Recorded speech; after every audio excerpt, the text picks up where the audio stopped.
Crap, I forgot.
Alright, I'm just getting everything together.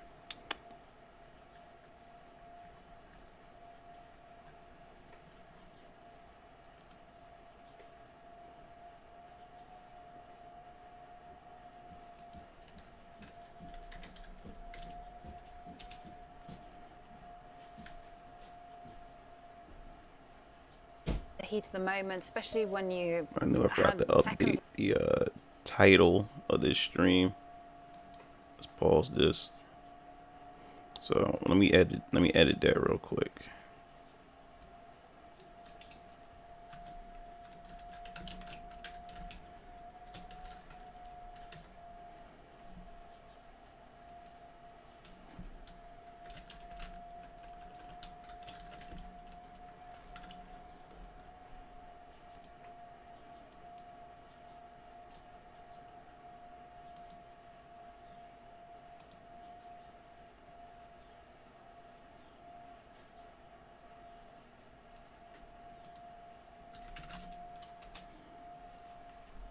Yo, what's up? What's up, guys? What's up? What's up, Mezzo? Yeah, I said yes last night and a couple days ago that I was gonna be live streaming the Square Enix event that's going on today, and then later on, I guess we can go straight into the Tekken stream later on.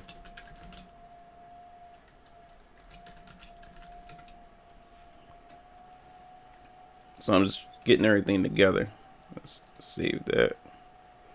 So I'm getting this live stream. I'm getting this live stream together. So what's up? What's going on? I don't expect many of you to come to show up. I mean, this is kind of early. Most of you guys don't really show up until like the evening. So, but then again, a lot of you showed up for the Pyra and Mithra, and that was like 9 last time, I believe, in the morning. But who knows? Who knows how does it turn out? But we'll be getting everything together in a bit. Getting this party started. So I'm just waiting. Got 5 minutes, and then I'll flick over to the other screen. Yeah, I'm really enjoying doing these streams with you guys. Really am.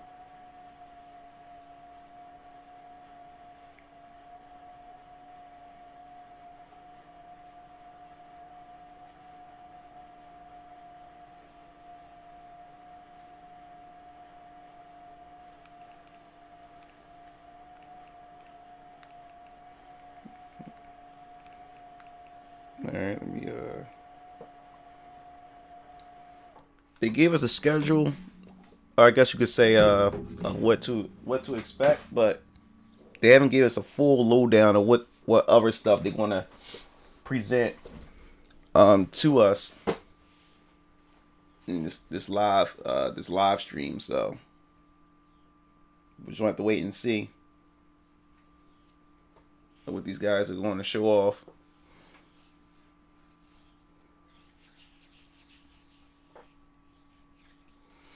Yep.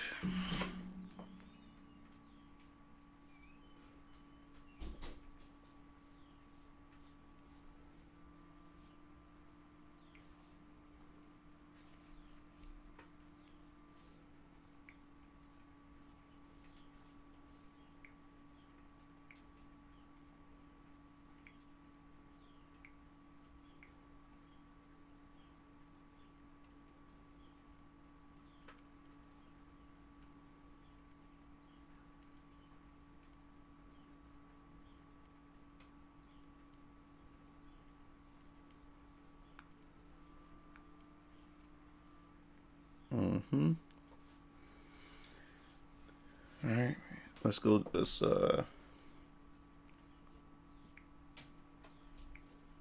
one second. Let me check on my daughter real quick. Angelia? That's McDonald's coming.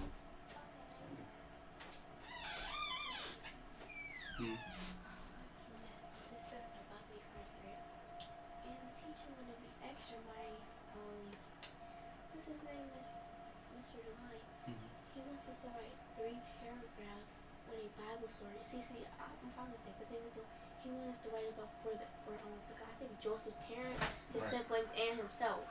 And then he wants to write something about Corona, a whole paragraph about Corona and our own thing. He wants to write 4 things, and it doesn't even do Bible class at all. And it's all due tomorrow. And I still got a 5-page science test, which is due tomorrow.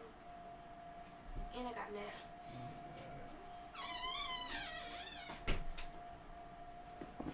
Oh my god, my daughter telling me about her homework. Yep, right on time, bro. Yeah, my daughter telling me about her assignments that she got for her online class. It's almost like she in college and she only in 6th grade.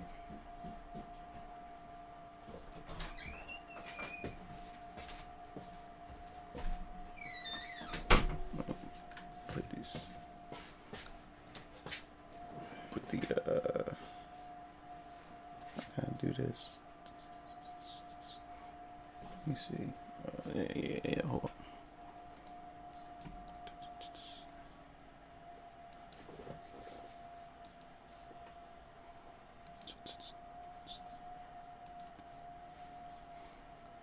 And this, here we go.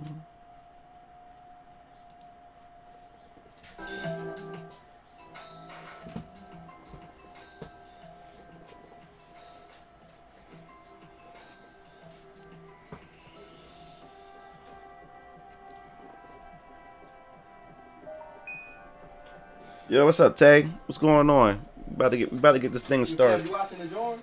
What? Oh, we got 1 minute. Let me see. I might have to play it. I'm play it on here. I'm not sure if y'all coming up or not. Let me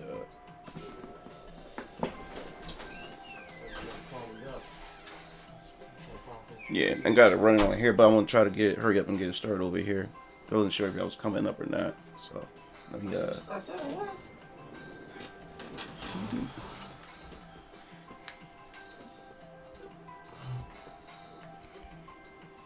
It reminds you how much you hated school. Oh.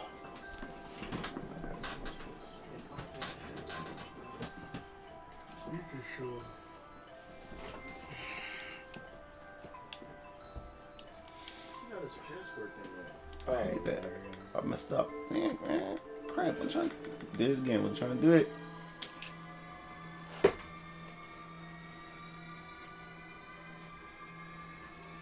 I'm trying to do that.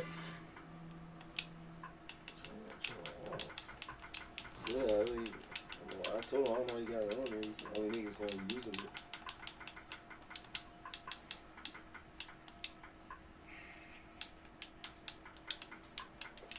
Why is this Xbox say PS5? No, because I have to turn the DVR. I have to turn the DVR thing on. Which I hate doing that. You have to remember, your PlayStation won't allow you to use your Elgato unless you turn that which game. Oh my god. That's Xbox just does it. What, you typing in the wrong password? Yeah, man, where you said this, man? It's outrageous. Yeah, it's outrageous, yeah. Oh, my fault, guys. Hold up. That's right.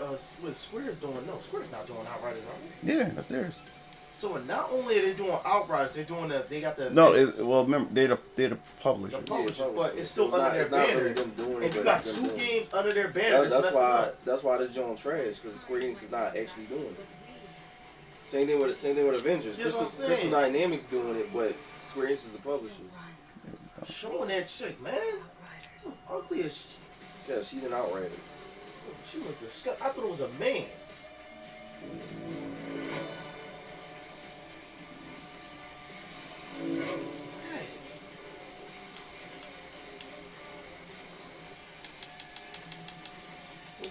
and that game with that old lady that's coming out, Revenger, or whatever you want to call it.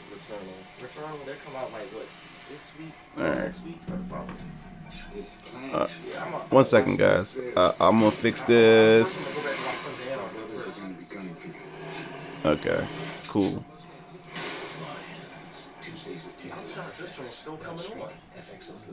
Alright. Be sure you stay tuned until the very end to get all of today's updates. This is Square Enix Presents. Now let's pick up with more on Outriders. I don't care.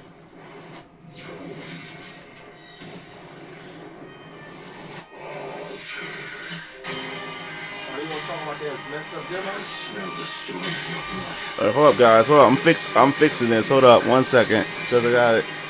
So what? I should play at being a god like you? I am not playing.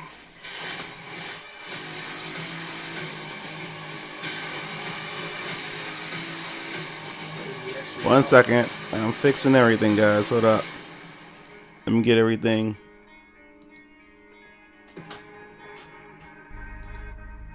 Here we go. Outriders, a co-op RPG shooter set in a dark, original sci-fi universe.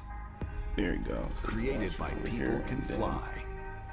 Previously part of the Epic Games Group, the studio is renowned for they should be ashamed developing of themselves. world-class shooters There was a previous like scene on Bullet Epic Storm Games Group. and the Gears Cause it's of probably War like series. C-tier niggas in that joint. Just like Red Buck wanted to deliver. Humankind is bleeding out in the trenches of Enoch, What's up, Radioactive? He said Enoch. a once Dude. beautiful planet, ravaged by a mysterious All right. anomaly. So let me Hyper-evolving its move this flora over and here. fauna to purge the virus that is humanity. In other words, you, They gotta use a female to Now, advertise. Enoch, is hell off Earth. Really not. Leading the colonization advance party, the Outriders are devastated by an early storm. Oh, it's just a, Most of the unit is wiped out. Like, and I'm sorry. You not only survive, but are left altered, something more than human. The only part of the story is interesting. Now, with control over time, space, and matter, the Outriders have gained access to devastating anomaly energies. Demigods strolling Who got through all this in the battlefield. camera now? The tables have most definitely turned. you said you caught that female thing? Yeah, you seen that? That was nothing but a dude with boobs. Like, they don't Classes, each offering a They different don't customization. understand. Like, if I would have picked a dual character, I would pick a dual character. No, That is disgusting. And a I'm woman pretty does sure it better. she's like the She does it better, man. Stop it. Time and space will be to your taste. This thing, this game has a nice concept. It's just Well, them graphics was the ass. That's why. man. But guess what? It's on Game Pass. So I'm gonna try it. That joint Game Pass already. Yeah, it's coming to Game. Yeah, on the launch. Technomancer combines the anomaly. Game Pass is so smart. So games I wouldn't never try, I would never pay $60 for. I would just try it on Game Pass. Climate-altering area effect weapons to Set. take down I'm sorry. See? Got me messed up. devastating Oh yeah, Scarlet Nexus comes out June. a biological I'm sludge. getting that in Ratchet and Clank. I'm getting Dangerous to be near. The Devastator's control of gravity allows for brutal attacks, such as the Impale ability or Gravity Jump. Yeah, I thought it was the Xbox only at first. There's the I thought it was Pyro, exclusive. a medium-range class equipped to take out multiple targets at once. You may be easy to kill at close range, but you can like leech what, energy from crowds of enemies. What did Dying Light 2 is detonate doing? Dying thermal Light 2 bombs is to pushed back tear for their what? flesh apart. 2 years now?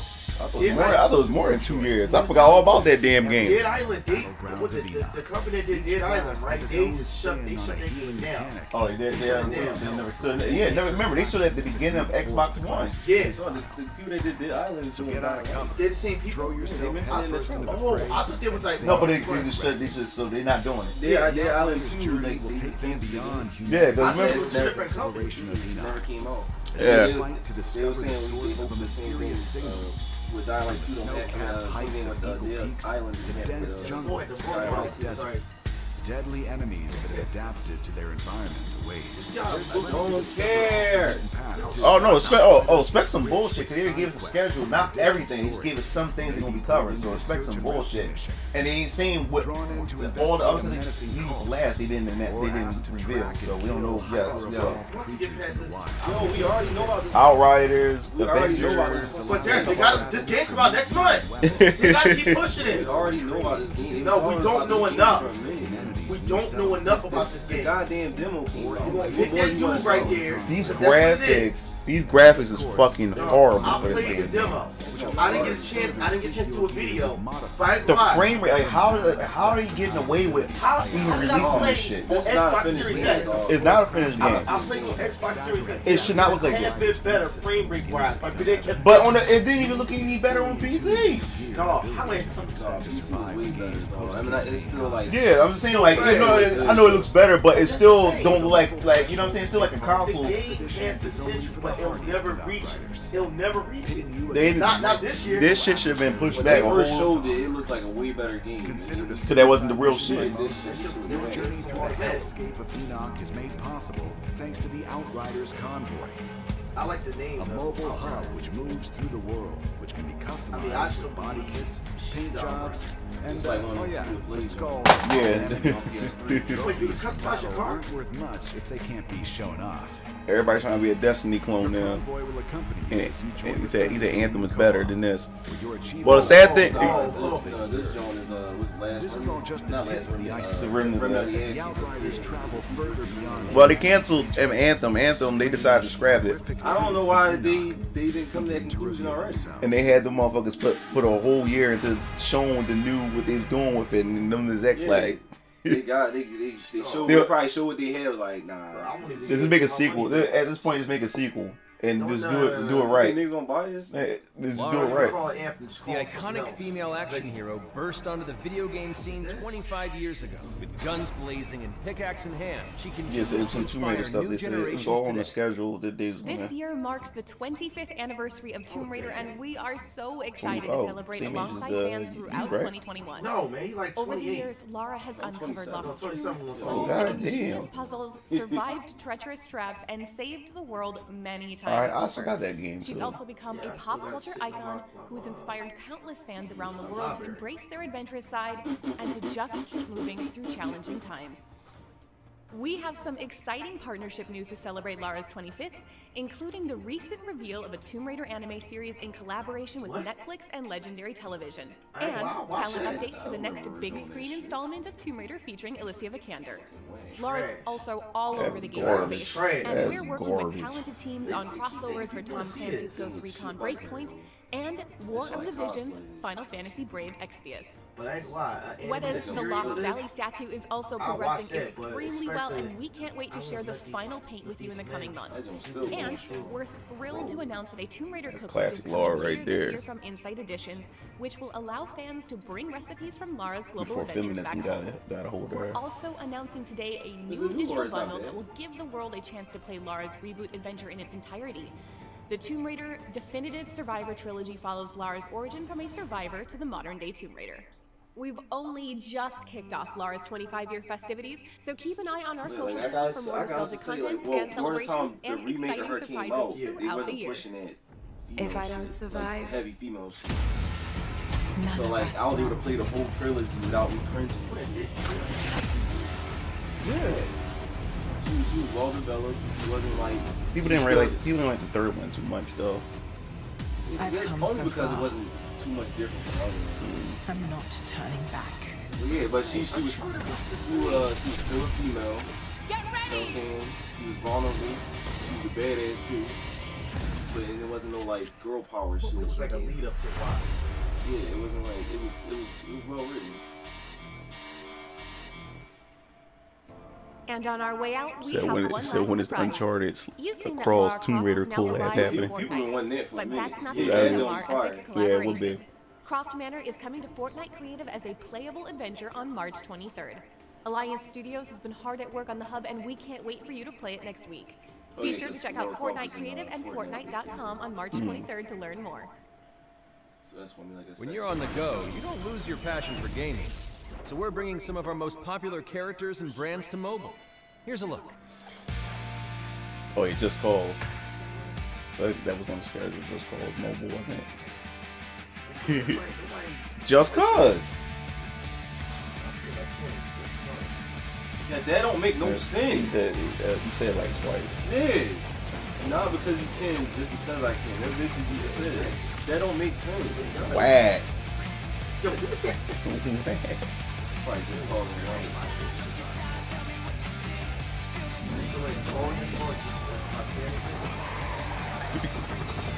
Whack.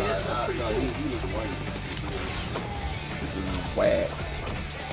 Whack. All is for mobile.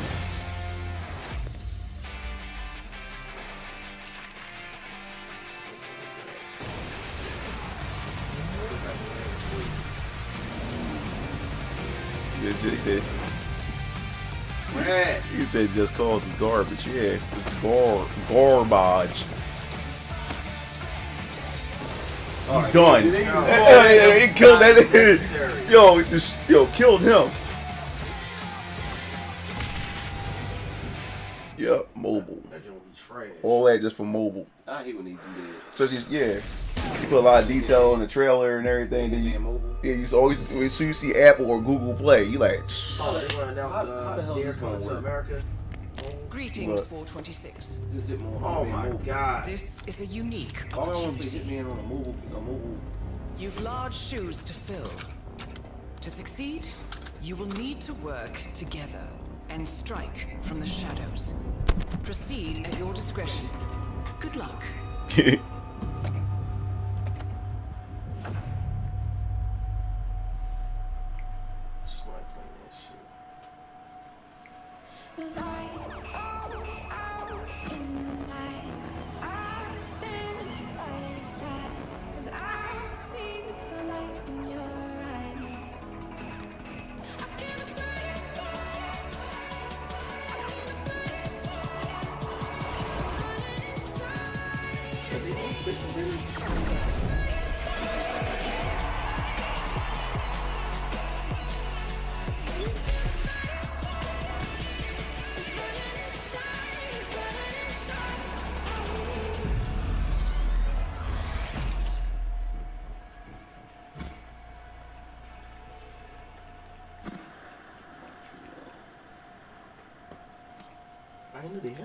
Your eyes weren't playing tricks on you.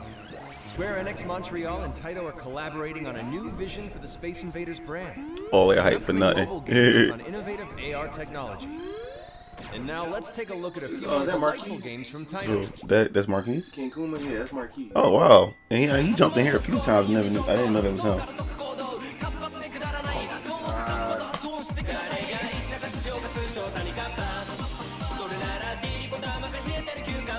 I know y'all want to buy this. I swear, no, man. Y'all hype for this, aren't y'all?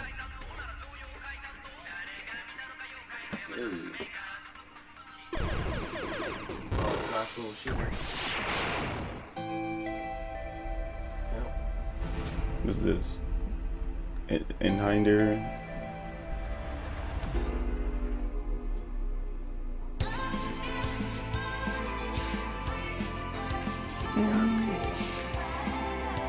I could never get into those side shumps. I thought it was G Darius too. I used to play. Yeah, I can never get into those shumps. It depends on. Yep, Darius. Oh, so you got my game coming out. Yeah, that's my brother's name. Yeah, what's up, Raku? Bubble Bobble. Yep. Never mobile game.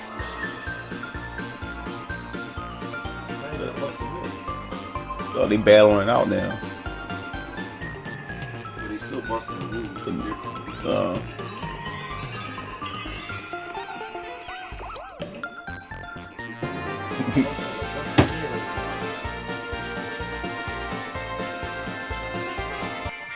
He said screams. What the fuck happened to them?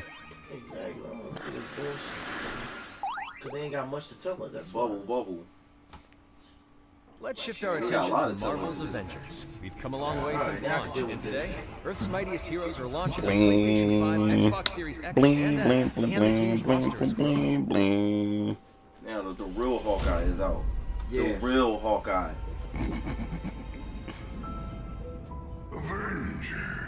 What? How you said the way you said Avenger? Bruce? There's only the Maestro now. Breathe in the desolation that surrounds you. It's the future? I get irritated by seeing that shit. Save you Yeah, that's the future Hawk. Maestro. Nice. He killed everybody. Oh, it's like during Old Man Logan or something. Yeah. Well, Oh, Old Man Logan, kind of. Yeah. what's that? Old man Hawkeye.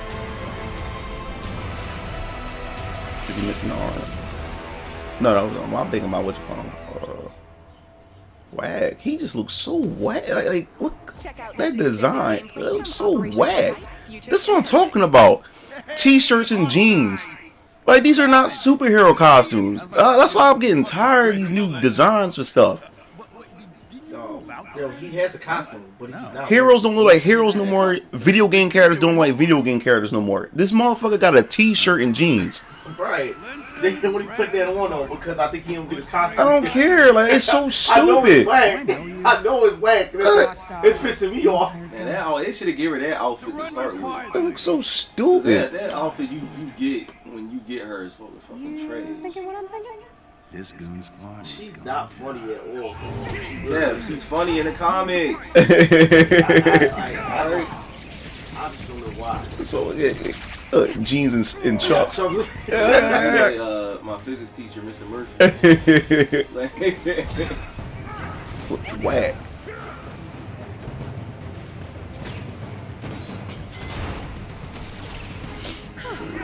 Probably like when we play this joint, I'm like, yo, everybody put on some dope costumes, dog. We got some dudes in the team that we put on jeans. I love my superheroes, but what they're doing with these superhero stuff, these like basic white dudes, basic black dudes, basic everything. Everybody like these like people that I know down the street, and they just throw costumes on them. It looks so corny. No, they always got the bald heads.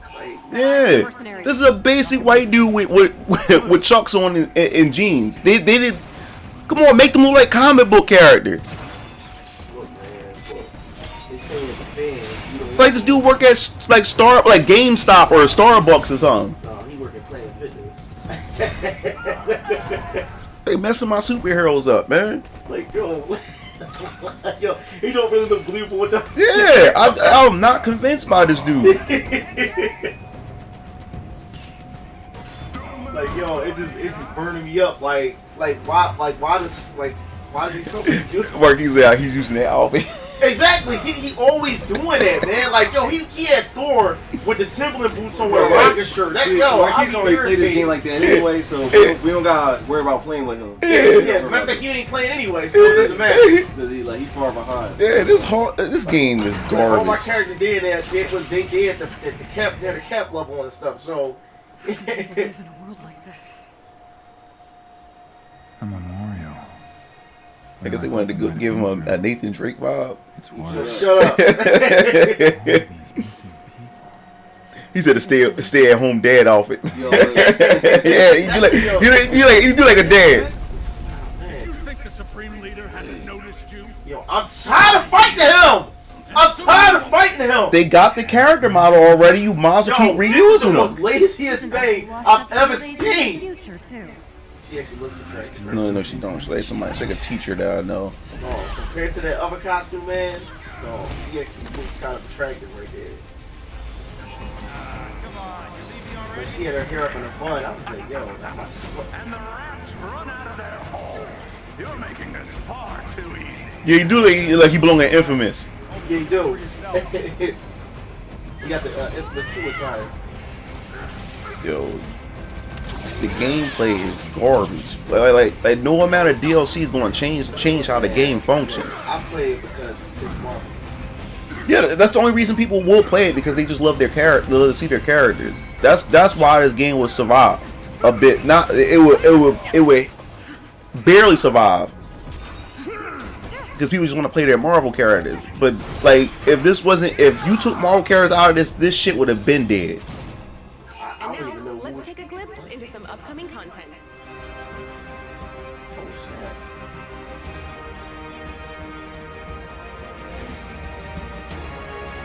Yo, what the fuck? Yo, you see Thor?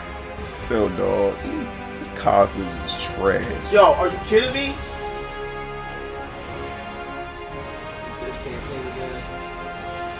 Thank God. You just fight Bond again? That was the old man movie. No, old man Hawkeye. Oh, he's allowed after all that power villain got smooth.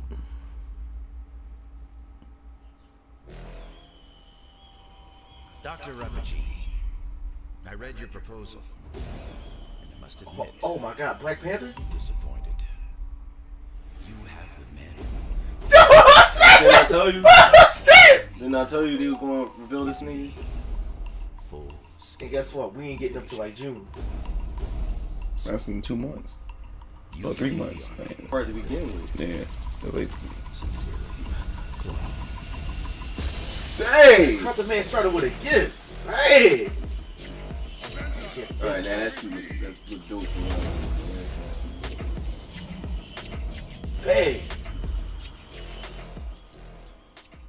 Oh, dang. It's an expansion, so that means a new area and stuff like that. So yeah, expect that shit in the fall.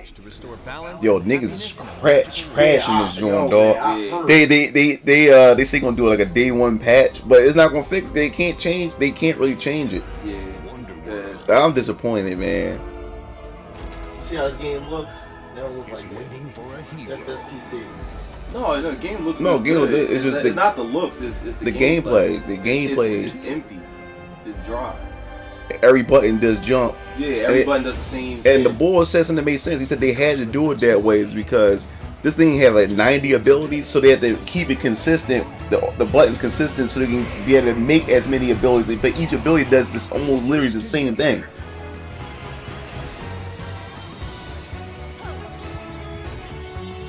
Yeah, multiplayer.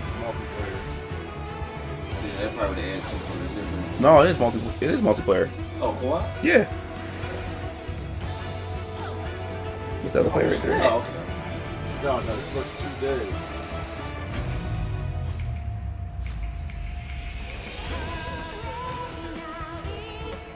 This ain't but nice. Yeah, it was a comparison nights. Yeah, they left Sega, and now Square Enix ripped them up.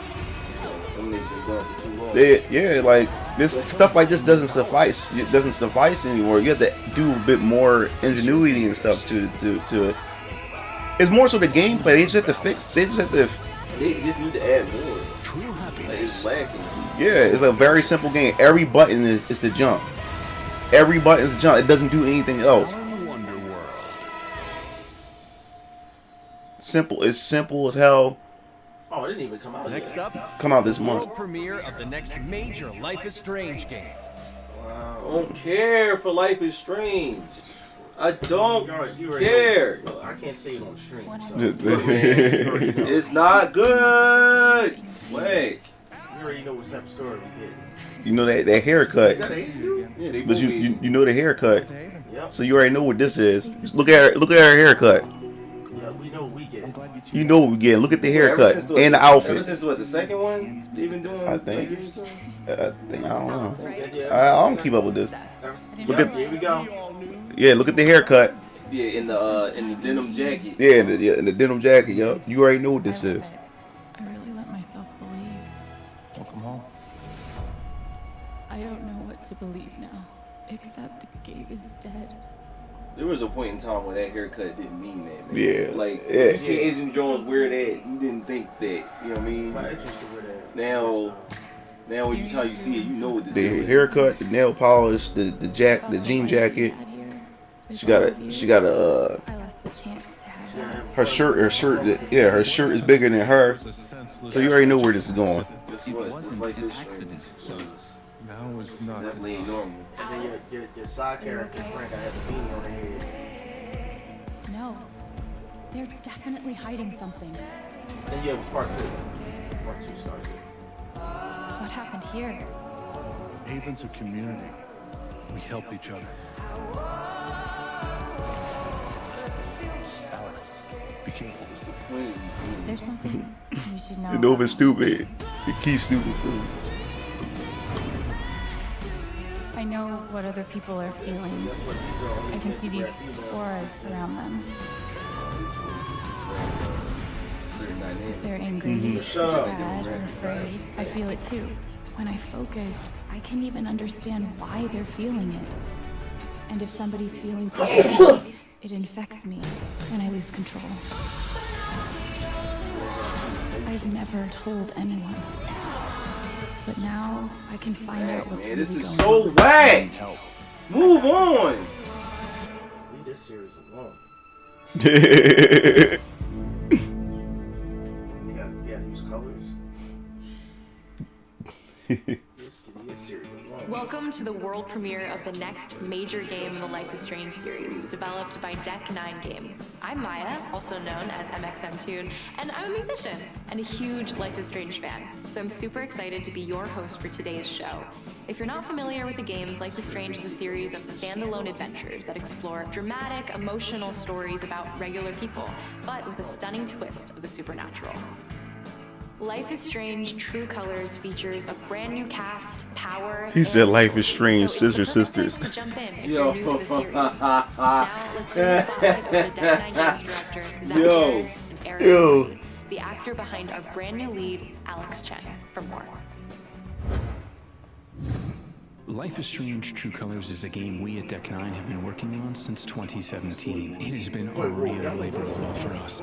We are so delighted to share it with you today. At its heart, this is a game Of course, she's a huge fan of a game with no gameplay. The story is driven by a complex mystery with supernatural elements, all brought to life by an incredible cast, led by our new player character Alex, played by Ain't Eric nothing Lee. regular about these games. What I love most about Alex is she's this smart, resilient young woman who, at the start of the game, has already weathered a really difficult life in the No, she foster does the care voice. system. But she still has this No, hope she for does the the future, voice that to her. somewhere she can find a place to call home. What she was saying, she was reading off a cue. At the invitation of her brother, Alex travels to the town of Haven Springs. It's a fresh start, framed against the beautiful mountain vistas, sprawling lakes, and colorful architecture. A setting. What's up, Ninja Freak? What's up, Fred Jones? No, they haven't talked about Final Fantasy. It's her chance to start over, in a place where she can rebuild her relationship with Gabe after 8 years apart.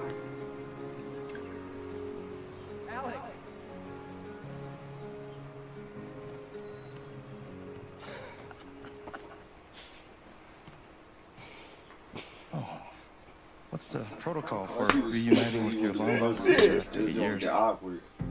In Life is Strange True Colors, Alex's power, or curse, as she calls it at the start of the game, is an unparalleled empathic ability, the psychic power of empathy. It allows her to experience the emotions of other characters around her, but it's also a volatile power that can bleed into and take over her own emotions if she's not careful. This power is a key part of the game and very much under your control. And there are plenty of opportunities to use your power as you If freely they took a explore different the approach, streets this and would be much spaces of Haven interesting with Springs. that power she has. But you already On her know the very purpose first of day it. in Haven Springs, Alex meets our cast. Like this seems like this should be like a mystery type of dark game. The way her Brian, powers, potential romantic. the way her powers work. who fans may recognize from Life is Strange Before the Storm. That's her? Yeah, some characters.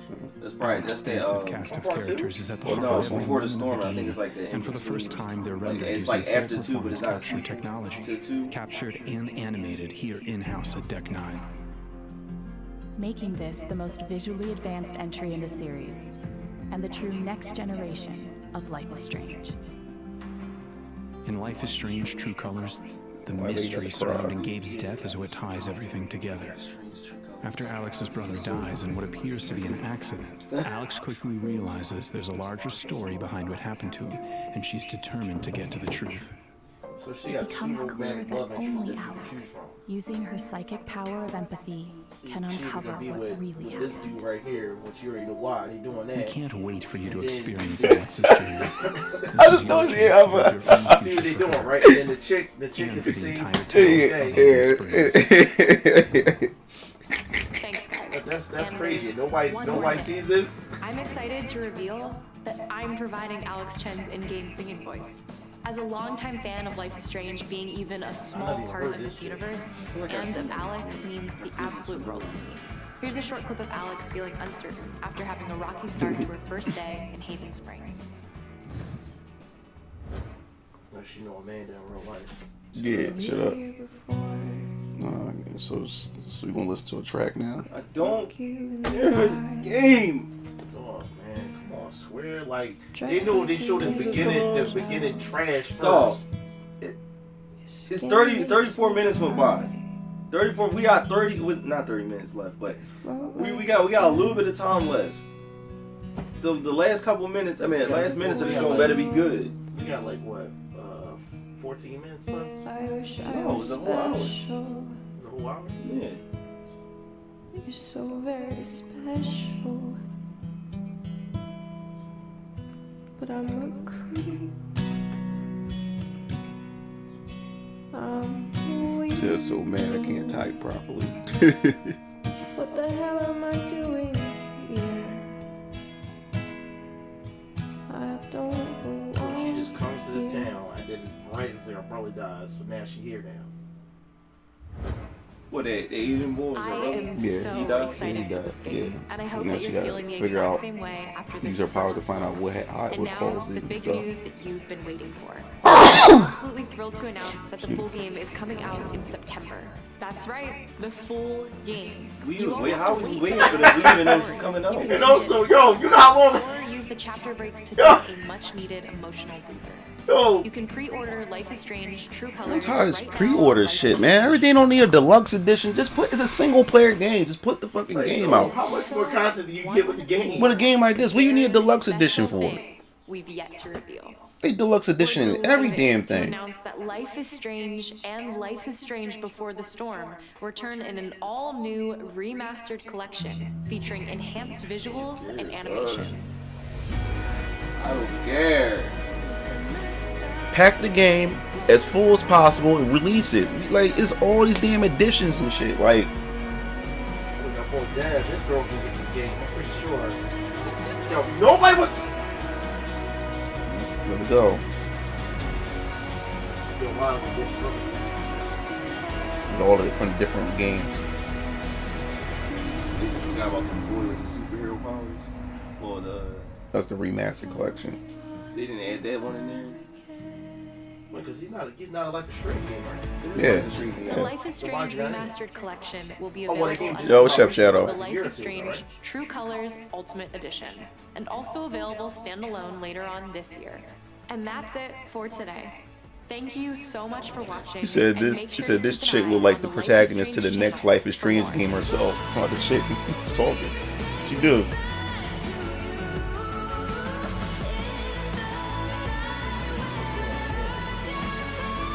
Yeah, it's not for me. So whoever enjoys, have fun with him, but definitely not for me.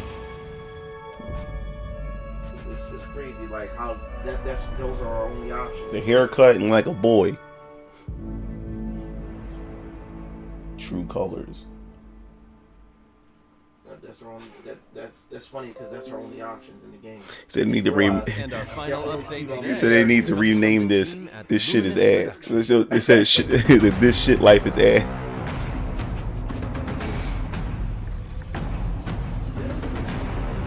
Oh, it's that game. That's what it is. Yeah. Hey everyone, I'm Ella Valenska. Today I am super The Last of Us 2. excited to Oh, that's the finally chick announce from the- that I play the lead character Frey. Yeah, that bomb at again. That movie that fucking bombed. The Last of Us 2 sold at the beginning sold well, but people started returning the game in droves. Wait a minute, this The game development was, team has been I didn't working play no game something with this. super hard to create Yeah, I this think remarkable so. game. and it's been incredibly exciting to be a part of it. Frey is a character I immediately Alright, I connected gotta with hold up, guys. I when go it to the was door first real brought to quick. me, and I've had so much fun working with the team to bring her character to life in performance capture and Oh voice no, it's not the performance action sessions. RPG game. While we're not quite ready to reveal everything But that today, project we do name have a sounds familiar. sneak peek at a brand new scene from the game and the I final never name heard to of this share. game. So please enjoy. I thought it was what I thought it. I thought it was that Platinum Games. Hide. I've never heard Is of that a it. motherfucking dragon?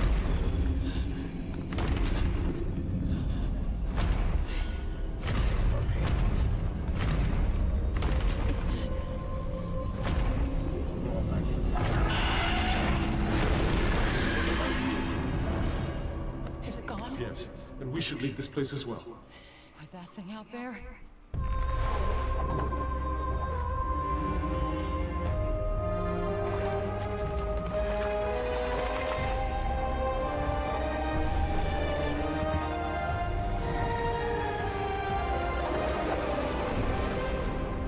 Nope, it's not good.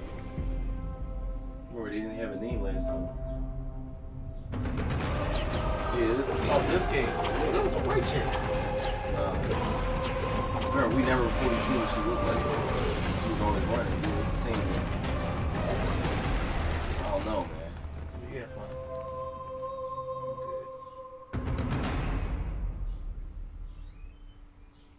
Then why even show us this if it come out next Thank you for joining us to see what's in store from studios across Square Enix. But there is more to come. Be on the lookout for our next Square Enix Presents this summer.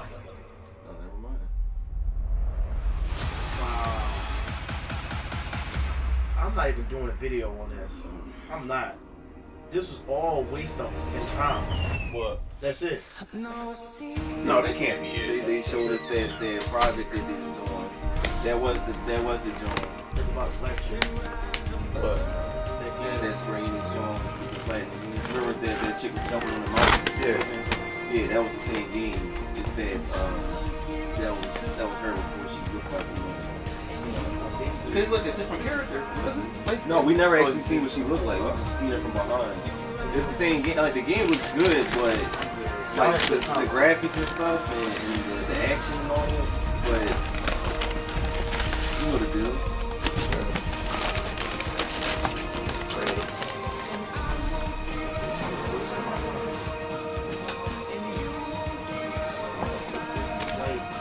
No, a whole hour could have went by. I think it was an hour.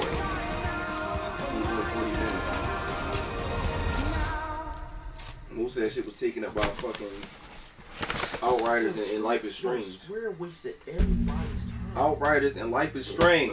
There are some bullshit. I got up 2 hours early for this bull crap.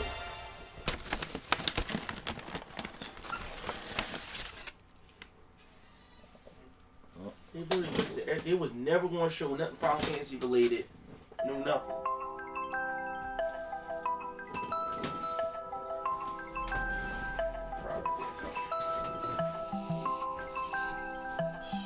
That's a waste of time. Like, yo, this is trash. Like, Square don't need to do no presentation. They doing another one in the summer. Like, yo, check them out. you see how long it is? Square, yo. But always why they doing it in the summer? Because remember, that's E3 time. And remember, they doing that new Game Fest thing again. Remember? Shit, I forgot. Oh yeah, they are doing it again. But they gotta make sure that's better this time. Yo, this joint was just trash. Like, yo, Garbage. like, why would they even sign off on this? Like, what did the higher ups say? The higher ups like, you know what, man, this is what the people want. They should just launch these trailers out every other week. Wait, hold up. Let's show something. Bullshit. This bullshit. Keep going. Wasting everybody's time with this shit. Wrong button. I could have been down since playing Final Fantasy 15. I could beat that John. What was that? What's that? I don't know that chick. What was that? Yeah. Yeah. God, that's Was Talisha. this somebody you knew? Talisha. Jenny Talisha? No, that can't be her. Dog, that's not Talisha. That's her, dog. Dog, that is Somebody HMS? No. The joint I used to that hooked me up with.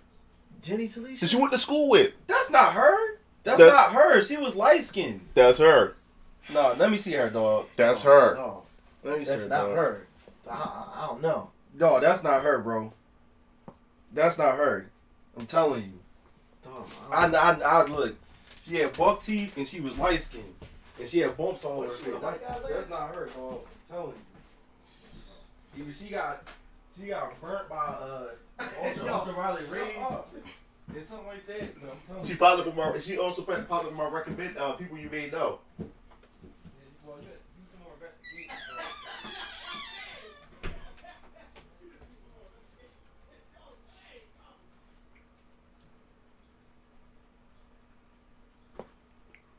Let me go.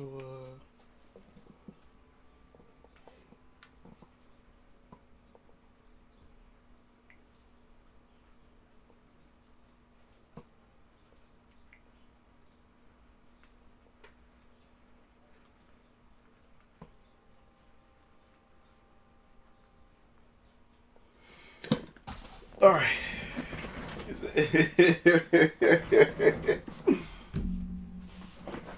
He said, "Leave a rip in the chat." Hold up. Get this up. That was horrible, guys. That was horrible. That was a horrible presentation, guys.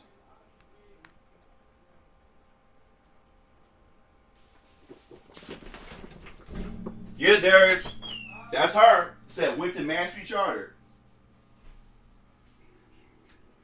It's on her profile. Dog.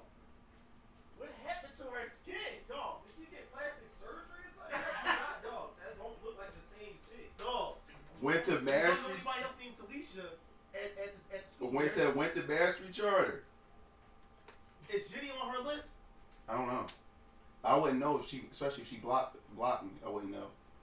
No, well, I'm pretty sure. Remember, I'm pretty sure Jenny didn't block me. Let's see. Oh, I don't know, though. That can't be her. Yeah, dog, that is not her. Is it more than one? Was it more than one that went to Mastery? I've never seen this chick before.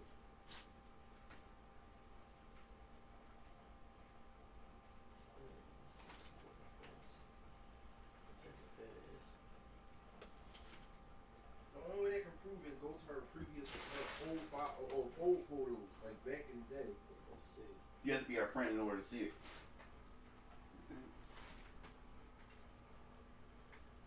Yeah, way back. Like, we can't go that back. I could have swore she was a white guy.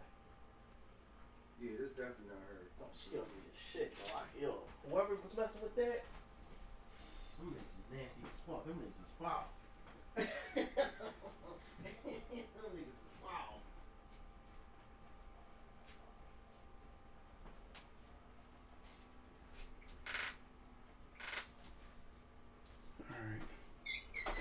He said 10 out of 10 presentation.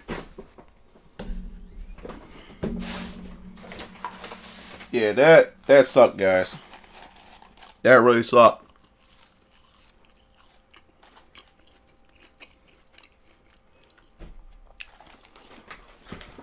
What was the point of that presentation?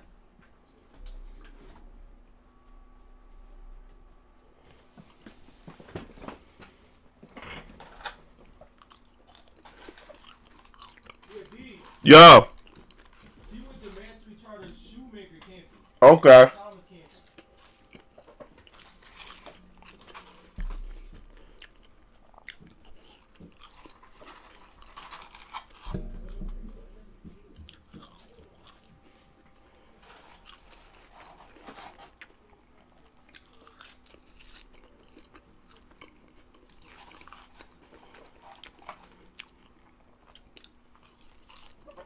That was crazy, guys. And Square's focusing really hard on mobile. Really hard on mobile.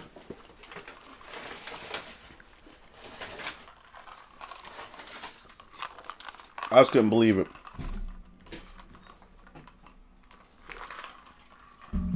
Well, Sony's supposed to have another event. He said, "Bro, I just told you what what the point was. Life is Strange: True Colors, the most influential game of this generation."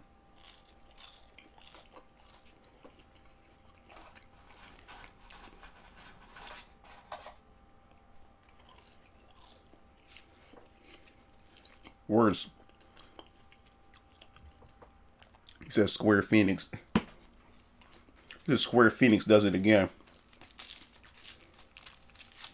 I'm cool, man.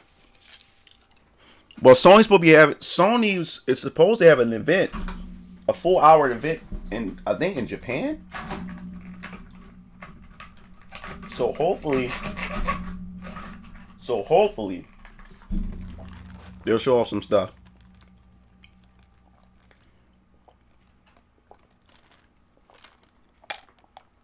I've been good, Shadow. What's up, Rudy?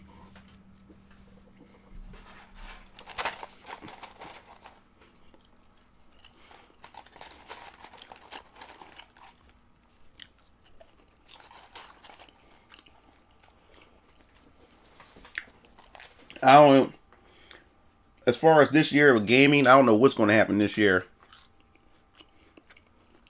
Because this whole pandemic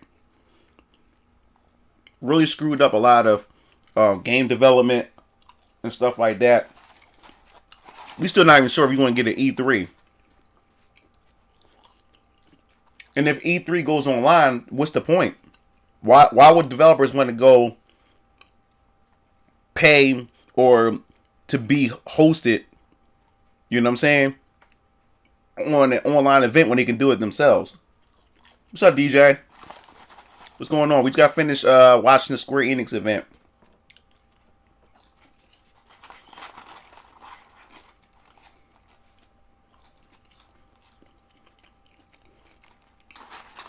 And I'm eating some lunch.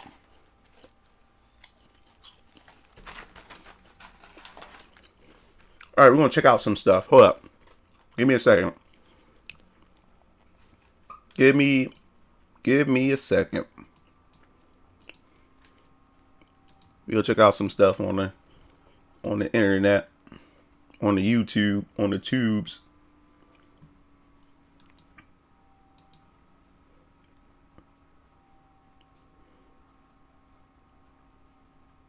Let me see. We were talking about a couple of things last night, in gaming. I wanted to maybe we'll take a look at.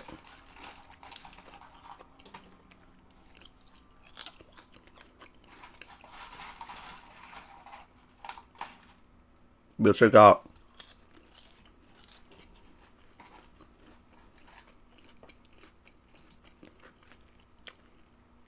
He said the tubes. He said red tubes.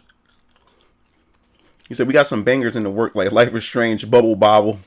He said new Avengers DLC. Like we said, bruh. Nova is stupid, y'all. Nova is stupid.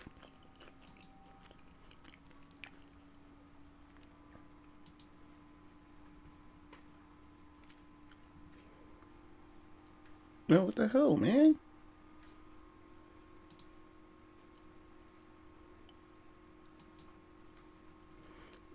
Yeah, hold up 1 second. I'm just looking at see the stuff we can look at on YouTube. Some gaming stuff that we can look into together.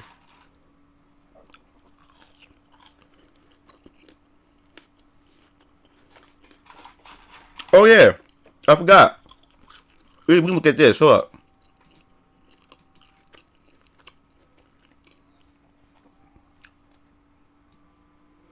We go over here. This came out last night. It's like soon after I put that video up, that's what came out. Hold up.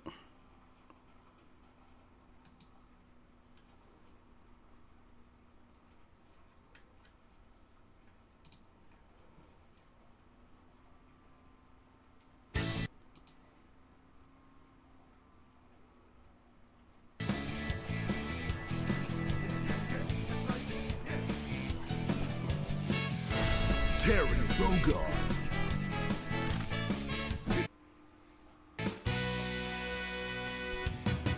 Terry Bogard was announced last night.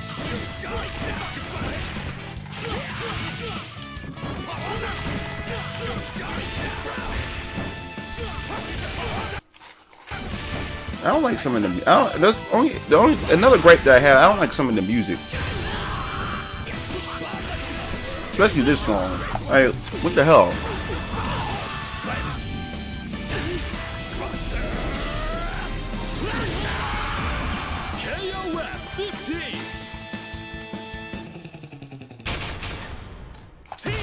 So you eat lunch as well?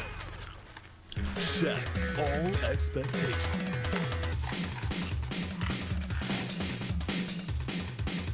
Ready?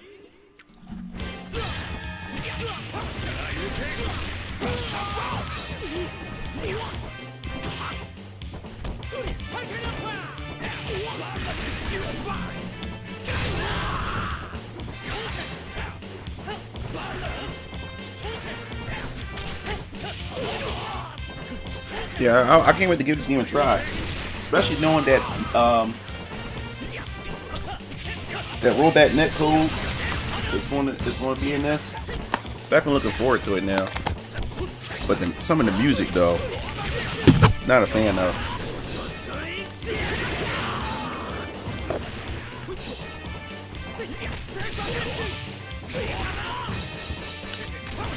Okay, Shadow. You ain't missed nothing. Square Enix had an event, and he just pretty much showing off shit that we didn't really care about, and games that we already know is releasing and stuff.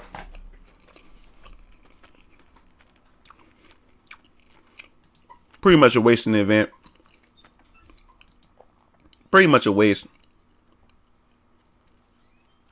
That's all that was.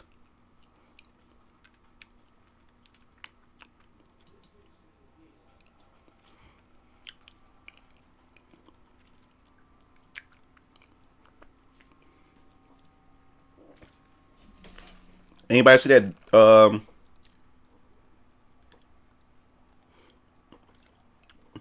Wait a minute. Sonic Movie Channel. What's going on? Something set a reminder on that.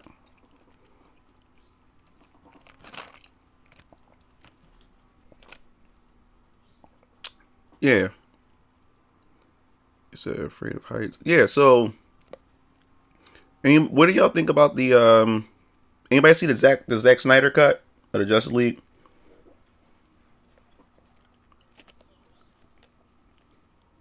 Here come Nova trolling.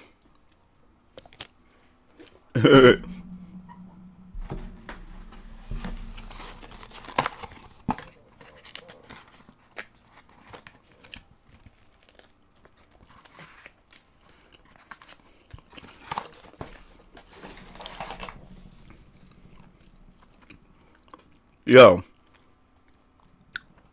I've been watching a lot of competitive Tetris, yo. Anybody ever watch competitive Tetris?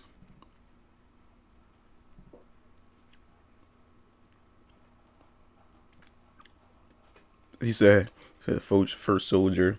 He said it was boring. Anybody ever see competitive Tetris, yo? Competitive Tetris is the truth. Competitive Tetris is the truth.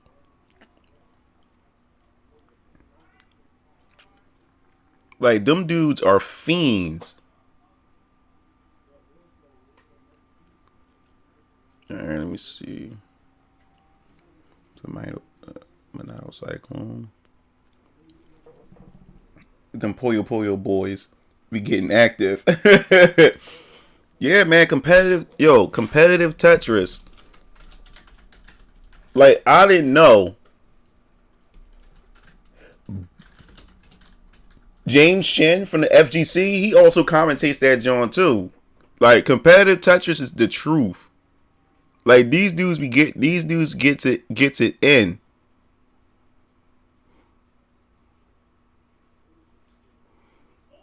Like, these motherfuckers get it in. 2020, here comes James Shin from the FGC, he even commentates it. And this is a pretty big scene, yo, See right and here, still once growing. Again, we do Still have growing. the in-house matchup here. Dog versus Pixel Andy there. We have this fancy Still setup growing. here with 2 different cameras on them. I mean, we should just put them next to each other and just have one cameras. Props to their internet connection for double streaming their game. 3, 2, 1, Tetris. Like these dudes, like It all comes they be down to getting it this. in. This is the hall matchup right here. Winner of this gets the rocking chair from this point forward. And you can see both of them here. And again, remember the lore here. That Dog was a he still is a hyper tapper. Before COVID Andy hit, was originally a Daz player. they actually had they had like the he could not keep up as a Daz player. offline scene. Because Like people be popping off, like popping off the Tetris. Here. As we mentioned earlier in the interviews, they seemed pretty shy on trying to declare which one of them is stronger. I'm sure they've had plenty of fights, sibling fights about that. But no, we get to facilitate that. We get to be the definitive answer. And you know, when Vince and Adam and Robin Mahara and we all started this Classic Tetris World Championship, the question was, who is the best Tetris player in the world? And look at what we've come down to out of all of this. In the same house, streaming to us. We are going to find out who the best Tetris player is in the world between these 2 brothers in the same house. Yeah, and an accidentally extra rotation from Andy, causing that J piece right there to fall into the wrong position. So now he's gonna have to figure out a way to get through that. It's not gonna be a problem. In fact, he's gonna clear that up right now and just gets the LPs perfectly. There you go. But look at Straight the up starting fiends. Tetris rates from these players. 87 versus 85. You wonder why both of these players here are in the grand finals. Both of these players 2 are brothers so going at it. strong, and you can see it right now in their play. Mm-hmm. And you just expect them to be neck and neck the whole way, but we are going to see. We are going to determine what the difference is between them. And if that's what it takes, if they don't want to answer it, then we'll give them the answer by letting them play it out on stage. All right. Our online stage here at the Classic Tetris World Championship 2020 Grand Finals. 90% Tetris rate for both players right now. You know. But yeah, later this evening, I'll be playing some tech. I'll be streaming again to play some Tekken. He said, "I think LTG would like this." He say, he played LG. Low tier guy played. He's playing the Tetris 99. That's the battle royale Tetris game for the Switch. I got that John too. I haven't played it yet. I need to stream that one time. Battle royale Tetris.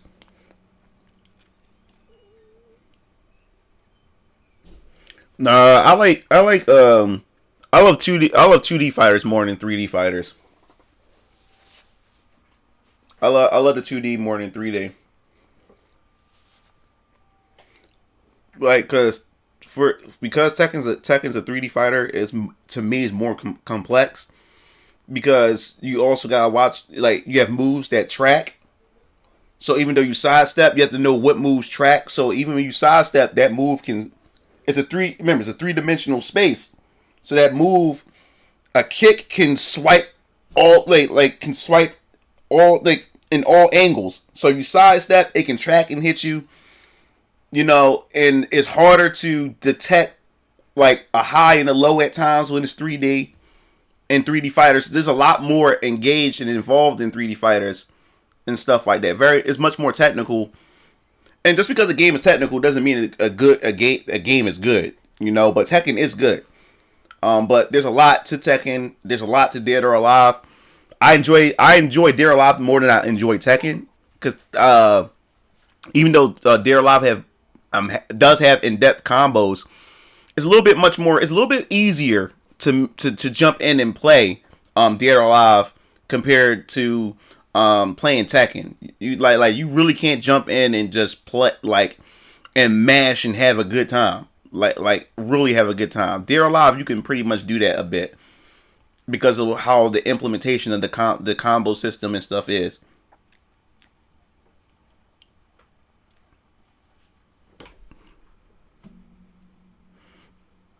But yeah, I do for a fact prefer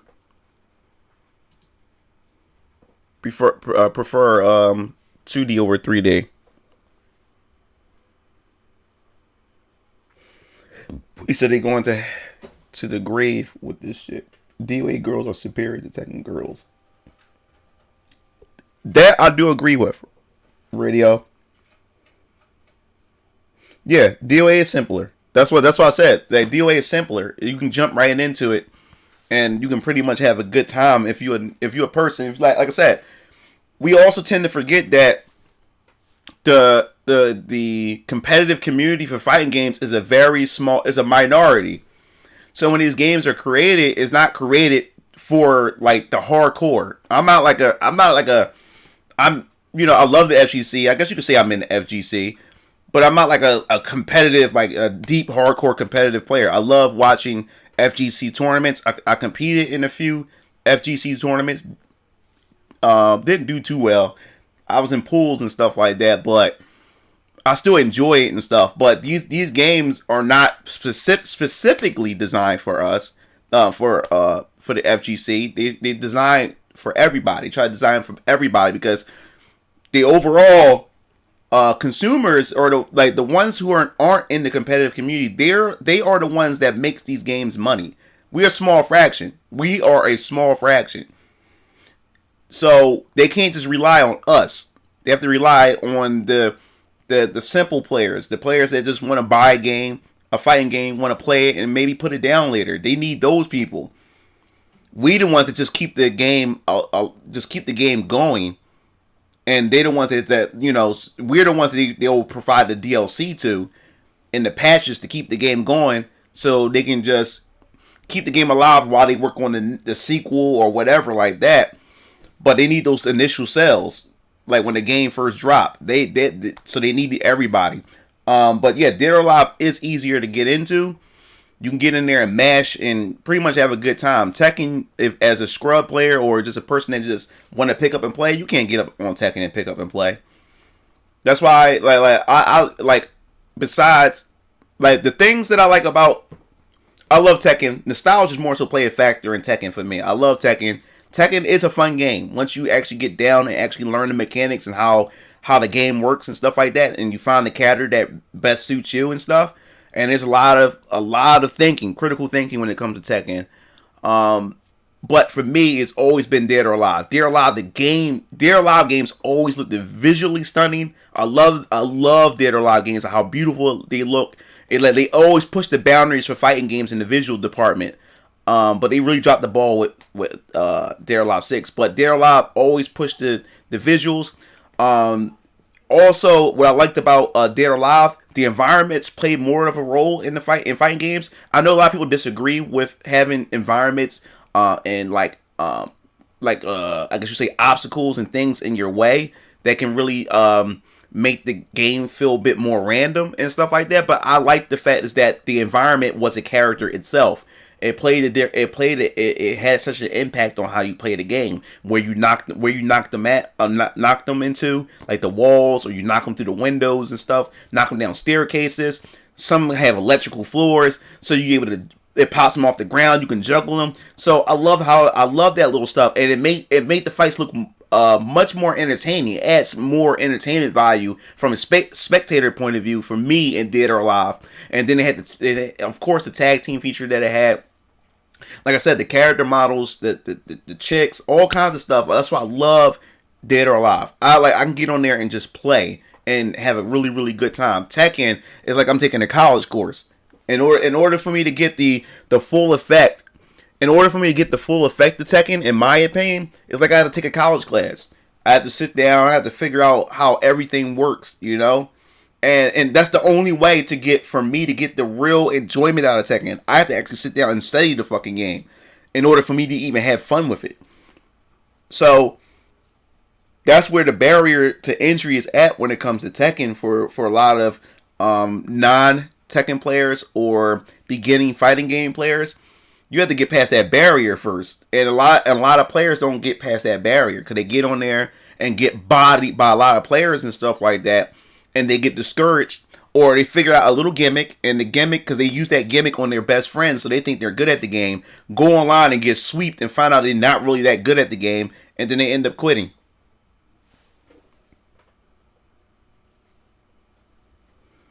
Yeah, it said I like environments. Also, the 3D Mortal Kombat games did it well too. Yeah, 3D. The only problem with Mortal Kombat games when it came to the environments, the stages were too long because it's not a 3D fighter. It's a 2.5D fighter. So, it's on a 2D plane, right? And the problems with the Mortal Kombat games and Injustice games, the stages are so damn wide, so damn long, right, in length, right? So then you have characters who are fucking projectile based, and they would just sit on the end of the screen and just spam projectiles. And since the stage is longer, you have a longer time to try to reach those characters or reach those players who spam projectiles all the time. So by the time you get to them, half your damn health is going and shit like that, or you have to do all these type of gimmicks in order to avoid those projectiles to even get close. That's the only problem with the NetherRealm games when it comes to their stages. Yeah. You're right, Maz. Most fighting games don't teach you how to play. There needs to be a better way to teach players how to understand. Because the thing is that these fighting games got so many layers underneath them, where they even have mechanics in the game or things that's in the game that the game itself don't even reveal to you or don't even teach you. You have to discover it.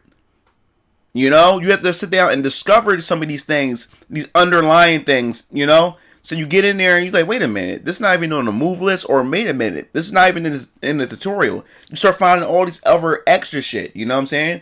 You start finding all this other extra stuff that the game doesn't teach you, doesn't tell you about. And that's what, like I said, that's what separates the hardcore or the competitive player from just a regular casual player and stuff like that.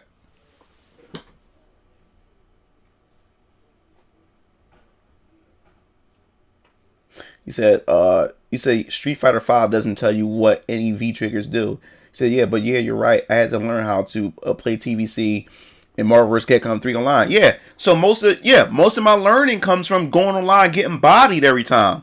Just getting online, getting bodied. And I know a lot of people say, dude, just go to the lab and practice some stuff. And it's the thing, if you're not a person who's been playing fighting games since you was a kid, and I was, but like I said, I wasn't a competitive player. I played it as a kid. I played a lot of fighting games growing up, but I didn't play them deep. I played them because my cousins, my uncles, my dad, they played the fighting games, and I'm a little boy hanging out with the guys and stuff. Testosterone everywhere. So I'm mimicking my older, my father.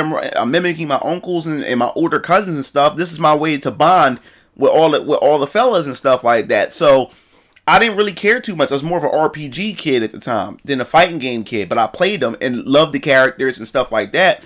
So the thing is, it's easier for a person who's been playing fighting games and then taking them a bit more seriously and say, hey, all you gotta do is go to the lab. Now, you gotta imagine a person like me, who's just now a late bloomer and to get into fighting games, I don't even know where to fucking start when going into the lab. Which should I be looking for? Which moves within the moveset is optimal? Optimal. You know what I'm saying? Which moves are more practical? Which moves should I avoid using? It's all these other things that I have to wrap my head around first to begin to even go in the lab to even practice anything. And then, not only that, once you get into the lab, you can practice all the combos and setups all you want all day. Now it's about you taking that knowledge and then putting it into use, in the online environment or in the offline scene, because human players don't play like CPUs. So you go online and everything, and that's my problem. I can practice all day, practice some combos or whatever, and go online and still get watched, or go to an offline scene and still get watched. And everything I learned, I can't even apply it or whatever like that, because these motherfuckers is like fiends. I mean, they pulling out juggles, they pulling out all kinds of combos and stuff like that. And I'm like, yo, I wasn't even prepared for this, So, and another thing too, is that also you missed some stuff from the chat above. Yeah, I like Fighting Lab. Virtual Fighter is a different type of beast. Definitely a different type of beast.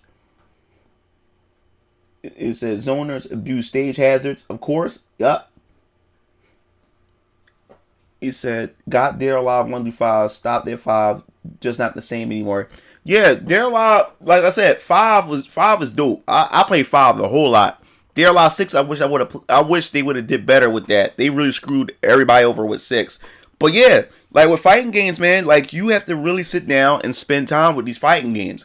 And that's the problem. Like me, I'm a content creator, you know, and there's a lot of you guys who play all kinds of fighting games. And I want to play all kinds of fighting games with you guys. So my problem is I keep hopping around to different fighting games. Because I like to bring variety. And I'm a person that will get bored after a while for playing one fighting game for too long. That's why I like to switch to mix things up. Especially if I have a craving for whatever fighting game, you know, at that moment and stuff. And it's hard for me is because, like, if the problem is with fighting games, if you don't jump into the fighting game when it's new, when everybody's trying to learn the damn game, you're gonna have a hard time. It's not impossible, but you're gonna have a hard time, especially if you're a newcomer to fighting games. Especially you still trying to understand fighting games. You're gonna have a hard time when you come in late into the scene, because at this time the community is leveling up together. The fiends, the combo fiends, the fiends within the community are leveling up. So what happened is, by the time you get into the game, right, most of the new players, they either decide to stick with the game and end up leveling up with everybody, or they find out the game is not really for them, or it was just entertainment. It was only entertainment for them for that time before they ready to move on to another game. So now when you come into the community, there's a gap between new players and experienced players. So at the bottom level, you hardly ever have any players at your level. And it's very hard to come by. So you play ranked matches or you go into lobbies and stuff like that. You can hardly find people at your beginning skill level. So most times you're pairing up with people who are fucking like fiends or gods, or like, you know, they on that G Fuel, you know what I'm saying? And just try hards, you know what I'm saying? So you step into this, and these dudes are bodying you. They pulling off combos you've never seen before, setups, these mix-ups, these unblockables and stuff. So what do you think that do to most new players? That discourages the fuck out of you. Like, you don't even want to continue with the game because you feel like you're not even growing as a player because these people are so far ahead of you. He said, I hope we get Dare Alive 6 Ultimate. We're going to get Dare Alive 7. They're done with 6. They realized they fucked up with 6. It's kind of like with SNK fucking up with King of Fighters 12. They knew they fucked up, and he's like, you know what? Let's just do 13.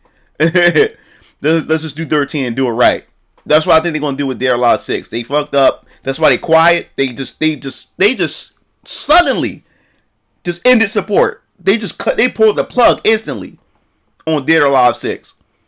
They pulled it, and they still had stuff that was supposed to come out. They just pulled the plug, which means they already working on something, and they're going to try to course correct a lot of the mistakes they made with 6.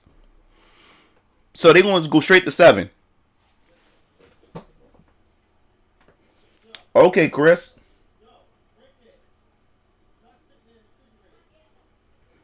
Then you got a lot of players who can have offline sets with each other. Yeah. Yeah. I think Dare Alive 7 is coming. I think they're going to take their time with it. I think they're going to take their time with this one and get it right. Because part 6 was definitely a cash grab. Definitely a cash grab. But yeah, that was the issue with me with fighting games, man. Like, you really have to sit down and actually learn these games. And that was my problem too. Because, like I said, I don't feel like sometimes I don't want to play a fighting game every day, because it's like keeping up with the Joneses.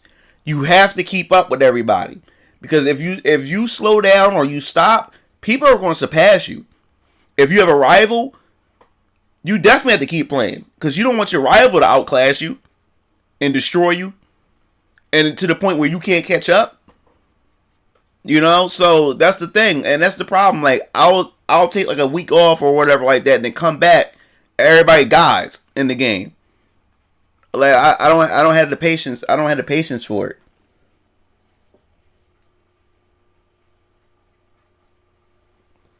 But like I said, if you guys, hello. Hi, Brian. This is Danny from the computer store. How are you? Hey, what's up? Good. How are you? So I had to go and pick it up for you because the processor is actually I don't know.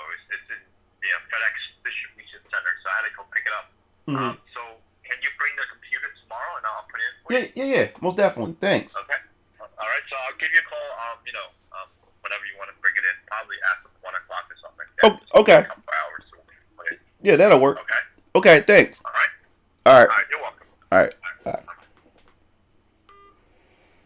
Oh, my i7 finally came in, guys. I gotta take it to the shop tomorrow.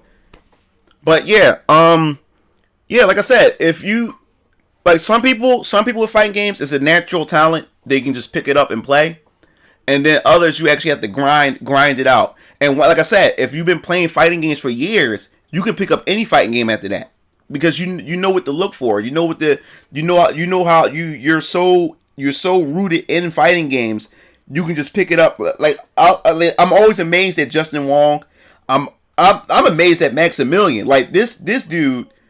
I watched it. Like I said, he the one that really coaxed me into fighting games. Maximilian channel. Maximilian is a way to get people into fighting games, and then you move on to other things. Then you move past the channel, and you move on to other channels that's way more advanced and stuff like that. But I'm always amazed at Maximilian. Like he can pick up like Dragon Ball Fighters. You know what I'm saying? This dude will hop in. I watched this dude sit there and lab and figure out setups like real fast. Figure out setups real fast. He gets an understanding of the character just like that in the snap of a finger. I watched Smug. I watched Punk. You know, I watched Justin Wong. I watch all these players. I watch Leffen. I watch all these guys. They can just get into a game and just they do it. They've been doing it for that long. And it amazes me how these guys can just catch on to this stuff, you know. And I wish I could do that. Play fighting games every day. That man be playing Final Fantasy 3 and Pokemon on some days. Yeah, well, Daigo, yeah, but Daigo been playing since I was like wee small. Like this dude was playing in the early 90s. So he can go off and play other games at this point. It's in him. It's hard coded in him.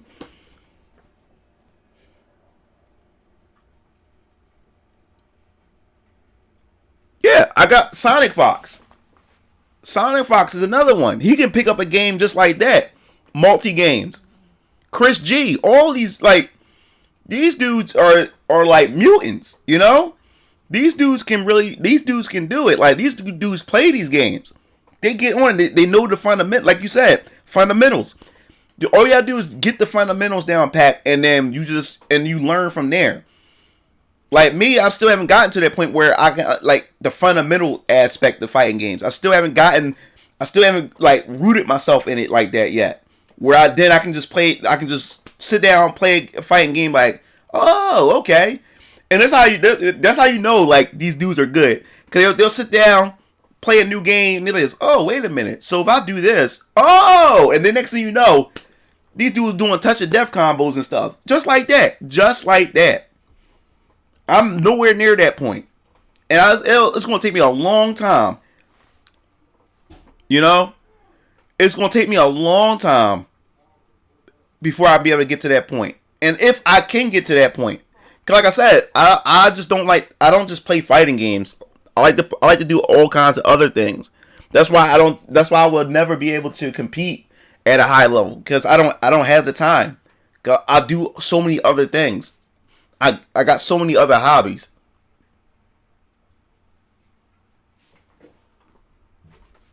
I really like fighting games, and I don't mind playing with other people, but it's overly competitive douchebags that I can't stand online. It makes me not want to play.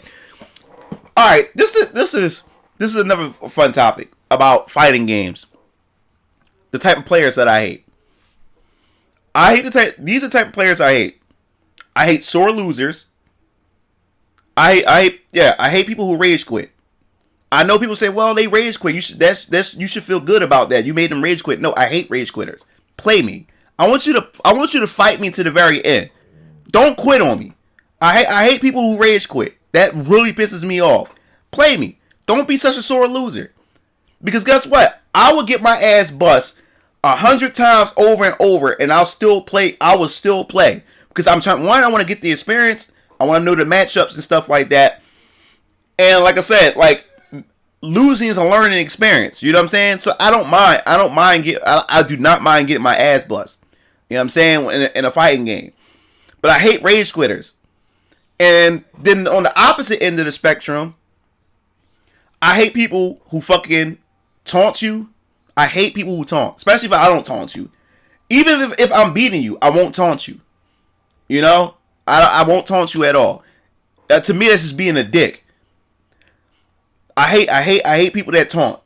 So when you start taunting and stuff, that just enrages me to want to beat your ass even more in the game or whatever. Because I just think it's like especially if you're already destroying me as it is. Like you just sweeping the floor. What's the point of taunting me at this point? Like you just throwing more salt on my wounds. Never rage quit. I ask people not to be an asshole. But yeah, I hate people that do that. And yeah, people that teabag. I can't stand that. Like, I'm about sportsmanship.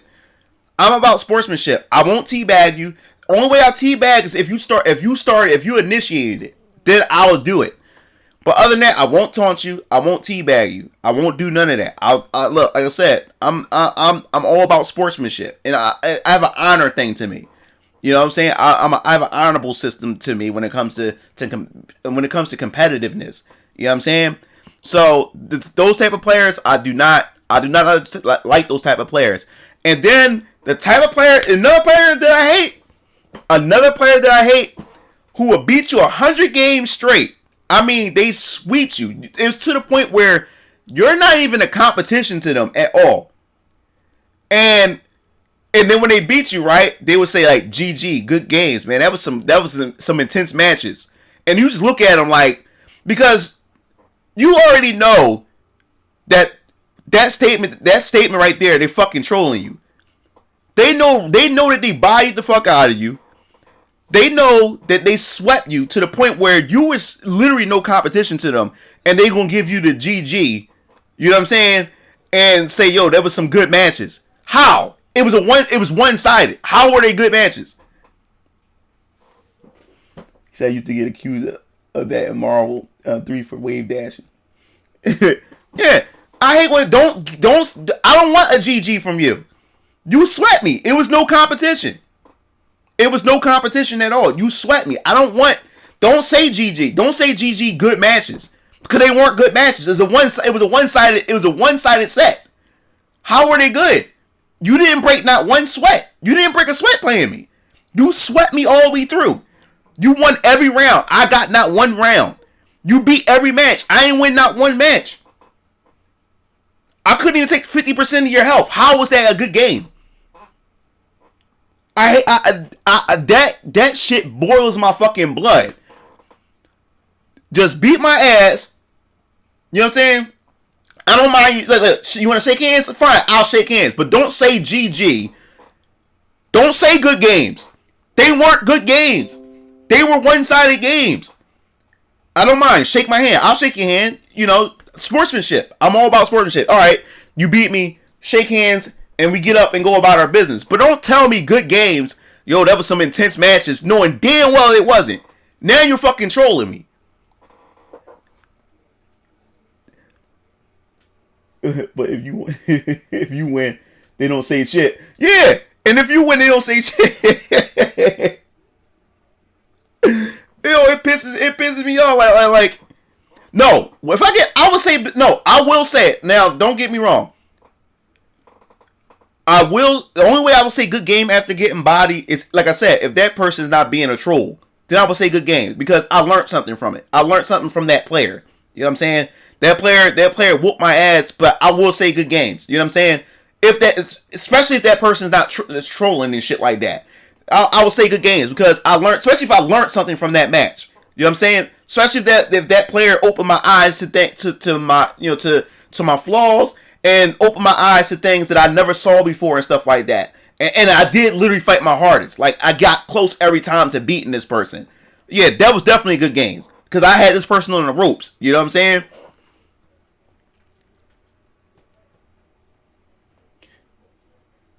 Yeah, he said 10-0 me, dog. Good games, my dog. I hate players like that. I can't stand. I think they're worse than rage quitters, dog. Like they're worse than salty players. Like they're worse because I hate players like that. Like you're like you completely washed me. And then you gonna turn around, yo man, that was some good matches that we did. That was some good sets. I'm looking like, motherfucker, you know there was no good set. They weren't good sets. You completely washed me. No competition. You could have beat me with your eyes closed. How was that good sets? Yo, dog. I can't stand cocky players. Players that just talk shit because they know they're good at the game. They just talk reckless with their mouth. Because I was at a couple of FGC events, and like I said, I think I mentioned it before in Smash Brothers. And like I said, if I don't know you, don't talk shit to me. Like don't talk shit to me. I don't know you. Like it's different when you're my homies and you're my friends. We can talk shit to each other because I know you. We have this connection with each other. But if you some random dude that I just met. And you call me all kinds of pussies and shit like that because you trash talking. No, dude, don't do that. I don't know you. Because one boy was talking this dude was talking real reckless. I was playing Smash Brothers for Wii U, and it was at a offline tournament. It was at a FGC event in my neighborhood in Philly, and I mean this dude was talking mad shit, and I was like, yo, dog. I said, you watch your fucking mouth and watch how you talk to me. I don't even know you like that, cuz. I said because. In a few minutes, we got to play Smash Brothers in real life. You don't want to do that. And then he stopped talking shit. We just started playing the game. Like, dude, don't talk shit like that. I don't know you. Don't call me no fucking pussy. Don't call me no bitch ass nigga. I don't know you, dog. Like, this is like I want to play a game. I want to have fun. I want to play. This is a fighting game. I know we all get in the heat of the moment. We want to get competitive and stuff. But dog, you don't know me like that. Don't talk to me that way. You know what I'm saying? It's a certain level of respect that I demand if I'm playing, at a local. You know what I'm saying? Like, don't talk to I can talk shit. Let's talk shit. But you gotta watch how you talk shit to me. You know what I'm saying? Because that's fighting words. Don't call me no pussy. Don't call me no bitch ass nigga. Don't talk shit because now you talk like you want to fight. Like you can beat me in real life and shit like that. This is a fucking video game. I don't take that. I take that shit real personal. You know what I'm saying? We can talk shit with like that, but let's keep it at a respectable level. You know what I'm saying? But like I said, if you're my homie and we're friends or you like my brothers and stuff like that, yeah, we can talk shit. Cause I know you I know you. You know what I'm saying? And we know there's no malice behind it and shit like that, you know? But it's a few people at the chat. I was like, yo, we can play Tekken in real life. You know what I'm saying? Like, yo, watch your fucking mouth how you talk to me. You know?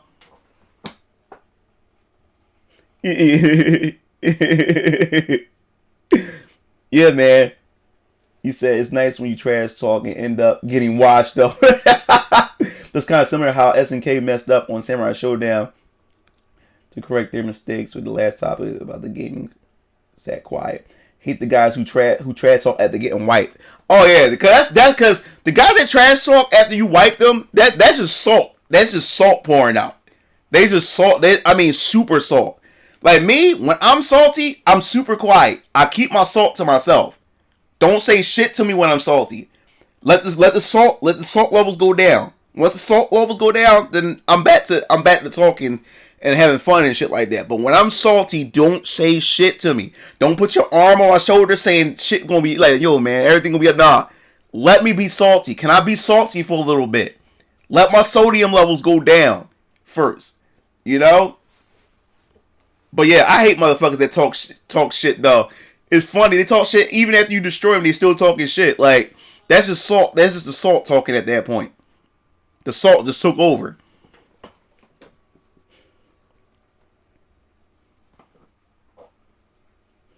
My trash talk would be like, I don't even play this game.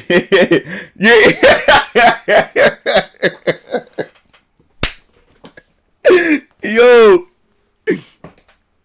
Yo, dog. Yo, the trash talk that we used to do at game night. Yo. At game night, right? When we used to play like Tekken back in the day at my uncle's house, me and my father, my uncles, my brothers, we all be down there, right? We used to do this, right? We used to take a piece of paper and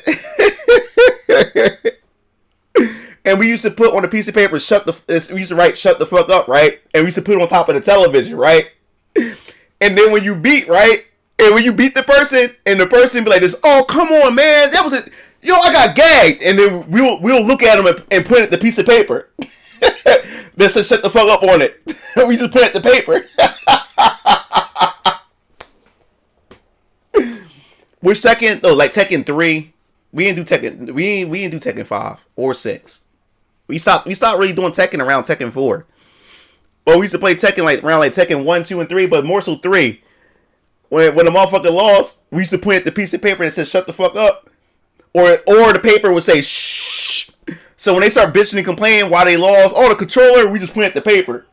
And then they start getting mad. Yo. Or we used to have the fight. You know how back in the day they had fighting against strategy guides, right?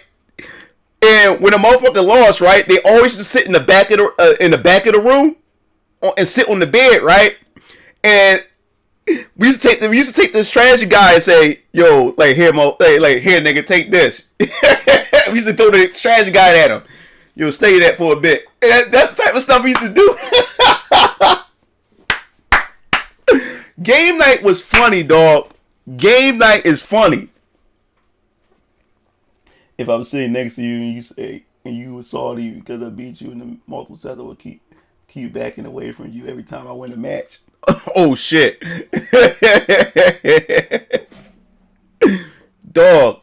It was so funny. We used to take the strategy guys like, here, nigga, read this. And we give it to them, throw it on their lap and shit like that. It used to be, the trolling used to be so funny, dog. We used to troll each other every time in fighting games, or not even just fighting games, any competitive game. It could have been Mario Kart 64. It could have been Bomberman. It could have been Halo. It could have been any competitive game that we was playing at that moment. And we was just jokesters when it came to it. Who pressed rematch so fast? Like, damn, sometimes I need a few seconds before getting back into it.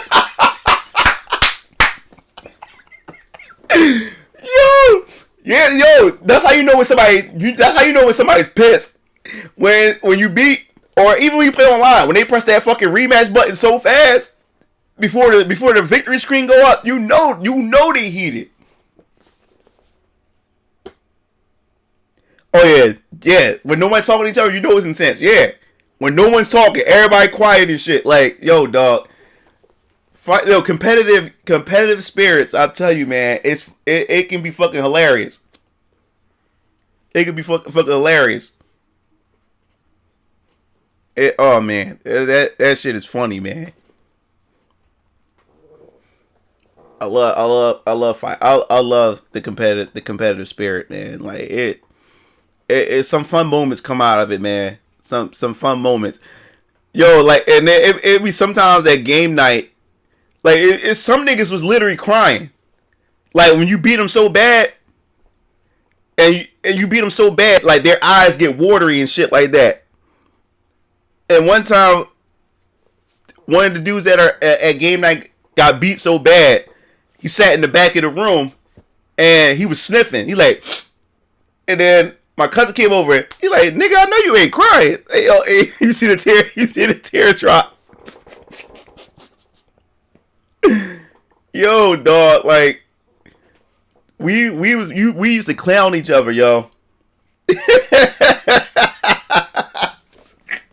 Seriously, some niggas used to cry, dog. Some dudes used to cry.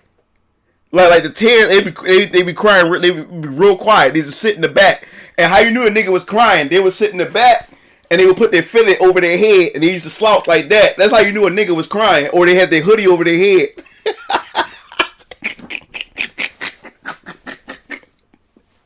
That's how you do it. That's how you knew it, bro.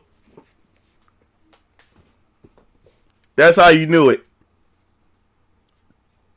Dog. Those were some fun. Those were some fun times, man. Those were some fun times during those competitive times, man. Definitely was. Especially GoldenEye. It was especially the early days, man. We used to get it, and Star Fox 64, we used to get it in on that as well.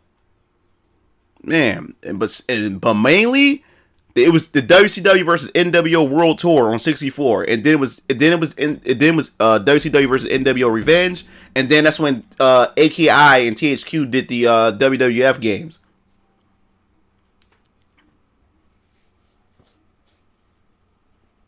The dark expression that started talking because I was scared. But one thing about the FGC, especially the Smash community, man, a lot of these motherfuckers aren't. I'll be smelling nothing but armpits, dog. There's a lot of motherfuckers that be stinking at them damn events, dog. It was like a lot of these motherfuckers never heard of soap, deodorant, or anything, dog. One boy was stinking real bad. I had to move my chair away from him when I played because he was stinking so fucking bad. Like, some of these motherfuckers don't wash up, man. Yeah. The N64 wrestling games was lit. Only the ones that was made by AKI. The publishers was THQ. But AKI made the best wrestlers because they made the best wrestlers because AKI was the same people that made the Def Jam Vendetta games. I never played League of Maidens. I never played that. Yeah, a lot of these motherfuckers don't shower, man. Like, it was a few times I had to get away from a lot of these dudes. Because remember, if y'all new to my channel, if you guys don't know, I used to go to these FGC events and sometimes I compete and other times I don't. I used to go to them to interview some of the competitive players. Because, yeah, I met Chris G. I met Yipes. I met Smug.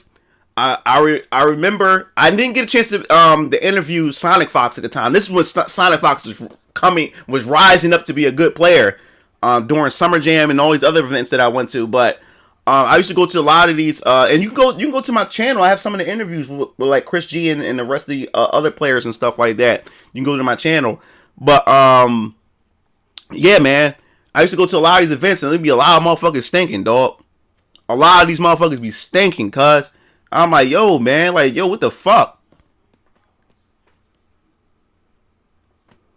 Yo, like, he said being stinky, he said hitting tech. Oh yeah. No, like when I'm competing, I don't know what it is. I don't know. Let me see something.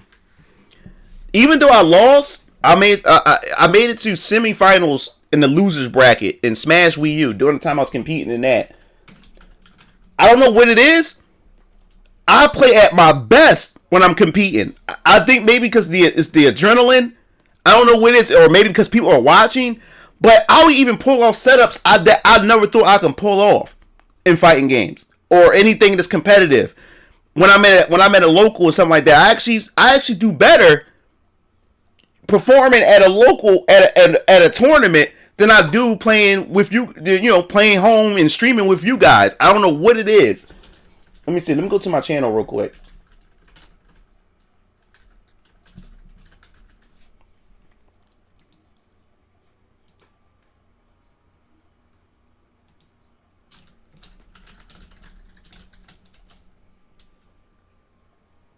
Let me see if I can find. Let me see.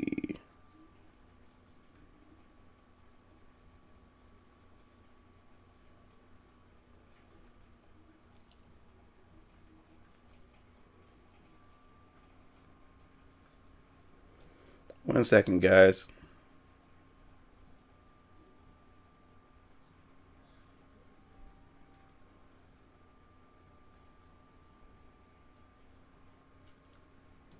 I mean, type in tournament. I gotta find it.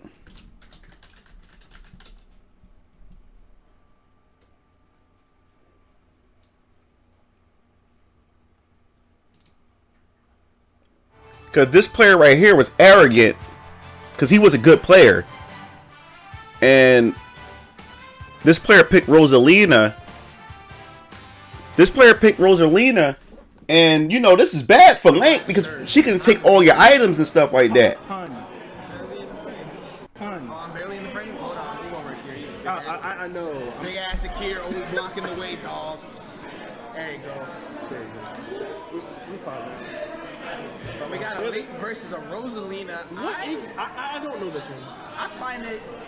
I think it's possible for Link because he has so many projectiles to hit Luma with and separate them. And the fact that he can live a ridiculously long time. Yeah, this is when I was competing.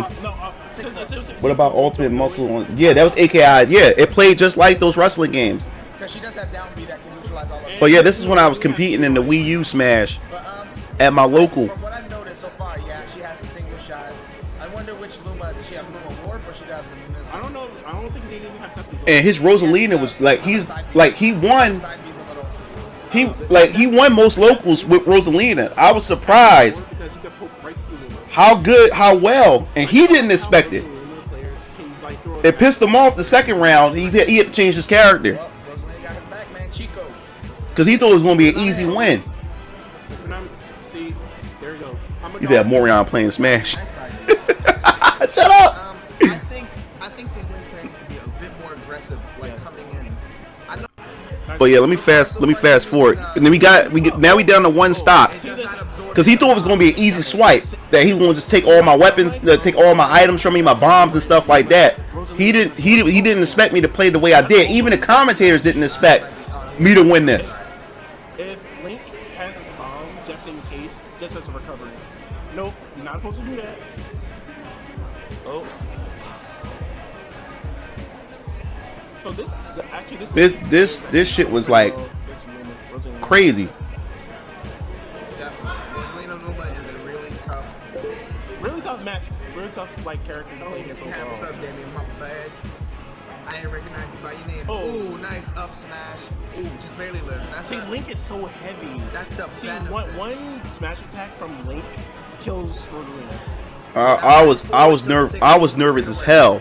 Now, if this I don't know. Like, I was nervous. He needs to capitalize. I was like, oh, here we go. I said, this is about to be it for me. And also, he needs to use his hook shot. Yes, hook shot. Falling Z is a really good move. Oh, Rosa. For any character. Rosa's back. Oh, he heard me. He heard me because he did it almost instantly. Oh, nice. Very nice. I had to get that Luma out of there. I'm like, yo, I'm like, what the hell I'm going to do? I said, all it takes one good hit and I'm done. Quite easily, especially at this percent. Yes. Oh, nice down smash. I would have attacked. I would have forward tilted Luma again. He had the right idea the first time, but right now, like this Link player has a very good awareness. And he's scared to approach me. He's scared to approach me. And they couldn't believe it. It irked him. It irked him. It seriously irked him.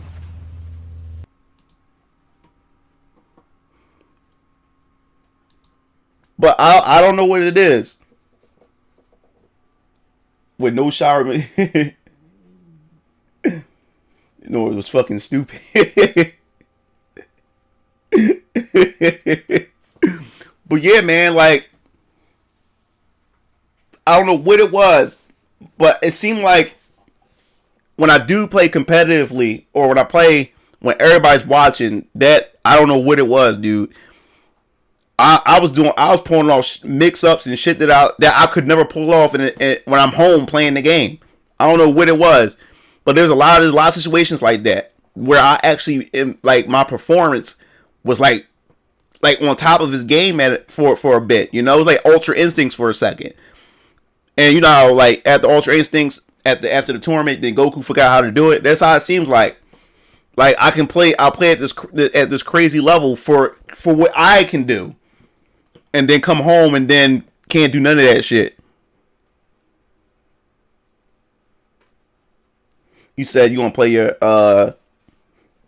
you said Mook can learn. I'm gonna play my first offline tournament once it's back online. Okay. Yeah, I love those. I do, like I said, I do love those events, man. I really do love those offline events. They're really fun, man. That I love the FGC events, man. They really fun. I mean, I had more good times than I had like bad experiences. The bad experience was very, very rare.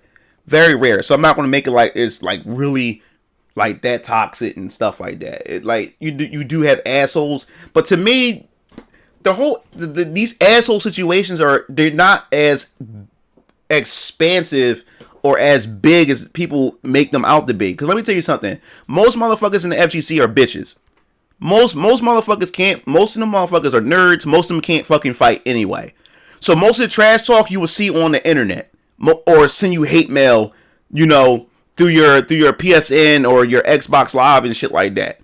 Like I said, the ones that did talk trash, I put them right in their place. Like, dude, you don't know me, because we can do this shit. We can do this shit outside right now.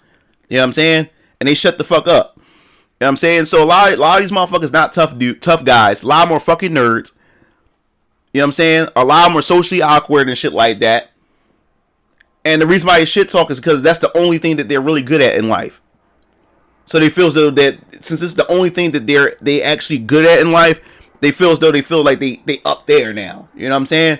So, but like I said, like I've never really ran into a lot of toxicity within the FGC. Never really run into it like that. Oh, what's up, GC? He said no lag. That's why Demarcus is stupid. Yeah. Like I said, there's a lot of these dudes in the FGC are punk ass dudes. A lot of them are bitch ass dudes. I'm telling you. They just talk. They talk smack. They talk smack because it's only a fighting game. That's what they're good at. If you was approached them in real life and stepped to them, they got out of line and got out of pocket with you, they would step the fuck down. A lot of them are bitch asses. So that's why I never had an issue. I never had an issue with anybody. I put them right before we even got to that level. I put them right in their damn place. And you know me, I got my brothers with me too for backup, just in case. So I never had that issue. Yeah. So I never had that. I never had that issue. Never had that issue. But then like I said, like there's a lot of dumb stuff that does go on. And most of the dumb stuff that occur in the FGC, most of it occur over Twitter. Most of it's drama over Twitter. You either got dudes simping, white knighting with the whole female fight, you know. It's not, you know, the fighting game community is not safe for women, which boggles my mind. Like, only women are the only ones that deals with bullying and deals with stuff within the FGC. I mean, if it's predominantly male, then it's obviously there's going to be a lot more males that get bullied and a lot of toxicity going on towards other males. So females are not a special case. But they try to make it seem like that the FGC is just an unsafe place for women, when in fact it's just as unsafe for anybody that partake in it. Period. So then you got this whole, then you get all these different agendas and shit, propaganda and all this other kind of bullshit that's in competitive gaming in general. It's just a waste of time and shit like that. Yeah, and that's another thing too. When you playing people in person, it's all about vibration too, man. It's all about the spirit, because also people can just be afraid to sit next to you and play. Especially if you're a confident player, a confident person and shit like that. Just your aura alone can throw somebody off their game. Because, let me tell you something. There's a lot of people that talk shit about low tier guy, right? But I guarantee you, if that same person was to step to the low tier guy or sit next to him, they wouldn't talk half that shit they be talking to low tier guy over the internet. Because it's all about that person's confidence in spirit.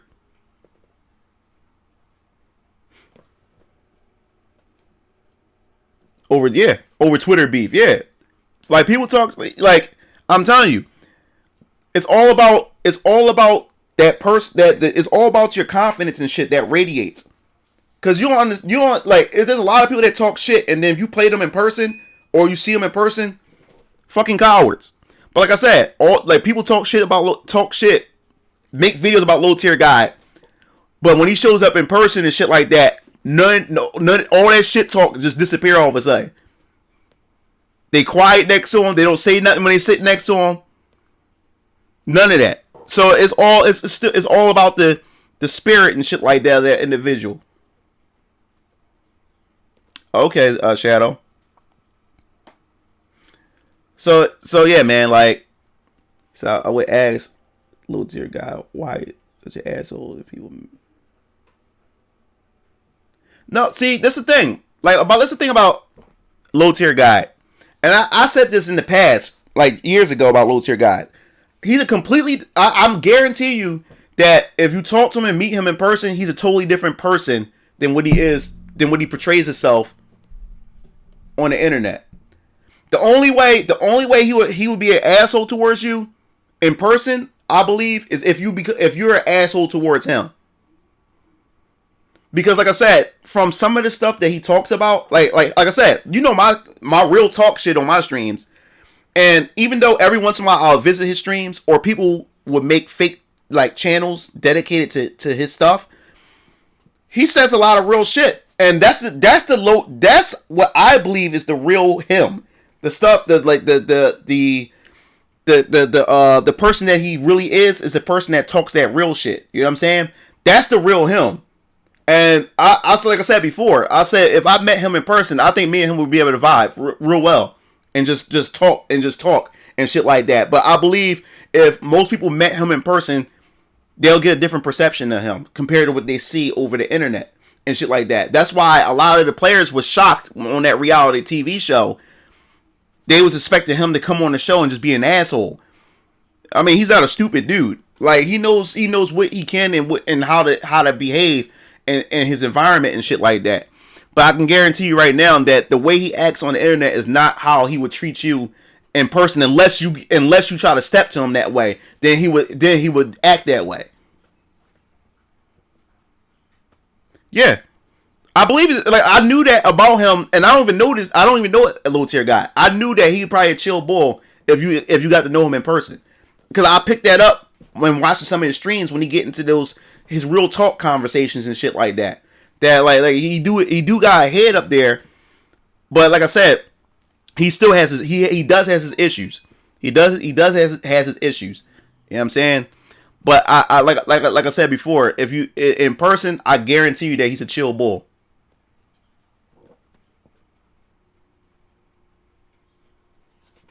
You know, so that's pretty much my opinion. Because like I said, I think he has potential to be a good player and compete at a high level. He just let his rage get the best of him, and he always let the trolls get in his head.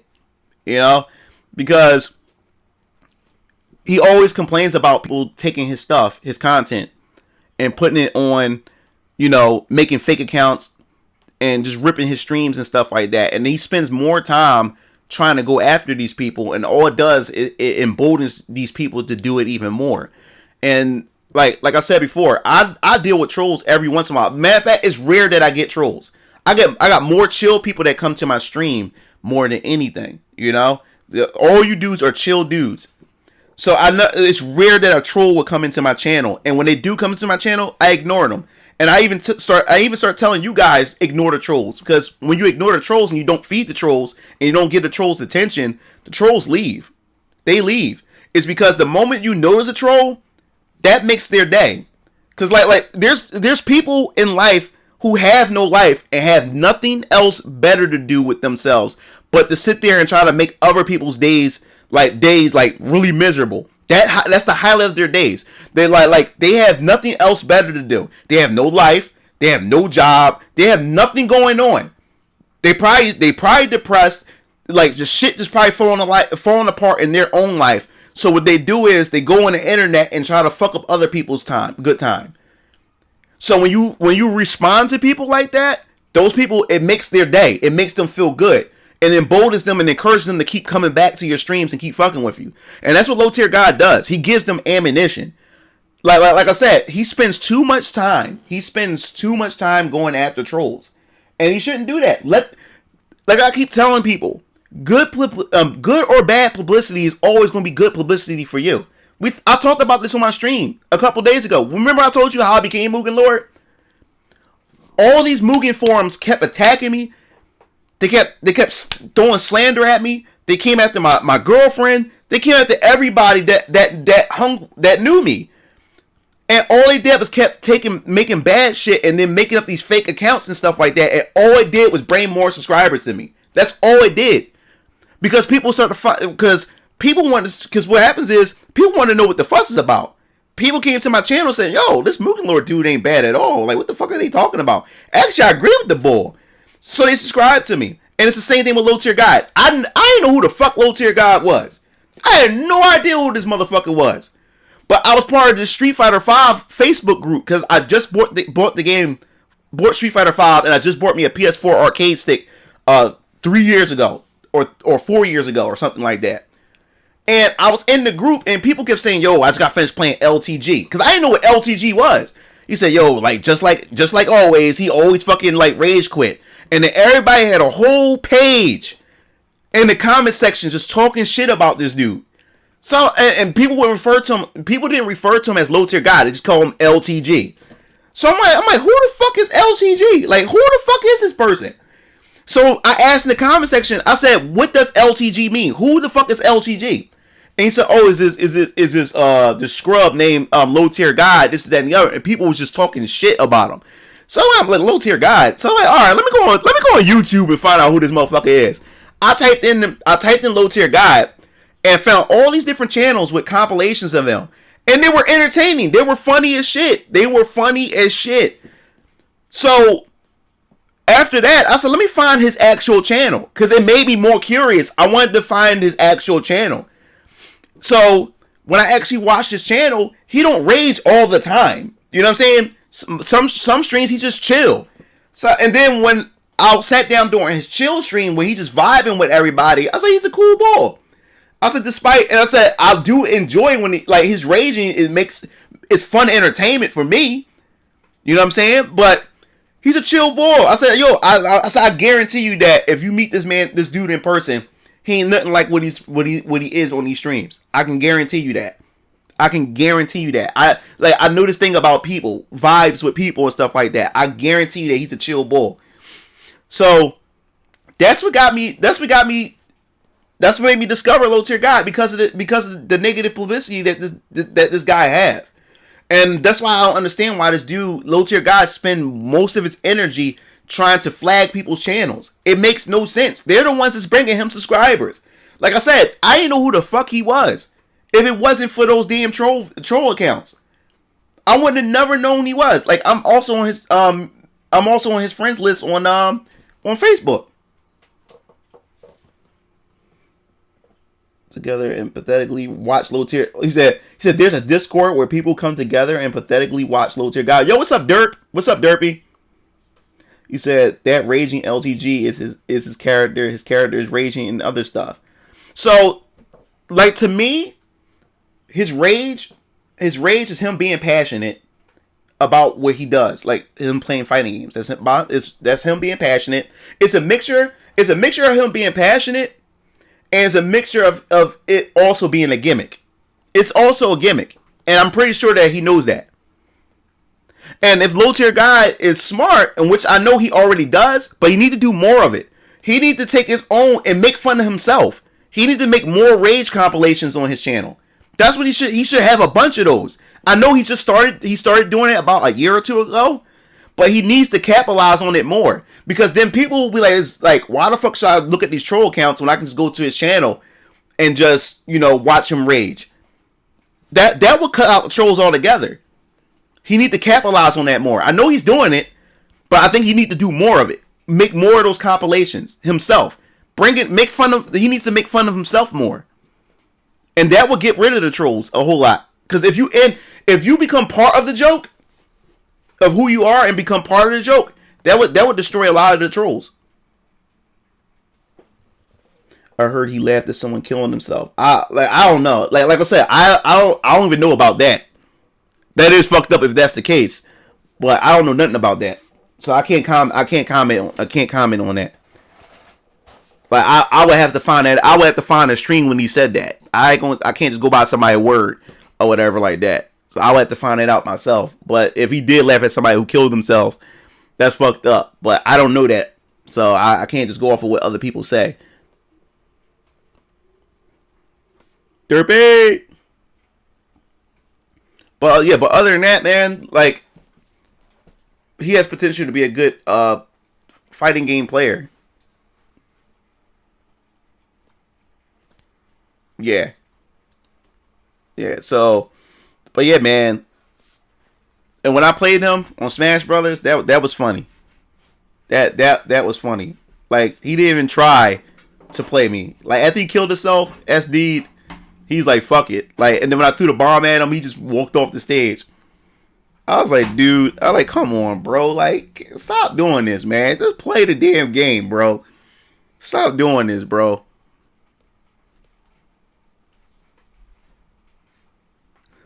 Oh, yeah. I remember that.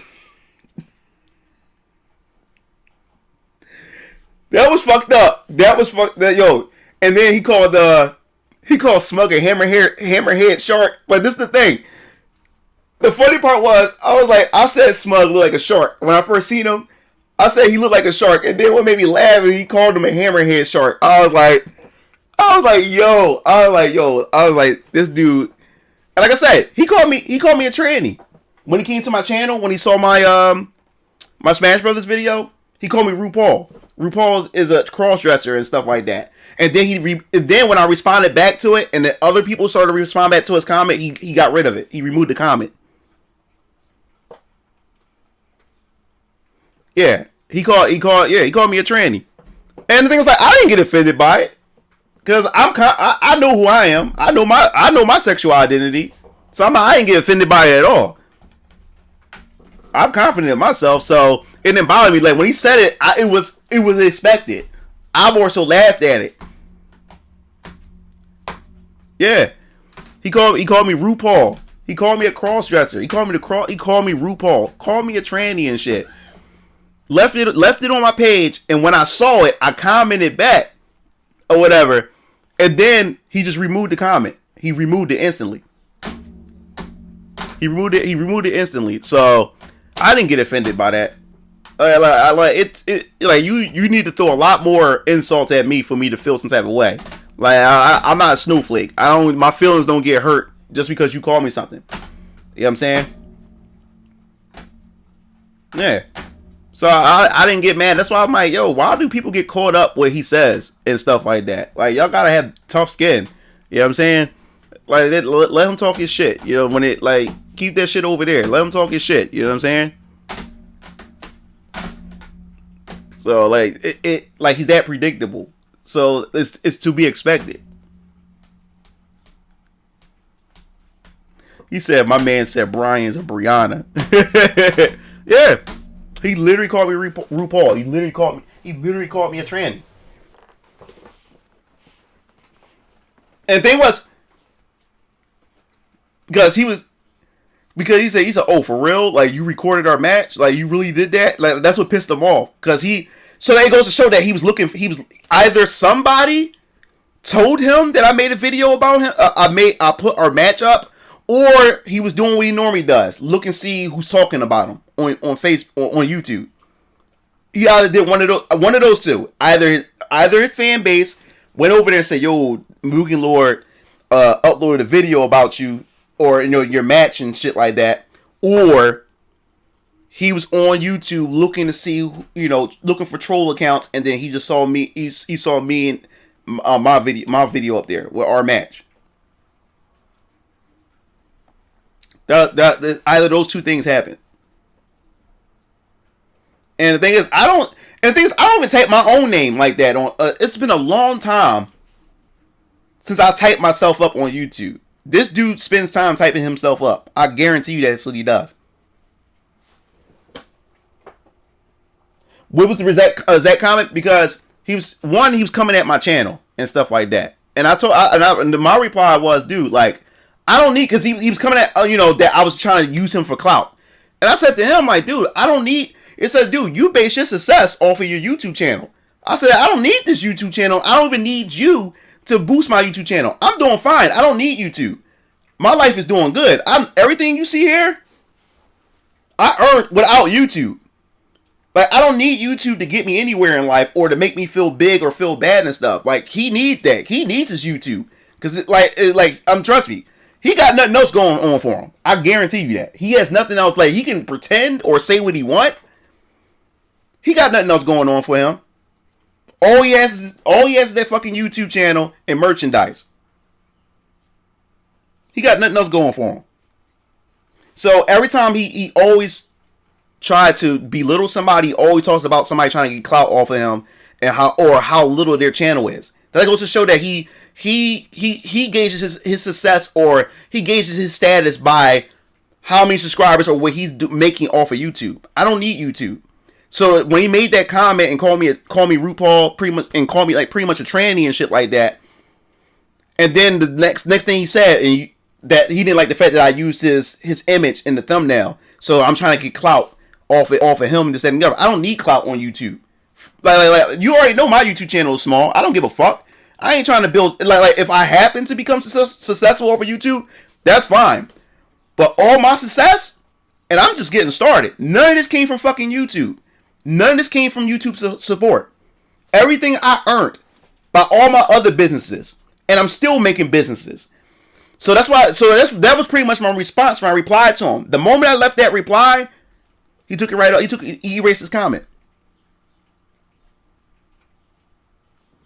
He said, "Did you get flagged?" No, he didn't. He didn't flag me. He didn't flag me. What can he do? It's my video. What can he do? He can't flag me. It's my video. I recorded the match. I didn't take his stream. I didn't take his stream or anything. It was my match. It was my video footage. Yeah. What the hell? I did not need his footage. I had my Elgato hooked up and everything. So when we played, I was already recording. Already recording. So I wasn't worried about that. But like I said, I didn't get offended. He low tier guy being low tier guy. He being who he is. So I found it entertaining. And I found it as a badge of honor. Like I said before, when it comes to if you ever want to go travel somewhere, right? Like a tourist attraction. And you know when people say like, oh, if you go to this country or you go to this place, make sure you check out this, you check out that. That's what low tier guys like to me on YouTube. If you're in the FGC and you're a content creator and you get on YouTube, you have to stop by and check out low tier guy and actually play him and get cussed out by him or get that ass banned by him. You have to. It's like a tourist attraction. He's like one of those spots that you need to go to and experience. That's what you need to do. That's why I see him as. It's a badge of honor to get that ass banned. It's a badge of honor for him to boot you out of his lobby and shit like that. It's a badge of honor. It's a tourist attraction. If you part of FGC and you create content on YouTube and you play fighting games, you have to at least experience LTG. Get that LTG experience. Go there. Oh yeah, and then he and also in the comment he said that I wasted, what was it, like $10, $20? I got money. That $20 or whatever to be able to get on there and play, that wasn't nothing to me. I make this money every fucking day. I got nothing but notifications that pop up from all my films and clients that contact me that want me to do custom videos or whatever. I'm always getting paid. I'm always making money. That $20 wasn't shit to me. I paid the $20 so I can play them or whatever much it costs to get on there and play. It didn't cost me shit. Spent that money just for me to earn it back 5 seconds later. That ain't shit. That's the funny part. He said that's gonna piss me off. Yeah, like that was funny, man. That was funny, but you at least experienced that at least once. So it was like a badge and honor. I said, "Oh man, I got kicked out of his lobby." That was funny. But like I said, he's doing him. He's on his grind. He's doing him. And that's all I can do is respect. Like people get mad at this dude. People get mad at this. I'm like, yo, if you don't like the dude, then why do you watch the dude? He says it himself. Like, I said the same thing. If y'all don't like the guy, why you continue to make videos about this guy? Like y'all, these people are the ones that make this man relevant. Y'all make this man relevant. People keep talking about this man. Y'all can't stand this man, but yet y'all keep making videos about this dude. He feeds off of that. If you wanted to destroy low tier guy, just don't pay him no attention. Don't make videos about him. Don't do none of that. Like then he would have to be forced to create some different type of content. He'll be forced to make different kind of content. And matter of fact, he made rage less.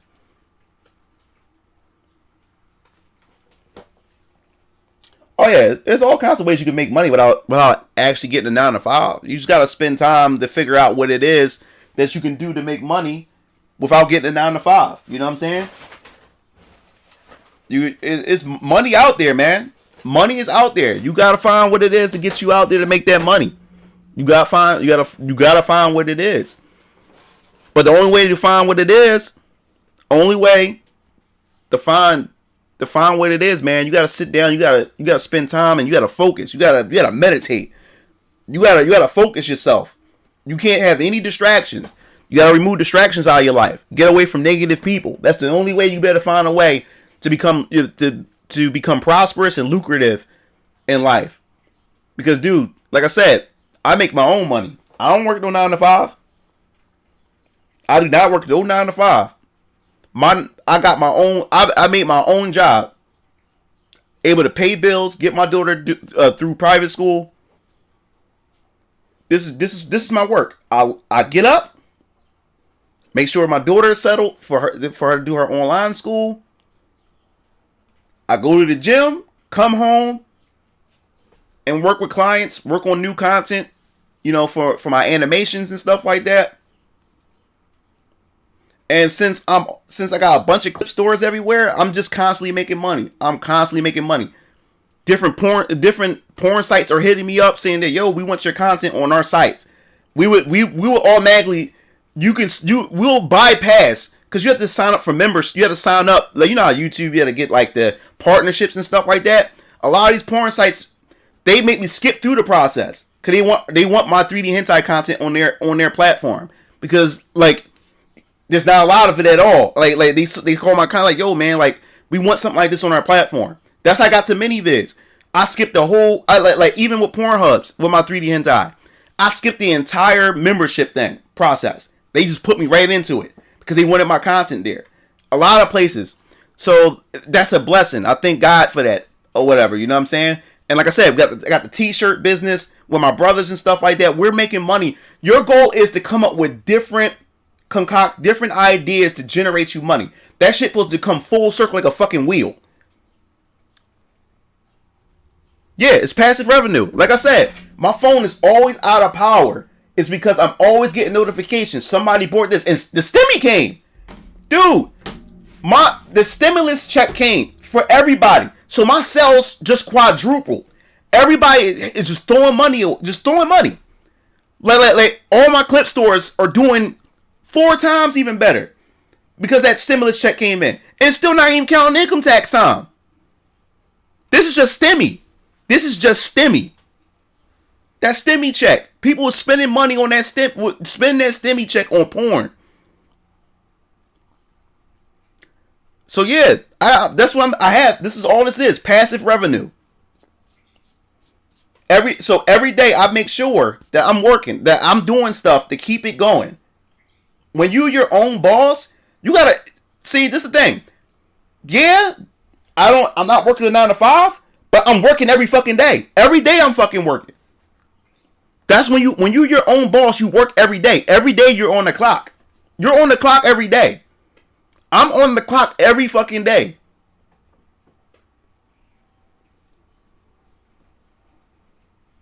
He said, shit, I'm drawing hands and titties right now. Yeah, sex sells. Sex does sell. So I got some. I'm about now. Like I said, I'm getting into merchandising soon with my hentai stuff. Right? Like I'm telling you right now. Now that I know how to get my models into Blender, now Blender, I know to extract my models from the program and put them into Blender. I'm about to come out with my own figures of my 3D girls. I'm about to start doing figures. I'm gonna start doing my own statues and shit like that. I'm gonna start selling that shit.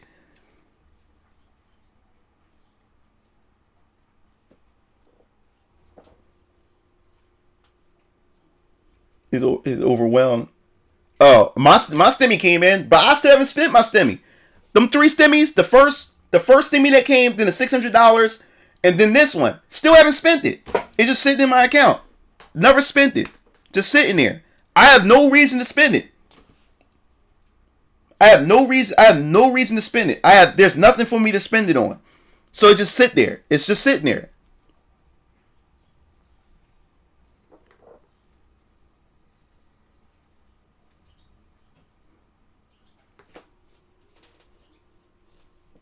Oh, what's up? What's up, Ver? And like I said, I'm gonna say this I'm gonna keep saying this. I'm gonna keep repeating this because repeating motivation can just do wonders for people. All you guys are, whatever talents you have, all you motherfuckers are sitting on a gold mine and don't fucking know it. All you guys got talent and all you guys have something right now that you're sitting on. You're sitting on it right now and don't even know it. All of you are sitting on something. You just got to figure out what it is that you're sitting on and then how to bring it out. All y'all got potential. All y'all in this fucking chat got potential to do something. To leave an imprint on society and life in general and change people's fucking lives. All of y'all. Y'all sitting on gold mines.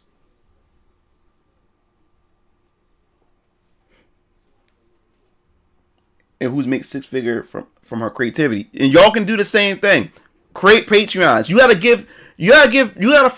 give people a product that customers don't know that they want, but want it. You know what I'm saying? They didn't know that they needed it, but they need it. That's the type of thing, and you have to stand out from everybody. That's what you have to do. You have to stand out from everybody. And you have to constantly promote. You have to be on whatever platforms that allow artwork. Be on all the motherfuckers. Be on all of them.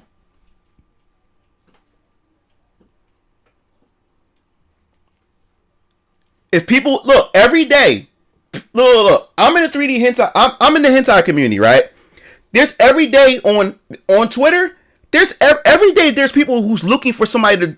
There's every day there's people out there with original characters but can't draw, and they're always looking for somebody to draw their original characters. There's a whole field out there. It's all over Twitter. It's all over Twitter. There's people out there, and the best thing to do is you follow other artists, right? And then you look at their following. What you do is you follow their followers, the people who like their work, because these are people who like art. So you follow those people. So when you follow people, what do people do when you look in the notifications? Somebody just followed you. What do? You click on their profile because you want to know why they're following you. If you have similar interests and people click on you and see that your art style is unique or something that they may like, then they're going to follow you back. But there's people every day that's looking for people to draw their OCs.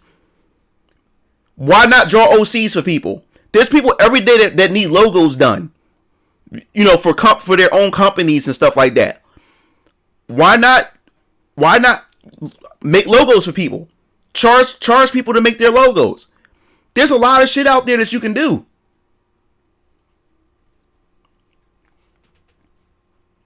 Exactly. You have to create value. You have to create it. You can't expect that shit to fall on your lap. You have to create it.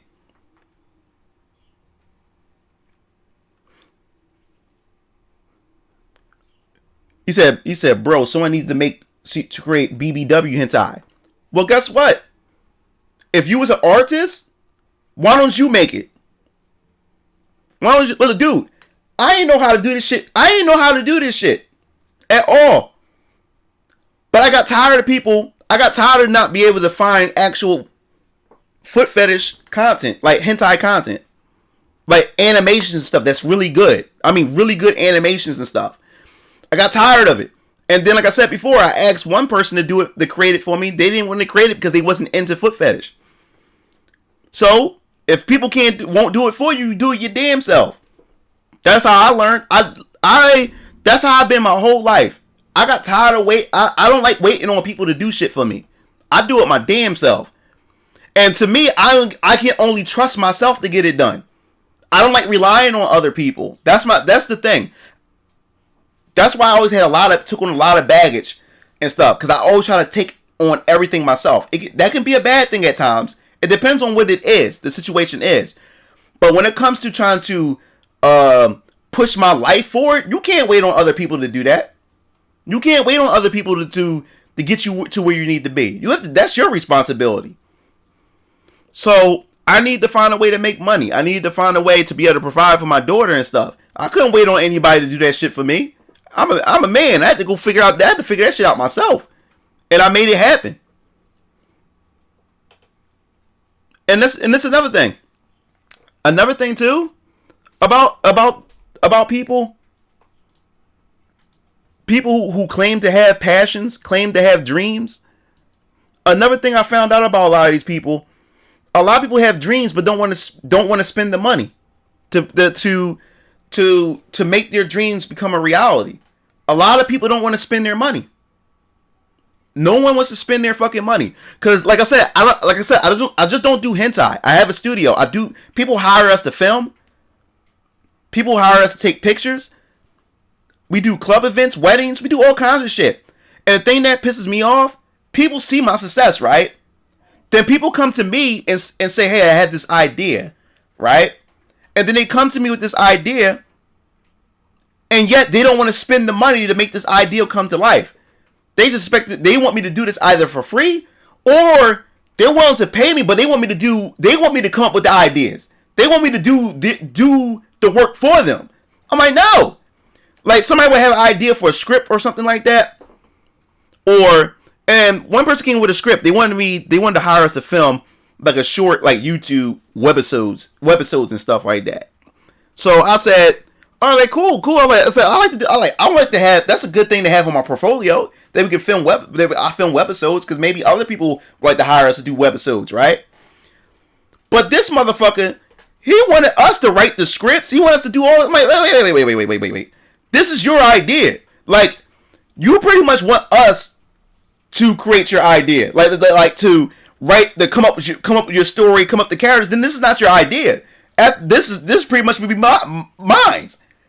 Like, they want us to do the work. This one chick, she's a model, really beautiful chick, and she's really good at modeling, a pro at it. Yeah, a pro. She's a pro at modeling, right? So when she used to come to our shoots, we had a lot of amateur models or whatever, and she used to help the chicks how to pose and everything. And people love every time she used to show up to our shoots, because she makes a lot of the girls feel comfortable and not nervous and stuff when it's time to shoot for us. So she used to help them pose, the type of looks to make and stuff like that during the shoots. So she had the idea, and she came to me. She's like, "Yeah, I had this idea. I'd like to do a modeling seminar, for women who just getting into the industry or trying to get into the industry and stuff."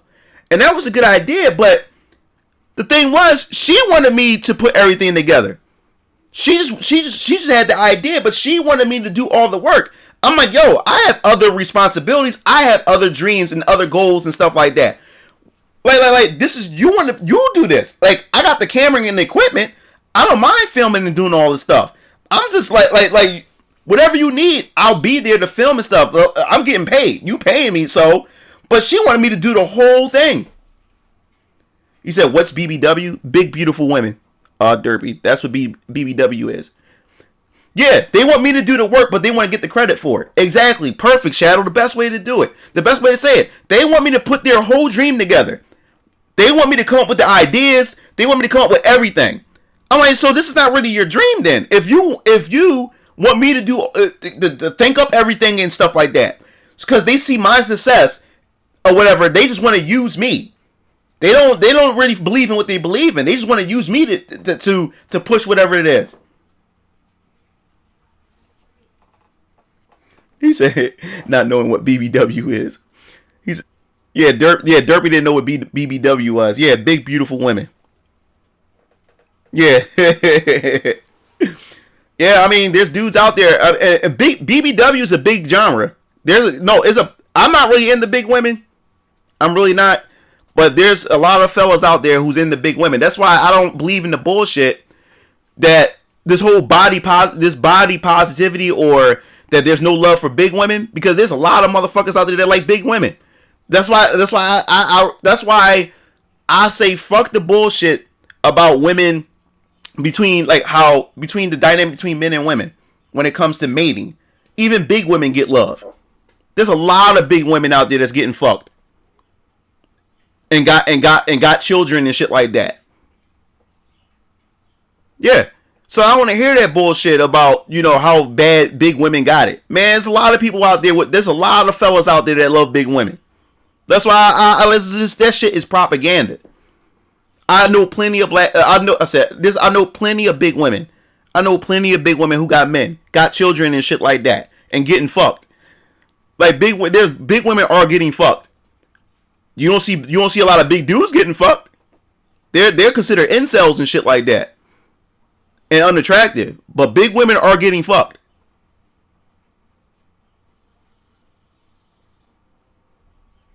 No, it does stand for that too, Derpy. Yeah. But big dudes have it harder than big women. Big dudes have it harder than big women. Big women can get fucked easier than a big dude. Now, Pogs, Pogs doesn't necessarily mean she's big. She's got a fat ass. Pogs is fat ass white girl. That's totally different. Pogs, she don't have to be big. She's just a white girl with a big fat ass. And that's because, like I said, white girls came up a long time ago. White girls had flat asses. Only thing I can say about white girls back then, it was always the chest. A lot of them had nice developed chests, but back then white girls had flat asses. But times changed. You know why? Because one, like I said, black women has always been teased about how big their lips are and the shape of their bodies, black women. And now, but at the same time, the black woman's body at the time is the ideal body that most girls want. The fat ass, you know what I'm saying? They get these collagens in their fucking lips and shit like that. Like these women who aren't, these non-black women getting the collagens in their fucking lips. They getting the fat ass, the big titties and shit like that. Trying to get these type of bodies that black women were naturally born with. You know? So, and it's not just that. It's not even because of surgery and stuff. It's the food. It's the fucking chemicals and these hormones that they put in their fucking food. That's changing the biology of a lot of these women. Like I said, there's a lot of white girls getting fat asses out. They having nice asses out there. Oh yeah, dude. The dad bods is coming in. The dad bodies. The dad bods is starting to be in. Like women going at the dudes with the dad bods. I think that's more like women with daddy issues or something. But yeah, it's the food. It's the food that's making dudes more feminine. And it's the foods that's doing shit to the women's bodies that's making younger girls looking like grown women, having women bodies. Yeah. Why do you think some of these young girls, it's them leggings, man, don't be fooled. Dude, trust me. I like I said, I've been with more white girls than anything. Trust me. I've been with more white girls than anything. I've been with a lot of white girls that got a nice ass. But It's the food. It's the food. And there's a lot of soy products going in our foods, and it's feminizing a lot of today's males. Testosterone is on a decline. It's the foods. It's the foods. It's the foods that's doing it. That's why you ever heard the term soy boys? Boys full of soy, the way they dress. A lot of them are metrosexuals and stuff like that. A lot of them are starting to have a lot of feminine traits to them and stuff like that. A lot of it's coming from the hormones. A lot of stuff is coming from the food. It's soy. Soy reduces testosterone. And that's the way to attack. They out there trucking dudes like the game. They be underage but look 23. Yeah. And the foods are making underage girls look like grown women. Their bodies so overdeveloped at like 14 and 15 and shit like that. That's why I keep telling you dudes, be careful out there. I said to you in my last video, which I'm going to put up, talking about jailbait. There's a lot of young girls out there looking like grown-ass women. And you really have to be careful. Because these young girls are going after grown-ass men. You have to be careful. You have to pay attention to how these young girls behave. And the way they walk, the way they talk. Because young girls act totally different than an older woman. They act totally different. It's sad. There's some older women that act like young girls too. But you still know what an older woman is. Even though they act like young girls. You know what I'm saying? But younger girls... It's like the same slate all the way across the board with all young underage girls. They act a certain way. So, like when I'm out there in the public and stuff like that, I know what a young girl like about the way they carry themselves and the way they act. Like I said, a lot of them look like they grown ass women, and as I'm walking down the street, I know right even out my peripheral vision, I'll say, yo, she has to be about like 14, 15. I just turn away. And like I said, I've been approached by a lot of young girls, like underage girls. I'm like, yo, I ask, like, yo, how old are you? And some of them even trying to lie over like that. If they have to hesitate about their age, I won't fuck with them. I won't even entertain it over like that. You're not trying to get me caught up and shit like that. But you gotta be careful out there, fellas. You can't think with your dick, because a lot of these dudes out here that thinking with their dick over like that, and they're not analyzing the situation. You know, you would think that these young girls would have sense enough, you know what I'm saying, to not put themselves in that situation, but they don't give a fuck. You know what I'm saying? They do not give a fuck. Especially if you got money, especially if you have like clout and all kinds of other shit. That's the shit that fascinates young girls. That's the shit that fascinates them, and they would get you quick. And there's a lot of dudes that fall into that fucking trap because they don't ask questions. Or some of them may have an indication that they might be underage, but they don't ask the questions because they horny.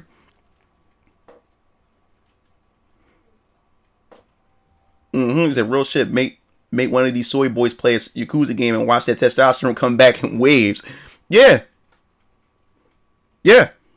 He said, game got caught DMing a 16-year-old once, and I think, but she dead ass looked 23. Yeah.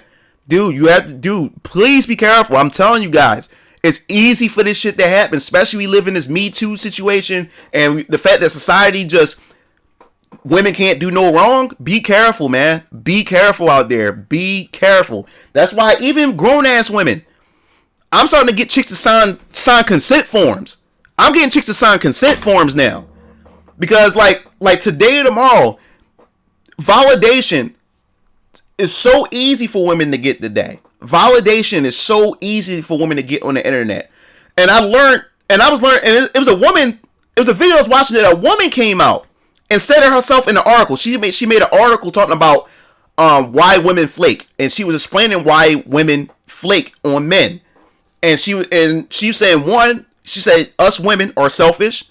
And she said us women are selfish. And the fact is that we want to save our comfortability or save our feelings or whatever like that at man's expense. She says, for instance, if a guy approached her or approached a woman, she said that we already know in our head that we're really not interested, but we will say yes to that dude just because we want no altercation or no conflict, knowing damn well we want to flake, knowing damn well we had no interest.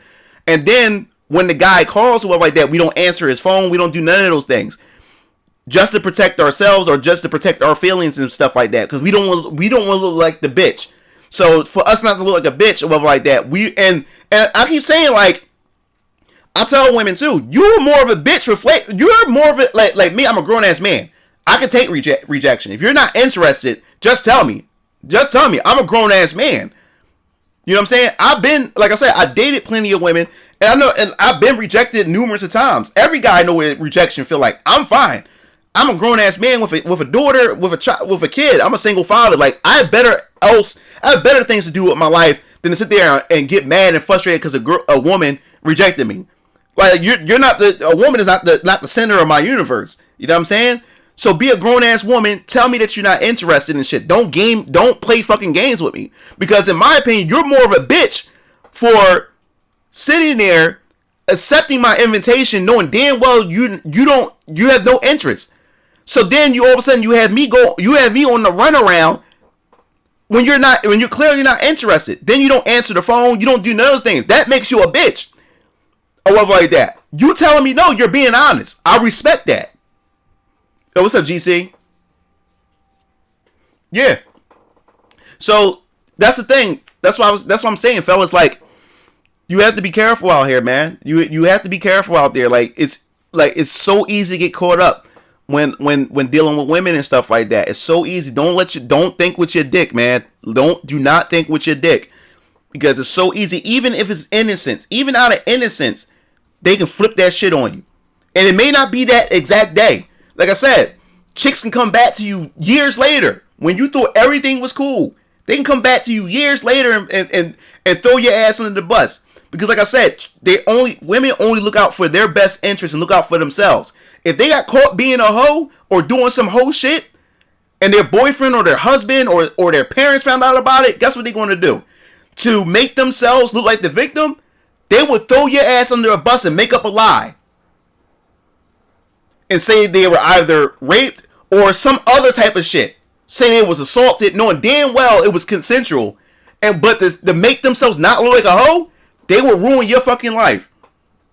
That's how selfish they are. They will ruin your fucking life, ruin your career, ruin your marriage, or ruin a current relationship you in, just to get themselves out of a situation. And they can't. And what pisses me off, about this is, women pretend that shit doesn't exist, that women don't make shit up. They pretend that any accusation is true by default, that women don't make up shit out of spite, just to fucking spite you.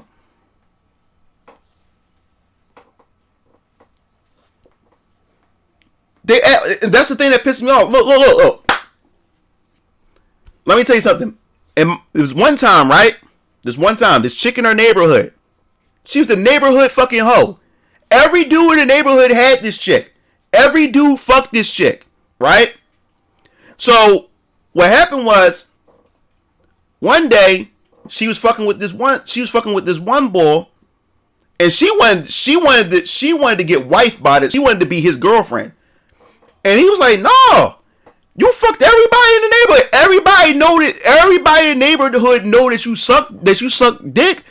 You got pulled. You've been gangbanged, everything, the whole 9 yards. Why would I want to wife you? Why would I want you to be my girlfriend? He said, "No, I'm just trying to hit." Cause she let him hit, and then she fell in love, and she wanted more. He said, "No, it was my turn to get some of that." So she felt embarrassed by that, because she wanted him. She wanted to have a relationship with him. He didn't. He just wanted to fuck. She got mad at that. Everybody in the neighborhood knew about it. She was embarrassed by it. So guess what she did? She went back to her father and told her father that bull raped her. Because she was embarrassed. She regretted that decision, sleeping with him. So she went back to her father, and this is the thing. She went back and told her father that she'd been raped. Her father went out there, right? And approached the young man. And said, "Yo, like, I don't appreciate what you did to my daughter, this, that, and the other." And the young boy was like, "Yo, old head, like, seriously, like, yo, I'm telling you right now, I didn't do that, yo. I didn't touch that girl that way like that, yo. Like, she came to my house, it was consensual. She gave it up. You say, yo, your daughter's a fucking hoe."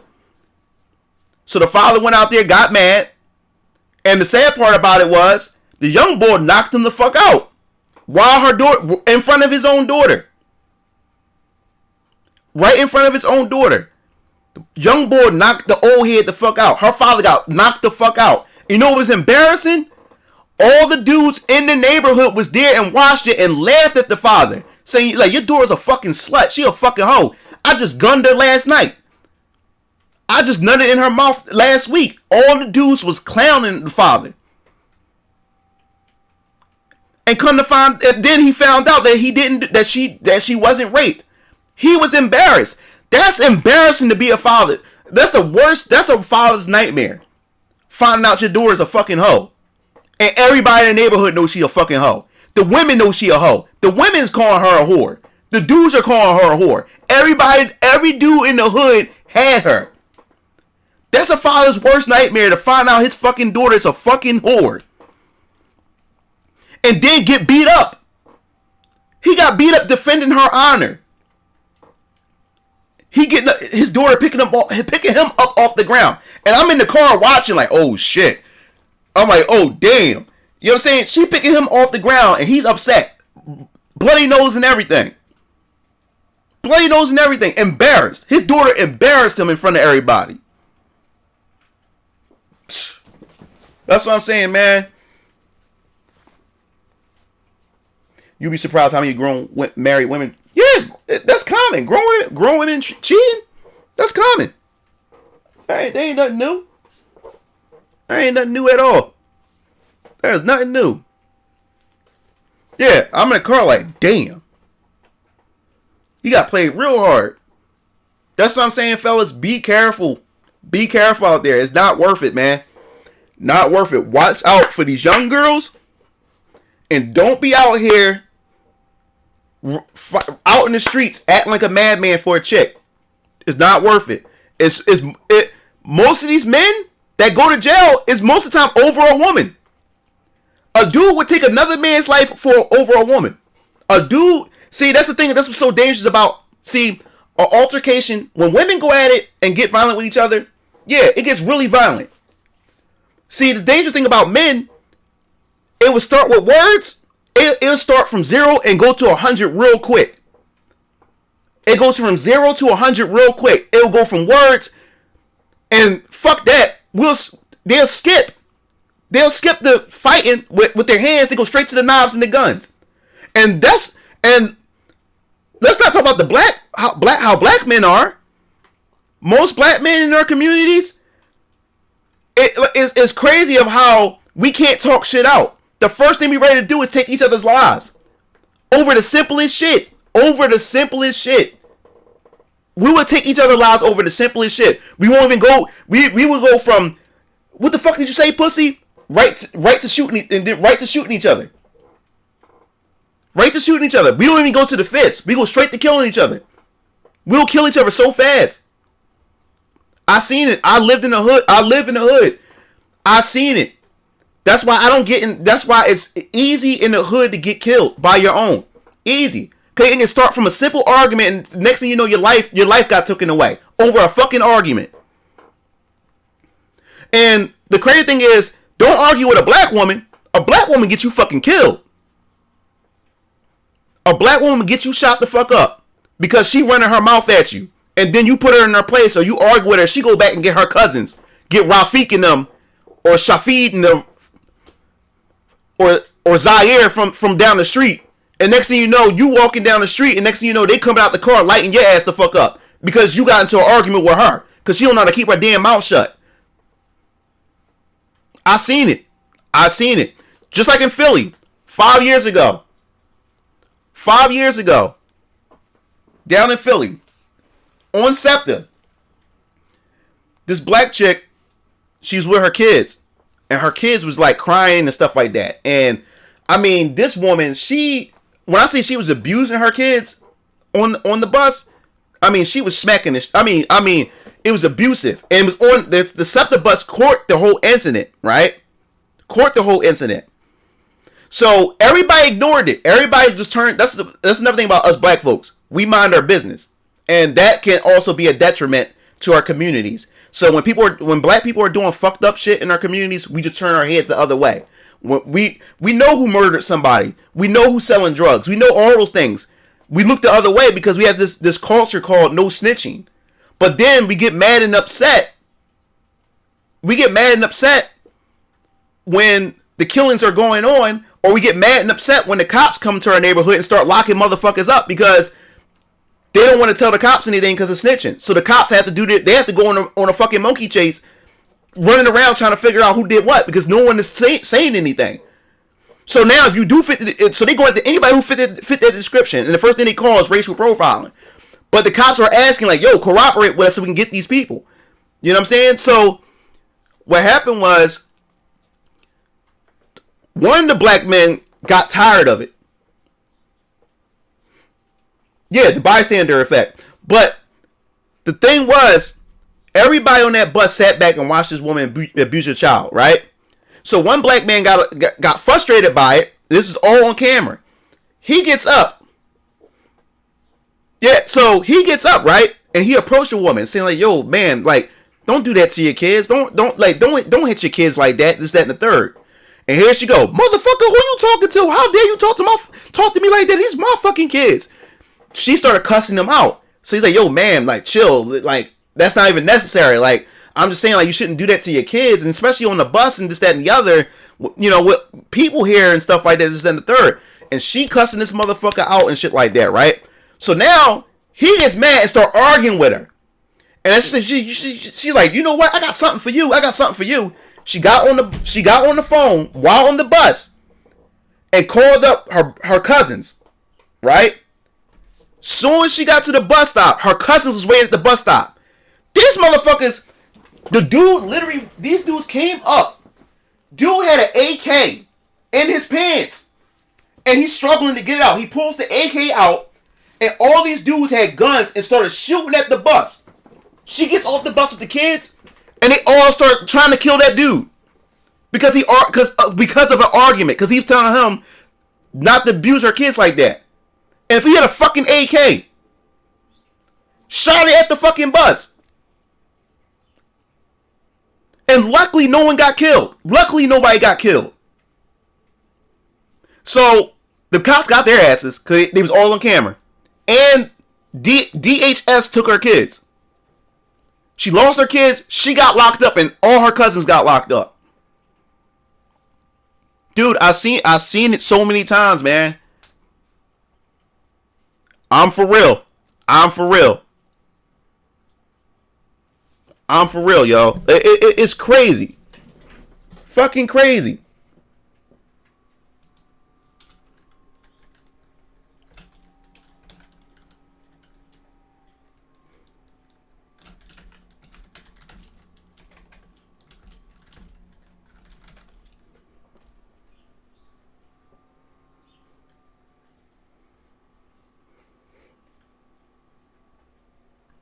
It was fucking crazy, man.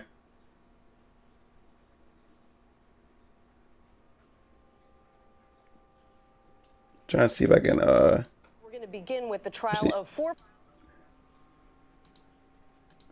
That's why I hate when the news. Let me find the raw footage. Here we go. Let me see. And see, the thing is, the raw. I found the news report version of it. Of course, they're gonna bleep most of it out. This is in my hood. This is in my hood, Philadelphia. And Mr. LaCourt is the uncle. These motherfuckers, look at this. Penny's child. Wow. And so I wish get her off the bus. That is her child's uncle. And this is the news version of it. I gotta find the raw because and you see how everything plays out. That they are cousins of Angel LaCourt. Angel LaCourt was the individual that got. This is in Philly. There's a third individual in Philly who's not been arrested. That's also on the scene. That is also a cousin. And this is old. They end up finding all of them. Cousins, and Mr. LaCourt is the uncle of Penny's child. Wow. And so, what kinds of charges are they facing? Yeah, it was fucking ridiculous. And I've been through this, and that's why growing up, I didn't argue with black chicks. Cause I know a lot of people got killed and got shot over dumb shit, and is that bad? Is that fucking bad? It's that fucking bad. It's that bad. It's that fucking bad. It's that bad. Get to fix the focus. Yeah, man. Is that bad? That's why I don't. Cause you know my brother. Oh, I forgot to tell you. My brother, and it's still in this. Actually, this. You know my brother. Yeah. Now let me tell you something, which proves my point. My brother Keo got fired from Amazon last month. I'm gonna tell you, last month. That's what I'm saying. Like, it's so bad. I'm sorry to talk about this, but it's always us black brothers. It's always us. It's always like instead of us talking about like, man, we rather take each other's lives. My brother got fired from Amazon because a fight broke out and shit like that, or a fight was about to break out. Was because this bitch ass dude, and my brother had nothing to do with it. So this black boy on the job has his girlfriend, has his chick. Now a lot of people know this chick is a hoe or whatever like that, right? Now the thing is, my brother don't even work on the same shift as the chick or whatever. So this dude is already a simp anyway. He does whatever this chick tells him to do and shit like that. And he gets very emotional when people talk about his girl. He gets really upset and shit like that. You know, he always trying to defend her honor over everything. And he never believes that she can do any wrong and shit like that. That's how this chick always uses him or whatever. So my brother Keo was cool with him or whatever. So one day, it was like about 2 months ago, my brother was playing Avengers on the PS4. So all of a sudden this phone call comes in, and my brother was like, yo, I'll be right back. So my brother goes in the back room. Yeah, it's always some fucking hoe. It's always some hoe shit. So my brother go upstairs, and my brother on the phone arguing with the bull. The bull was saying like, yo, I heard that, you know, you trying, you know, that you've been trying to holler at my girl, you know, on the job, this, that, and the third. So my brother Keo was like, what the fuck? Why would I want to talk to your girl? I know that's your girl. Like, me and you homies. Why would I try to fucking talk to your girl? Matter of fact, me and her not even on the same shift. I don't even see her. Me and you work on the same shift. I don't even talk to her. So where do you get this idea that I'm talking to? Who's telling you? Because he said, and this is the thing that was so, like, this is why I'm saying like, dudes are bitches.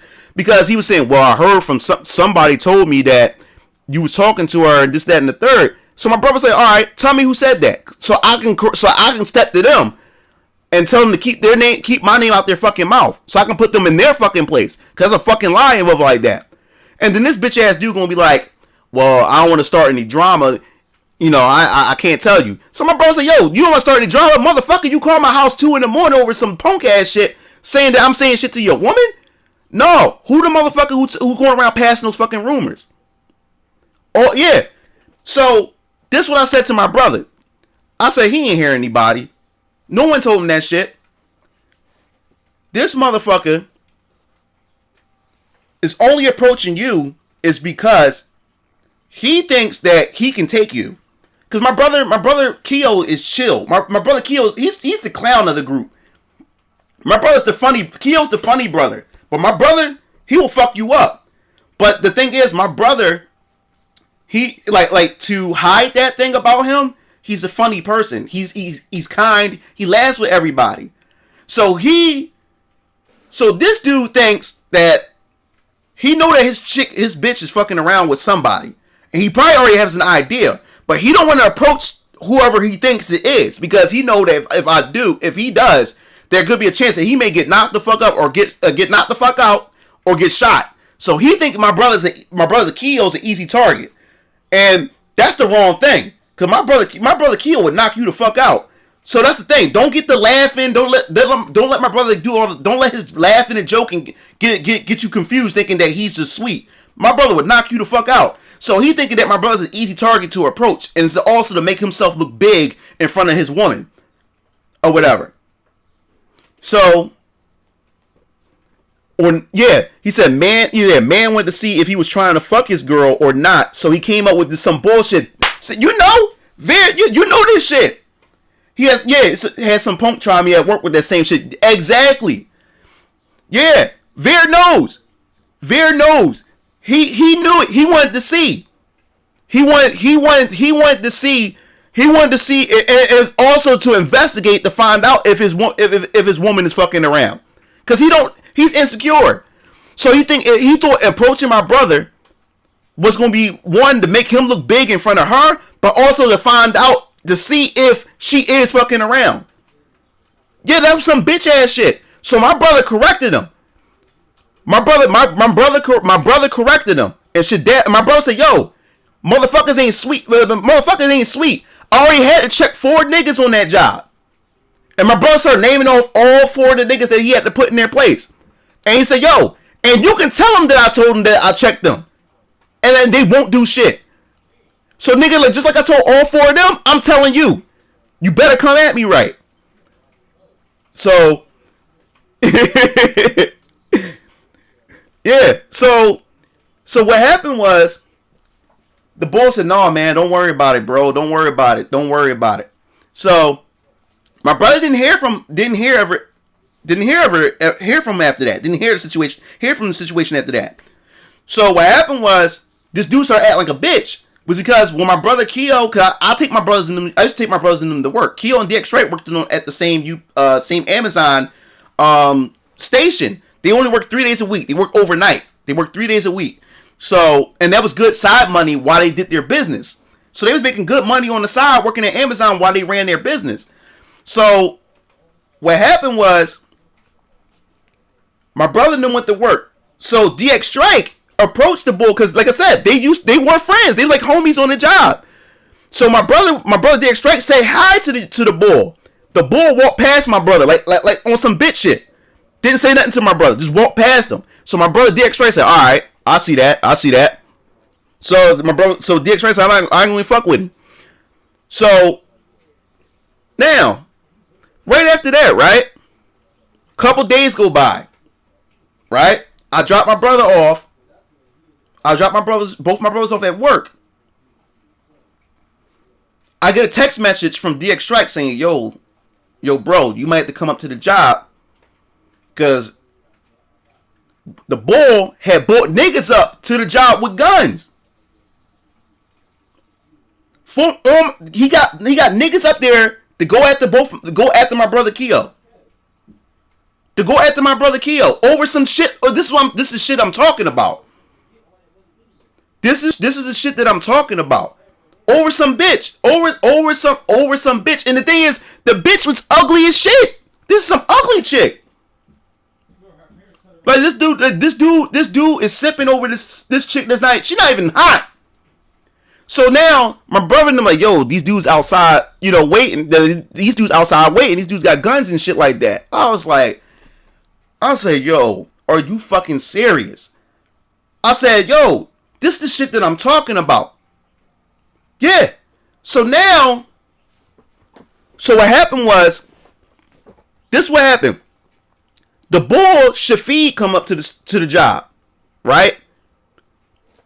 One of the black Jones that work at the job say, "Yo, Keo, Shafiq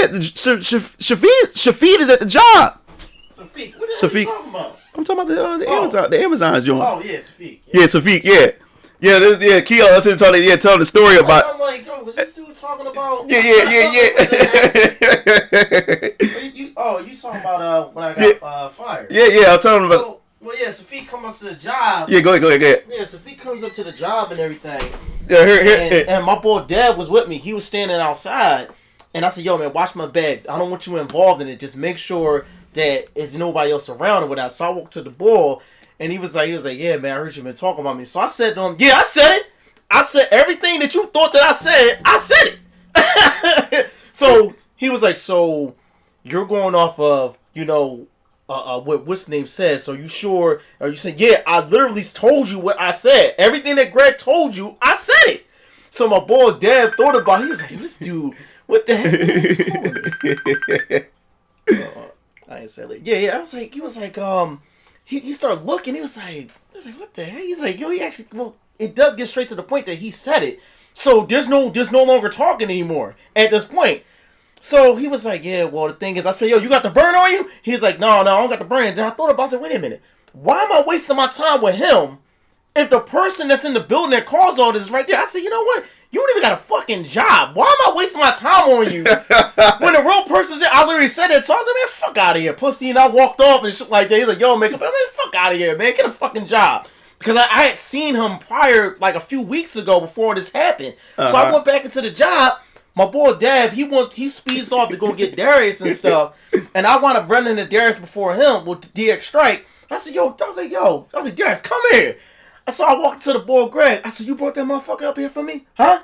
You brought him up here? Kev, I don't know what she's talking about. I said, you know what the fuck I'm talking about. Now, we near the conveyor belt. And did I have this? No, I didn't have this hoodie during the time. I was wearing a Black Sun hoodie. So I'm standing across from him. His girl's like right in the back and stuff. So I'm ramming across the joint. Darius doesn't know what's going on and stuff like that until the conversation started getting more heated. I said, yo, the conversation was supposed to be between me and you, not him. I said, he had nothing to do with that. I said, now you brought him up here for me, because that's what it sounded like. Yo, listen, man, you want to take this outside? I said, fuck yeah, I want to take this outside. So this dude drops all stuff. We going outside. My coworker's jumping over stuff. Yo, wait, man. Oh, my God. Yo, he knocking stuff over. Yo, oh, please. I had this joint named, I forgot her name, Samani, I think that's her name. What's her name, Samani? Yeah. But I called her Fitbit, because this black joint was, I'm not even going to get into it. But, yeah, she looked good. She's young and dumb. So anyway, she jumped on me and stuff like that. She was like a toy to me. I'm like this. I didn't know she was grabbing on me. So I'm throwing people off me and stuff. Nobody's grabbing this guy. So I had at least about 6 dudes. I'm like, yo, Kev, man.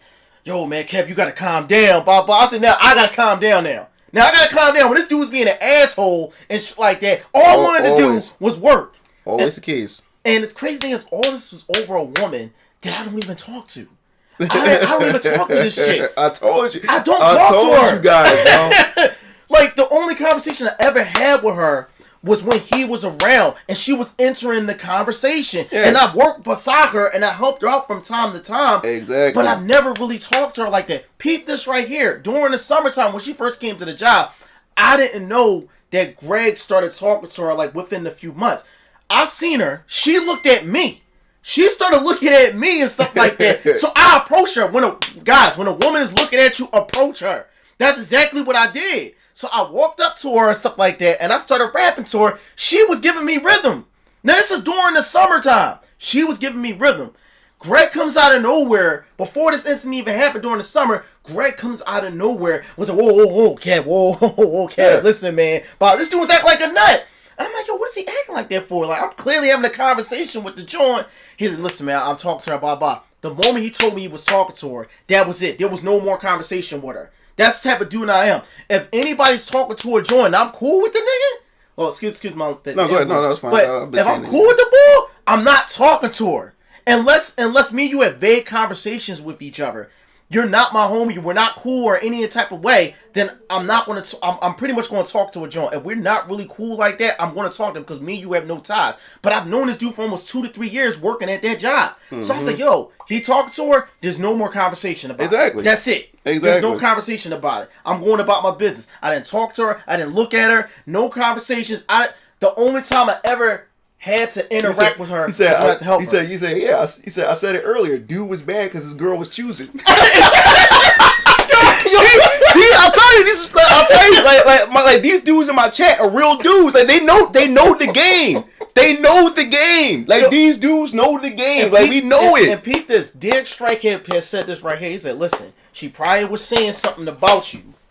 Ticked him off. Whatever she said about you, I guarantee ticked him off. He felt some type of way about that. And the crazy thing is, like I said, I had vague conversations when Greg was there. She was there, standing right next to him. Mm-hmm. I never said anything out of line. I never said, yo, you look good, girl. I never said anything on those lines. That's just plain disrespect. Yeah, I never say stuff like that. That's what I was telling you. Like when it comes to me and my brothers, like if you my homie, you my homie. I'm not gonna do anything that's going to jeopardize our friendship. I'm not gonna fuck around and try to talk to your woman behind your back. Like if you my dog, you my dog. You know what I'm saying? So that's what I'm saying. Like why would you up and believe that I was gonna do that? Like I've known you for 3 years. And think she just got here during the summer. She just got into the picture. So I'm gonna throw all that away just to sit up here and just to get some doggone shit when I get some other dog shit. And I was already knocking off a joint anyway. So why would I want to be greedy and try to get more? That's stupid. It doesn't make any sense to me. Yeah, man.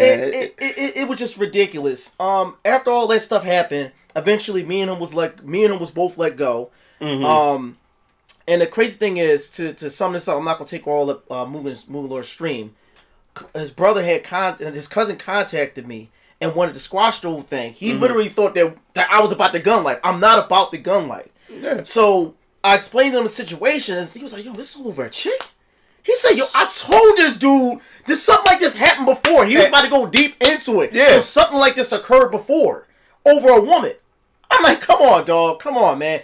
The moral of the story is, dudes, don't be simping for no bras. These bras can literally jump up and go for another joint. That's what Vera said the same thing. Dude dead ass wanted to see if you was trying to pipe, but he wanted to save himself, so he came at you with, I heard this and I heard this, that, and the third. That's what it was. Like these dudes know. Like that's why I love these dudes. Like they know the deal. My boy Deb was like, "Listen, man, none of this makes any sense." It doesn't make sense. He said, like, "Yo, out of nowhere, this man just start going up here talking all this stuff. He's vague, just like the boy Vex said. He's like, yo, my boy just said he's very vague on what he's saying. He's not really being genuine what he's saying. Yeah. He wants to approach you in a certain way. He doesn't want to look like a nut in front of his joint and stuff like that. Basically, whatever she said started the whole entire situation. There was nobody that said anything. It was her. I said that's what it was. I don't even work there. I said shit ain't adding up. It's not making sense. It wasn't making sense. It wasn't making sense. Like, this dude's a bitch, dog.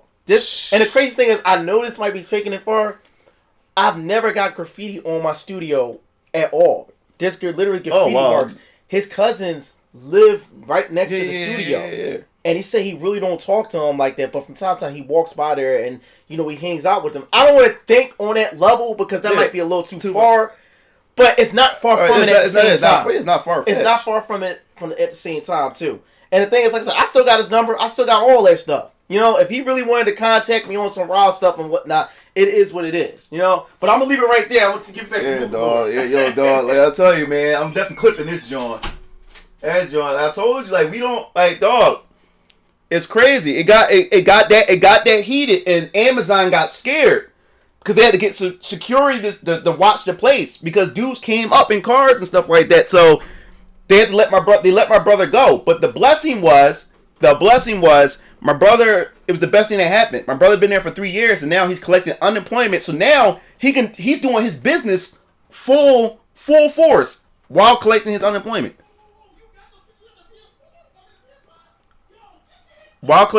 So it worked. He said, "Great cameo."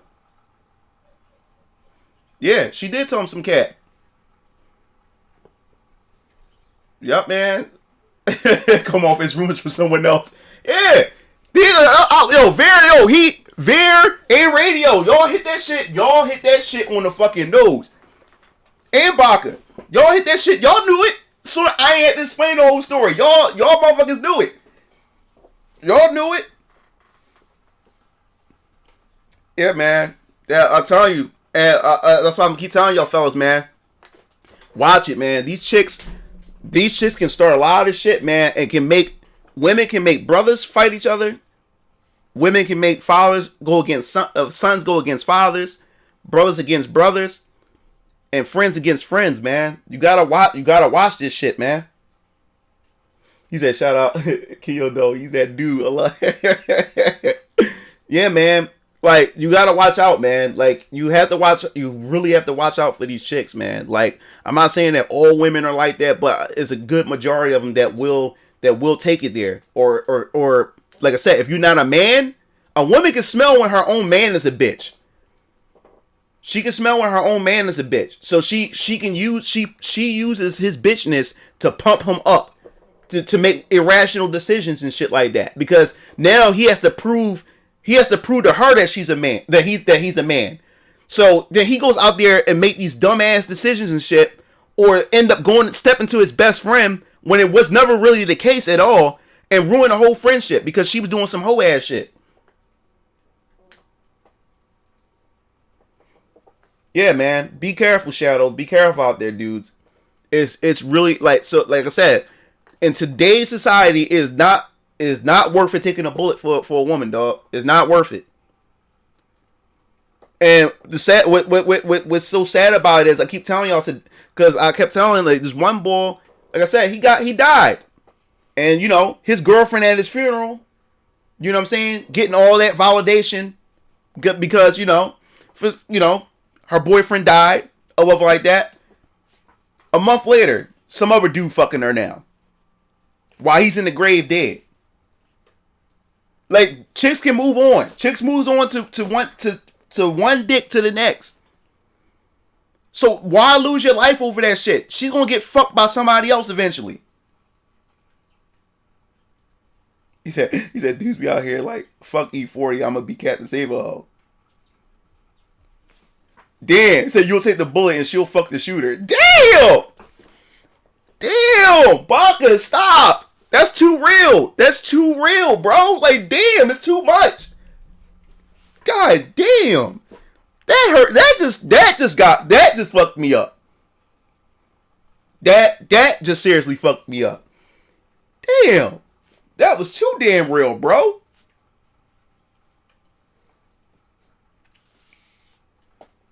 Oh, damn. Oh, that's a blessing though. That you didn't take the full thing, Shadow. That was some real shit. Baka just said some real shit. But he ain't lying though. He ain't lying. That's why I'm telling you, dude, don't go out, don't make yourself like a clown. Don't clown yourself like that, bro. Do not clown yourself like that. Do not clown yourself. It's not worth it in today's generation, man, with these chicks, man. You make yourself like a fucking idiot. You put yourself out there on the line and she end up fucking somebody else. You in the grave. Your family burying your dumb ass. You know what I'm saying? Crying at your tombstone and shit like that. Just for her to go get her back blown out by some other dude. Ain't worth it. He said winner take all. He said, what are we, cave people? He said, so we still gladiators? The fuck? He said, I'm about to go get Mugachino Baby. Yo, I love y'all dudes. Hey, y'all funny as shit, man. Y'all funny as shit, but man, it's not worth it, man. And a lot of these motherfuckers out there don't got nothing to lose. He said, step one of not being a clown. Don't have NBA YoungBoy on repeat. Yeah. You gotta understand. Don't get into things with people who have nothing to lose. And that's why the more and more I climb up, you see what I'm doing? You see everything that I'm doing, I'm putting together? I have a daughter. I have shit to lose. If something was to happen to me, you know what I'm saying? I have a lot to lose. So the more that I have to lose, the less drama I have to fight to try not to get myself into. That's why why do you think that a lot of these celebrities, a lot of these rich dudes, they try everything in their power to try to avoid certain situations and shit, because they have more to lose. I'm getting to the point where I have so much to fucking lose. A fucking bum on the street, or some fucking fuckboy, or some dumbass dude on the street who got no job, or just not going anywhere in life. He has nothing to lose. So he has no problem taking your life. He has no problem taking your life at all. He has no problem getting in the street tussling with you over some bitch. He has no problem with that. He has no problem. He has nothing to live for. He has nothing to provide or protect. He has nothing. So he's more capable of taking your life. He said this is one of the most funny streams. I heard some stuff I never heard before. No one needs to go out sad with all the knowledge we have now. Like, you know what I'm saying? The two most dangerous people are those that have nothing to lose and those that have everything to lose. Exactly, Ver. That's fucking facts. Like yo, Baka, Ver, Radio, y'all on y'all game today. Y'all on y'all game. Like no fucking lie. No fucking lie, man. Like it's not worth it. It's not worth it, fellas. I'm saying this to feed y'all. You know what I'm saying? This type of, if I have the knowledge, I want to share it with you guys so you guys can take it out there and look out for shit like this. You know what I'm saying? Like I told y'all a past couple of streams that I don't just get on women. I get on men too, man. You gotta be careful. You gotta watch these snake ass dudes just as well, man. Cause these dudes will snake you as fast as they can. Yeah, man. That's why I avoid the drama, man. I avoid the fucking drama as much as I can. Some things are unavoidable. Some things you have to approach. But if there is a way out, take the way out. If you get into something in the street with somebody, give them a way out of it. Give them a way to talk themselves out of it. Like, people, it's so easy to lose your freedom. It's so easy to go to jail. It's so easy today to be put in the grave. It's so easy today. So if you ever get into an altercation with somebody, give that person a way out. Let them talk themselves out of this fight. So y'all both can go home and go to your families. Don't try to prove how tough you are. You don't need to. Not today. Today is dangerous. Today is really fucking dangerous. Ever since these riots happened, the Philly abduction rate and robbery and crime just shot up. I stay in the house most of the time. It's dangerous. It's getting dangerous. And Philly was getting better because the gentrification, the neighborhood changing, less drugs, less shootings, and everything started to change in my neighborhood. I was able to sit on the step and not worry about a bullet flying through my block. You know what I'm saying? And now, because of these fucking riots, these fucking lockdowns, and all this other dumb shit, you know what I'm saying? I keep my ass in the house. My daughter stay in the house. Because I do my walks in the morning. I walk down 20th and Snyder. And just last week, somebody got shot the fuck up on 20th and Snyder. I'm saying, thank God that it was in the morning that I went to do my walk in, and not in the fucking evening. You know what I'm saying? So it's just like don't do it, man. If you can avoid a fight and avoid an altercation, do it. If you get into a verbal altercation with another man, or especially a woman, you don't get into it with a woman. Not even worth your damn time. You automatically lost that fight. You're not gonna win the fight with a woman because she's always gonna be right. But if you get into an altercation with a man, that shit can go left field. It can go from an argument to one of y'all in jail and one of y'all in the grave somewhere. It's not worth it. It's not fucking worth it, man. And there's people out there right now that's waiting, that's looking for a reason to shoot you. Oh yeah, I'm thinking about. No, we have an 8-bedroom house that my dad had bought for $64,000 cash. The house was $200,000. The house was $200,000. They wanted $200,000. The real estate company wanted $200,000, but it was sitting in the neighborhood for about like 10 years. Nobody wouldn't spend that because remember during the housing market was bad. No one would buy it because you're asking for too much because the house needed a lot of work. So my dad, like I said, my dad's a contractor. He does carpentry, he does plumbing, he does electric work. My dad can do it. My dad do a lot of shit. So my dad didn't mind the condition of the house because he's gonna fix it up. It's gonna be like MTV Cribs. What do you think my dad did to this room? That's all my dad do. Besides drive, he works for the school district. He drives the school bus. He's been doing that for what, over 20 something years.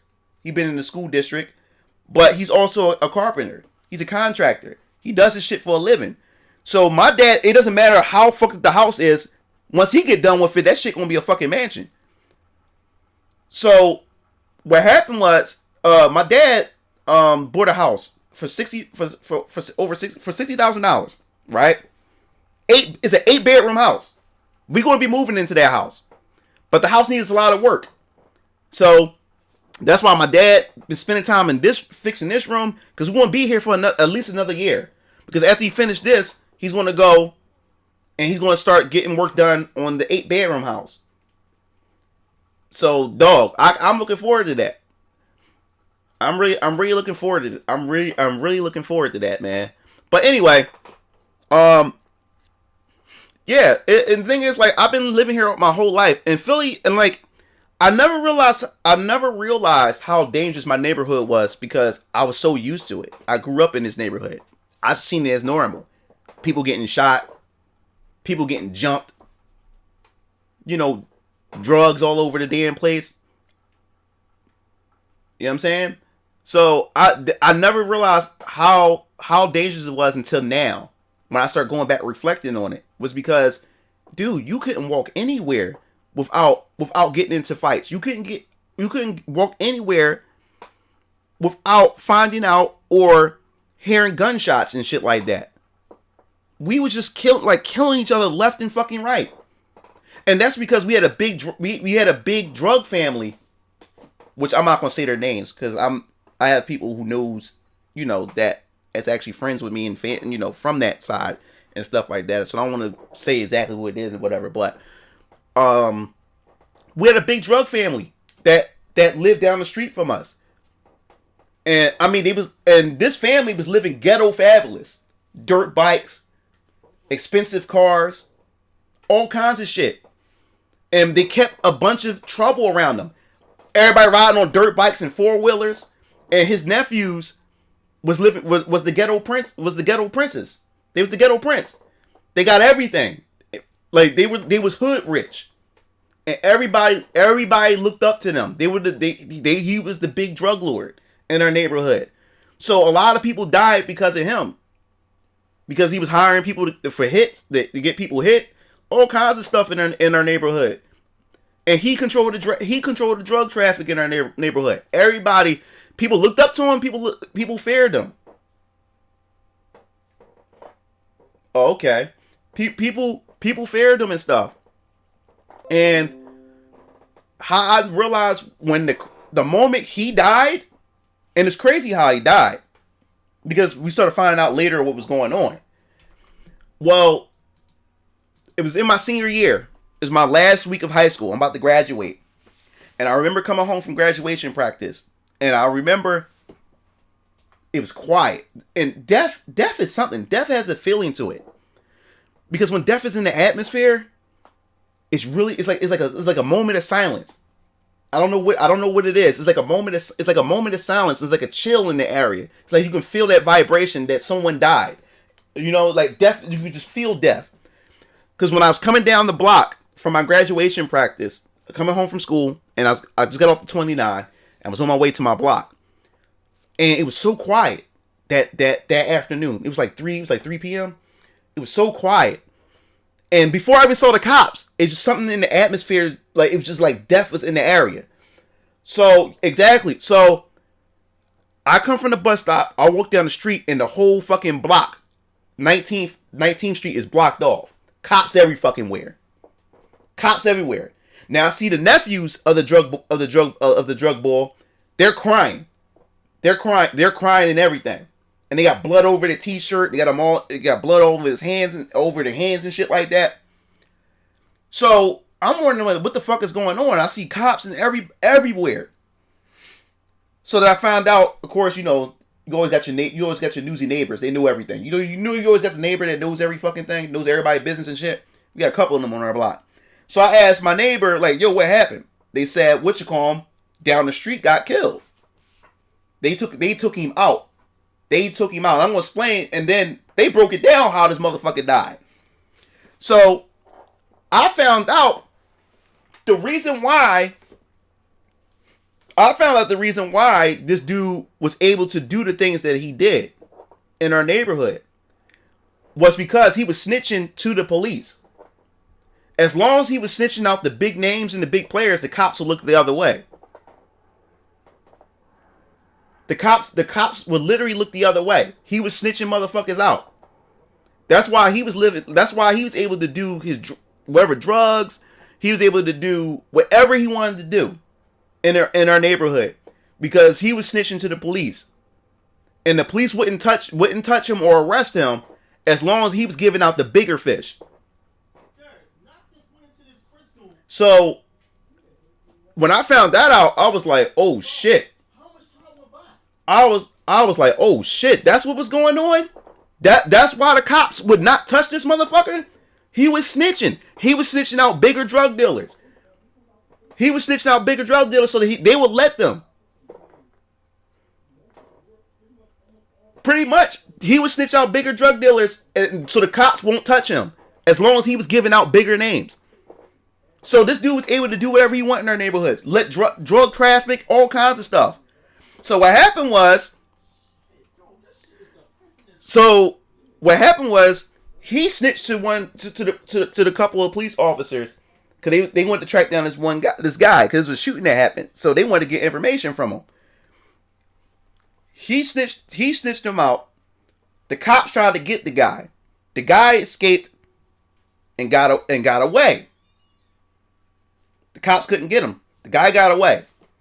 So then after that, he found out the guy got away. He knew that if they find out the cops know or whatever like that, it's gonna be over for my ass. That they know that I told the cops. So instead, he wanted to get in his own crew and set a hit out to get rid of the bull. His crew went down there to get the bull. Found him in the car, shot the car all up, shot it up. I mean, they lit the car all up. And guess what? The bull still lived. Only one bullet got him in his fucking leg. Only one bullet got him. Shot the car all up, and it was children around when this shit was happening. Children. Shot his ass all, shot the car all up, and only one bullet got the motherfucker. So, then the boy that got shot, that was in the car and got shot, only one bullet got him. He recognized the dudes, and he knew who the dudes is connected to. So he knew he knew exactly who sent them out to get him. So you know what happens? He got his boys. He got his boys. So what happened was the drug boy that lived down the street, he just got finished talking with the police again. And he thinking that he got rid of him. Yup, children. They don't give a fuck. They don't give a fuck children around. So, after that, right? He's outside. The drug boy's outside on his cell phone on his front step. Now, where his house at, there's an abandoned house. Well, the house is condemned. It's been broken down. So that is an open spot between the two houses, which means anybody can walk through it, walk between the house, and it leads to the playground. The bull walks up while he was on the phone, pulled out the gun, and shot him all in his chest. He fell and hit the ground. His nephews heard the gunshots and was trying to come outside, and he was telling his nephews to stay in the house. So now he's crawling to the house. Now the bull that shot him, his bulls come up in the car. They all get out and was over top of him. Started just shooting him, and he's still crawling to the step while they're shooting him. Then they shot him in his head twice, and he was still alive. And then as he was laying on the step, they shot him in the head again. Brains came right out.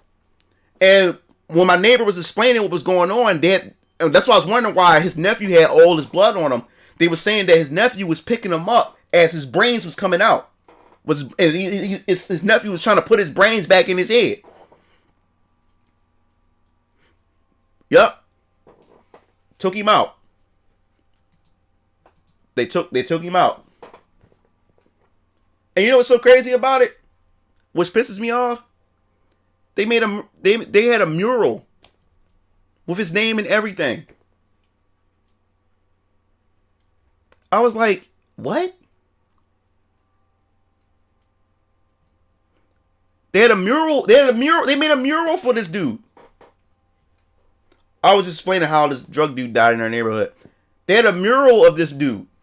This dude poisoned our community.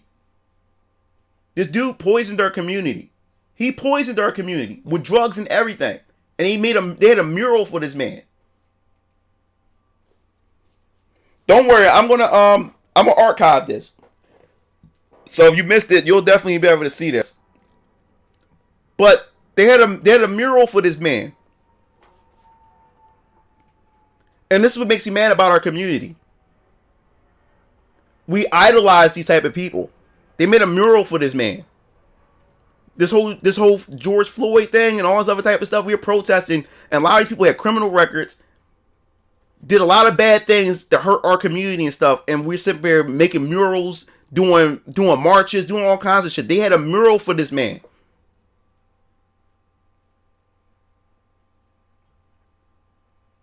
Exactly. This dude was a menace to our neighborhood. This man was a menace to our neighborhood, and they made a fucking mural for this man.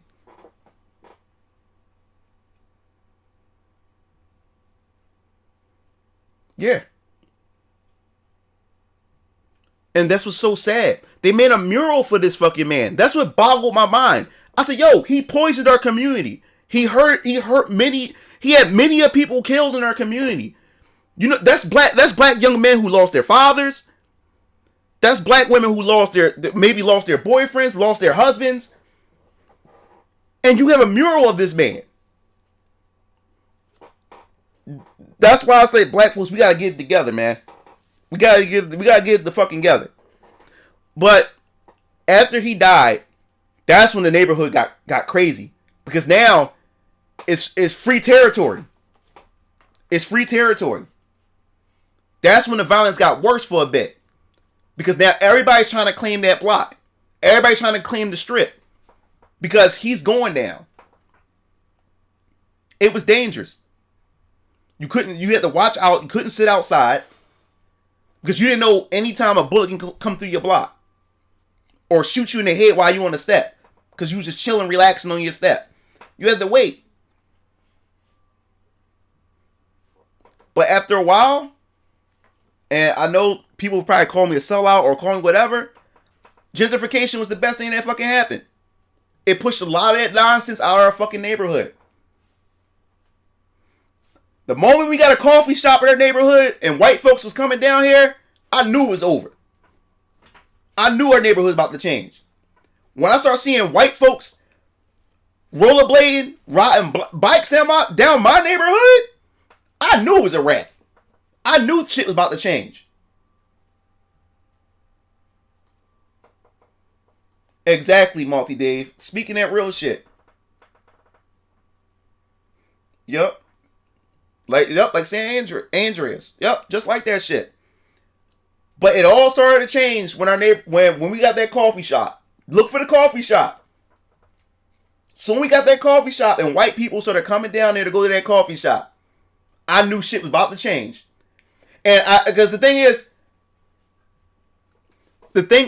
this is how I knew white people was coming. When I started seeing the white man in a suit coming down, looking at properties and shit, I knew, yo, something's going down in this day. Because we all knew something was up.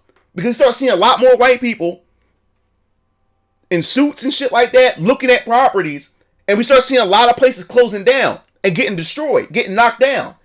I said, yo, something is happening here. And only white folks knows about it. Because you only see white people. You only see white people. You don't see black people doing any of this shit. I said, so I'm like, only white folks know about what's going on. Something, a change is coming to Philly, and we're out of the loop. So if you was a black person and you owned property, like my father would say, keep your property. Start building up on your property. Because this neighborhood, the property value about to go up. This neighborhood about to change. My dad's sitting on 4 properties right now. So if you live in Philadelphia and you own property, keep that shit. Because if you sell that shit, you ain't coming back here. Taxes gonna go up. You ain't coming back here. My dad owned 4 properties. And that's what they was doing. They was going to black homes and giving them money. And giving them money for, whatever the value of the house was. Actually, when it's actually worth more. And most black folks don't know any better. They see they'll see like 100,000 and think that's money. Take it and then move to the suburbs. When white folks is leaving the suburbs, coming back to the city because it's actually more convenient. Because white folks that live in the suburbs got to come back to the city just to go to work. So wasting all that money on gas, schools, and all this other type of stuff. So white folks started coming back. They all started moving to Philly because it's much cheaper. And black folks thinking that they coming up because they going to the suburbs. It's the opposite. More white folks started coming, started leaving the suburbs, coming to the hood. You know? Oh yeah. The police responses were a lot better too. Because this is what happens. This is what happens. Let Lord hit the channel up with the red button. Oh, sweet. This is what happens. When the coffee shop started coming in, the white folks started slowly pouring in, right? Now, it's not even about the police response. Now they have police patrolling the neighborhood now. So now they have the police patrolling the neighborhood. These drug boys, they can't sell drugs out in the open now. Because the police are driving around. They're not bothering nobody. Just their presence is not letting dudes, is now their presence alone is stopping these dudes from selling drugs, is stopping the shooting, just for them just driving around the neighborhood. So now we have more cop presence. Because before, the cops will come after the shooting happens. Or after, the crime goes down. That's when all these cops will show up. You know what I'm saying? And start locking people up and not asking questions. You know what I'm saying? But now the white folks are coming here. White people is now coming into our neighborhood. Now they have cop cars on almost every other corner. Or patrolling the neighborhood. Now that white people are walking their dogs. And everything. And the top lot, we call it the shot lot, because you couldn't play ball there. It was always shooting in that basketball court. It was always shooting in that basketball court. We call it the shot lot. That's what we called it. You got shot there. We couldn't play ball there, because even if you was playing ball with somebody, you got shot because you won a game or they couldn't take a loss.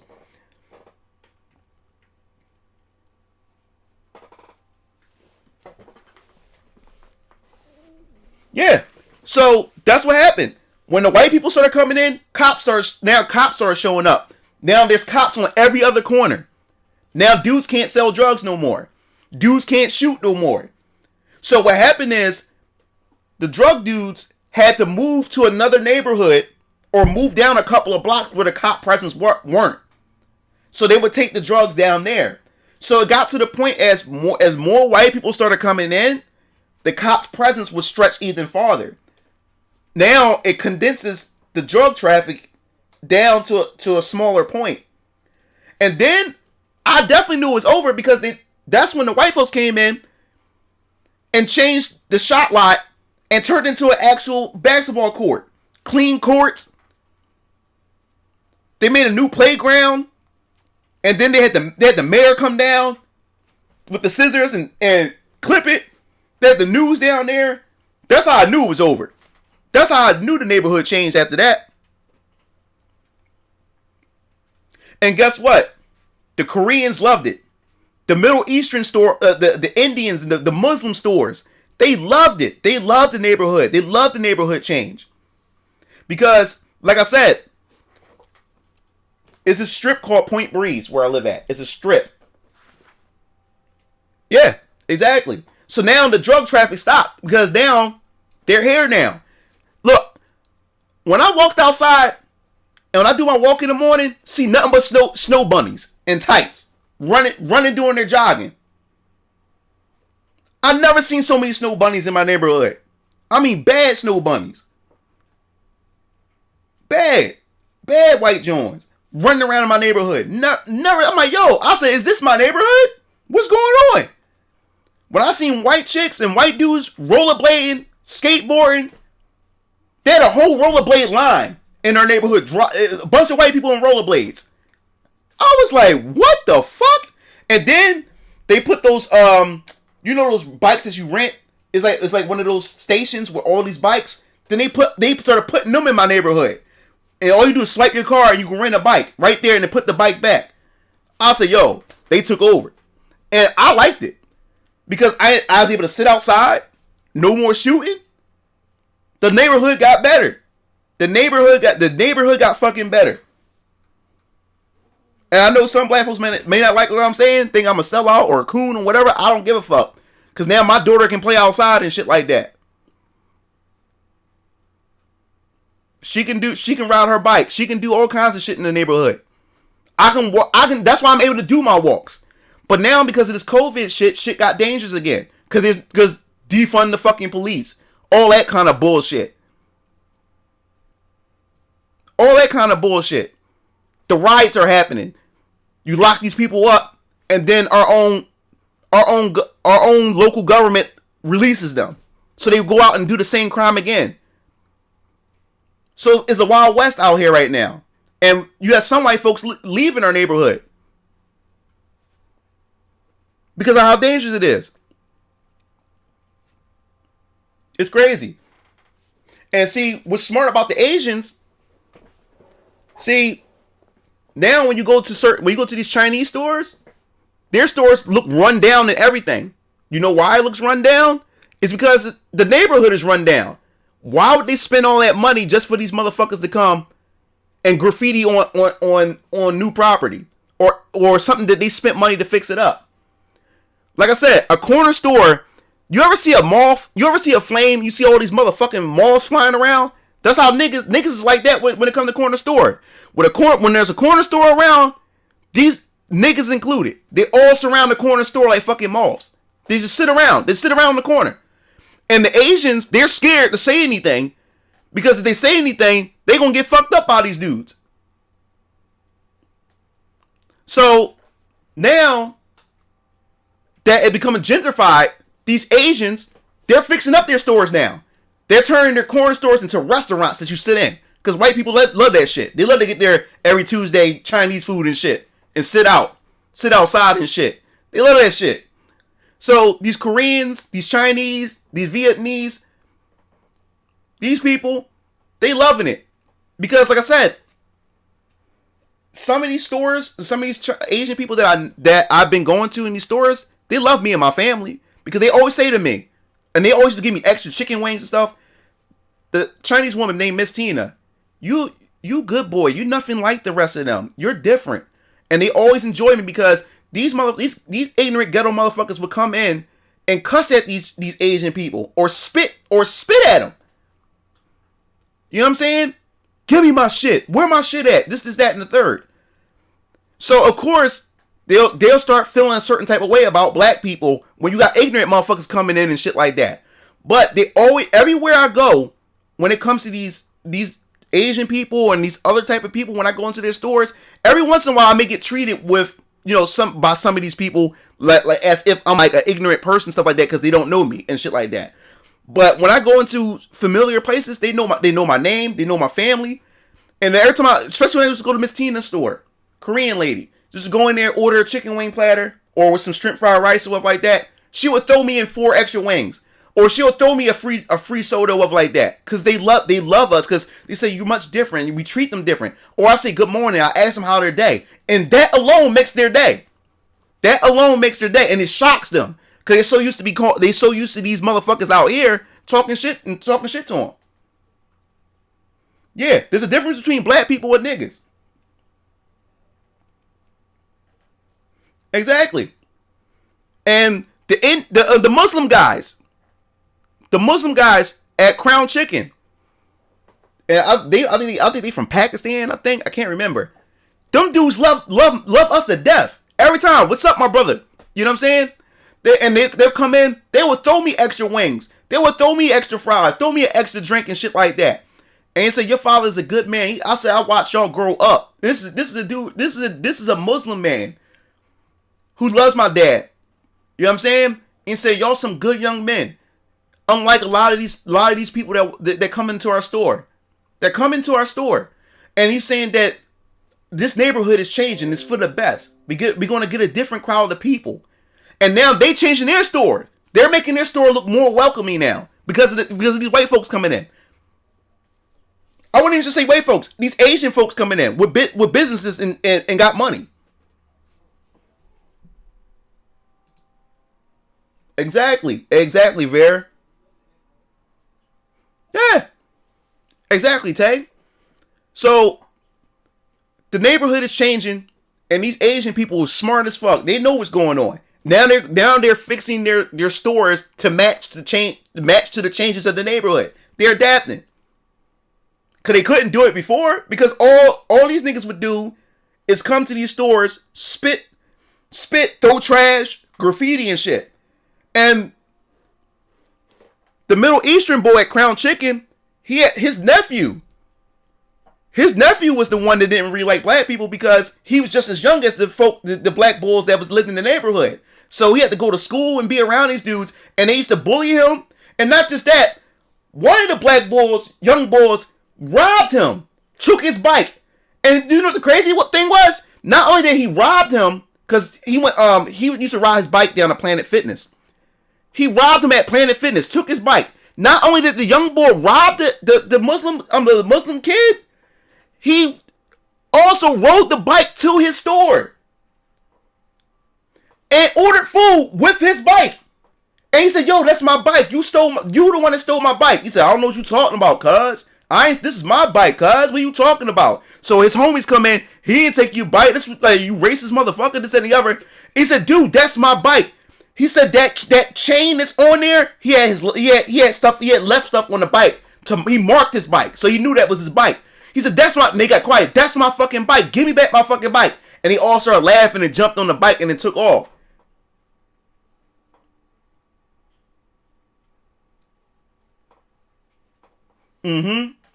Exactly, Baka. Yeah. And this is what's so embarrassing, because it's motherfuckers like them that causes other races of people to stereotype me. It's motherfuckers like them. And what's so sad about it is, since there's more hoods than anything, you're more guaranteed to find more ghetto black people than black people who actually got fucking sense. You know what I'm saying? You can flip a coin in the hood and you're guaranteed to find some fucking ignorant black person. And that's what's hurting our image, because you're more guaranteed. There's more hoods than anything. You're more guaranteed to find ignorant black motherfuckers than you find people like me. You're more guaranteed to find that shit. It's motherfuckers like that gets me stereotyped.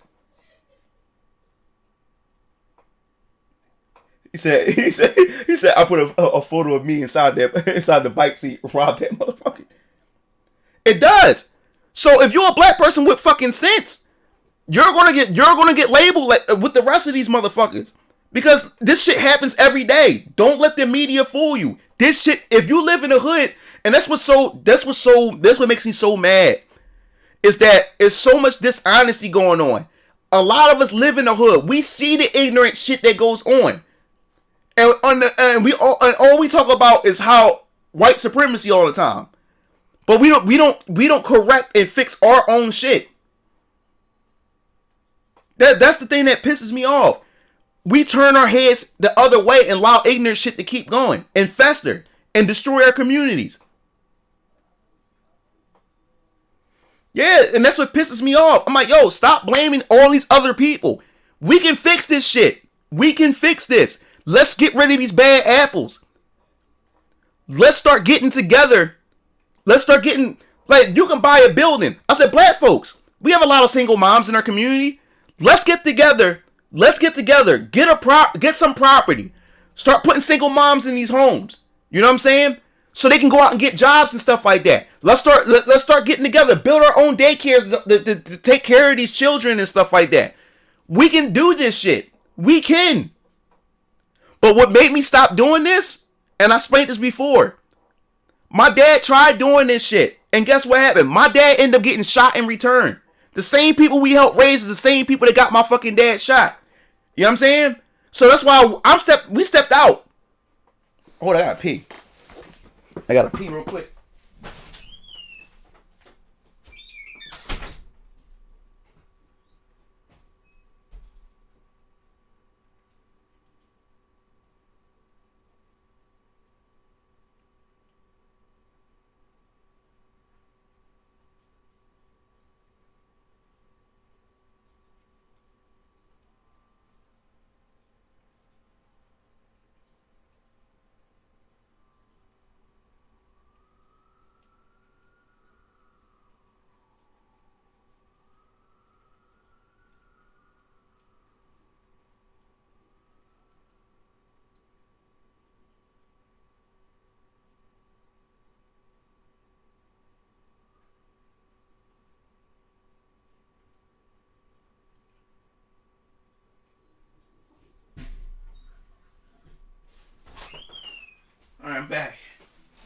So the same people that we try to raise and try to mentor, and my dad tried to be father figures, are the same people that stabbed us in the back and got my dad shot. So that's why we're done. We tried to do that's why I can talk the shit that I'm talking, because we tried to be that example. We tried to be that example. So that's why I can say the shit. I'm not the type of person that's gonna talk shit but don't live any of it or try to make a change. We tried to make a difference and shit. And all it did was get my fucking dad shot. You know what I'm saying? That's all it did. That's all it fucking did.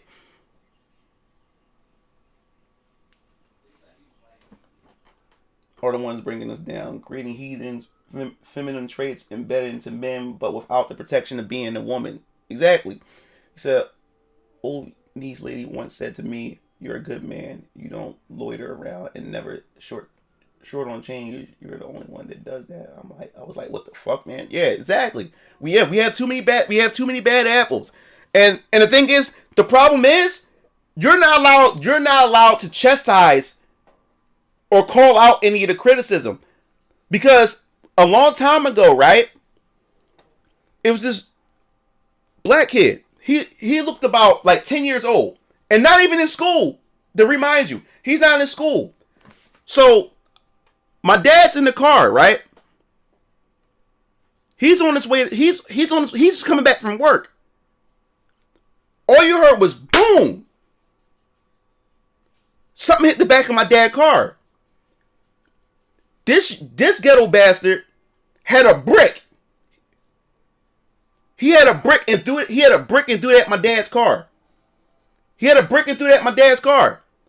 So then my dad get out the car, and my dad fast as shit. My dad gave him a head start and let him run. My dad ran and caught the little motherfucker and told him, say, "Yo, son, why did you throw this brick at my car? Why? Why did you do that?" And the young man, the little kid, the black kid is like, "Get the fuck off me. You ain't my dad. Get the fuck off me. Yo, get the fuck off me." So, next thing you know, all the dudes on the street corners come over, want to be trying to act like tough guys. Leave the young boy alone. Like, yo, leave him alone. My dad said, "Yo, shut the fuck up. This motherfucker threw a brick at my car." And the young boy said, "I didn't do it." And my dad watched him do it. You heard him. He said he didn't do it. My dad said, "Matter of fact, why the fuck I'm arguing with y'all? It's fucking 12 o'clock. None of y'all got no fucking job. Get the fuck out of here." So they stopped for a minute and thought about it. They said, "Oh shit, old head got." They all left the young boy. They all left alone and everything. Broke got no fucking job. But sitting there trying to defend this ghetto bastard over here. So after that, my dad grabbed the young man and found out that he lived up the street. So my dad took him up to his mom. My dad knocked on the door. She comes outside. "Who the fuck are you? What the fuck you doing with my son?" Nasty mouth. Cussing at my dad. My dad said, "Yo, your son just took this brick and threw it at my fucking car over like that. Why are you not in school?"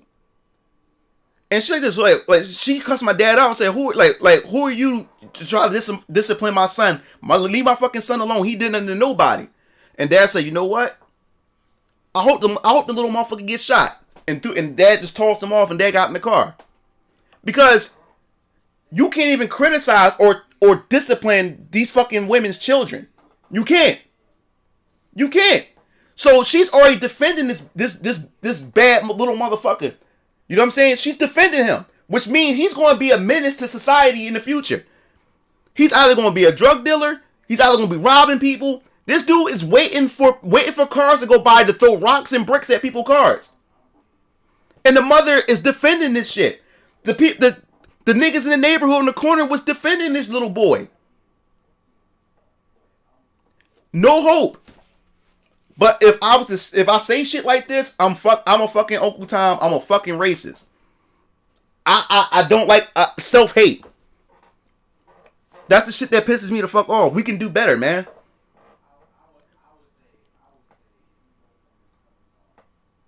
Yeah. These are the same that young man's the same motherfucker that would kill one of your family members. Cause he don't got no fucking job. His mom letting him run around and do what the fuck he want to do.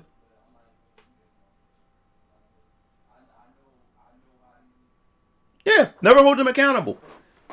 And that young man would be the same exact young man that would kill one of your family members.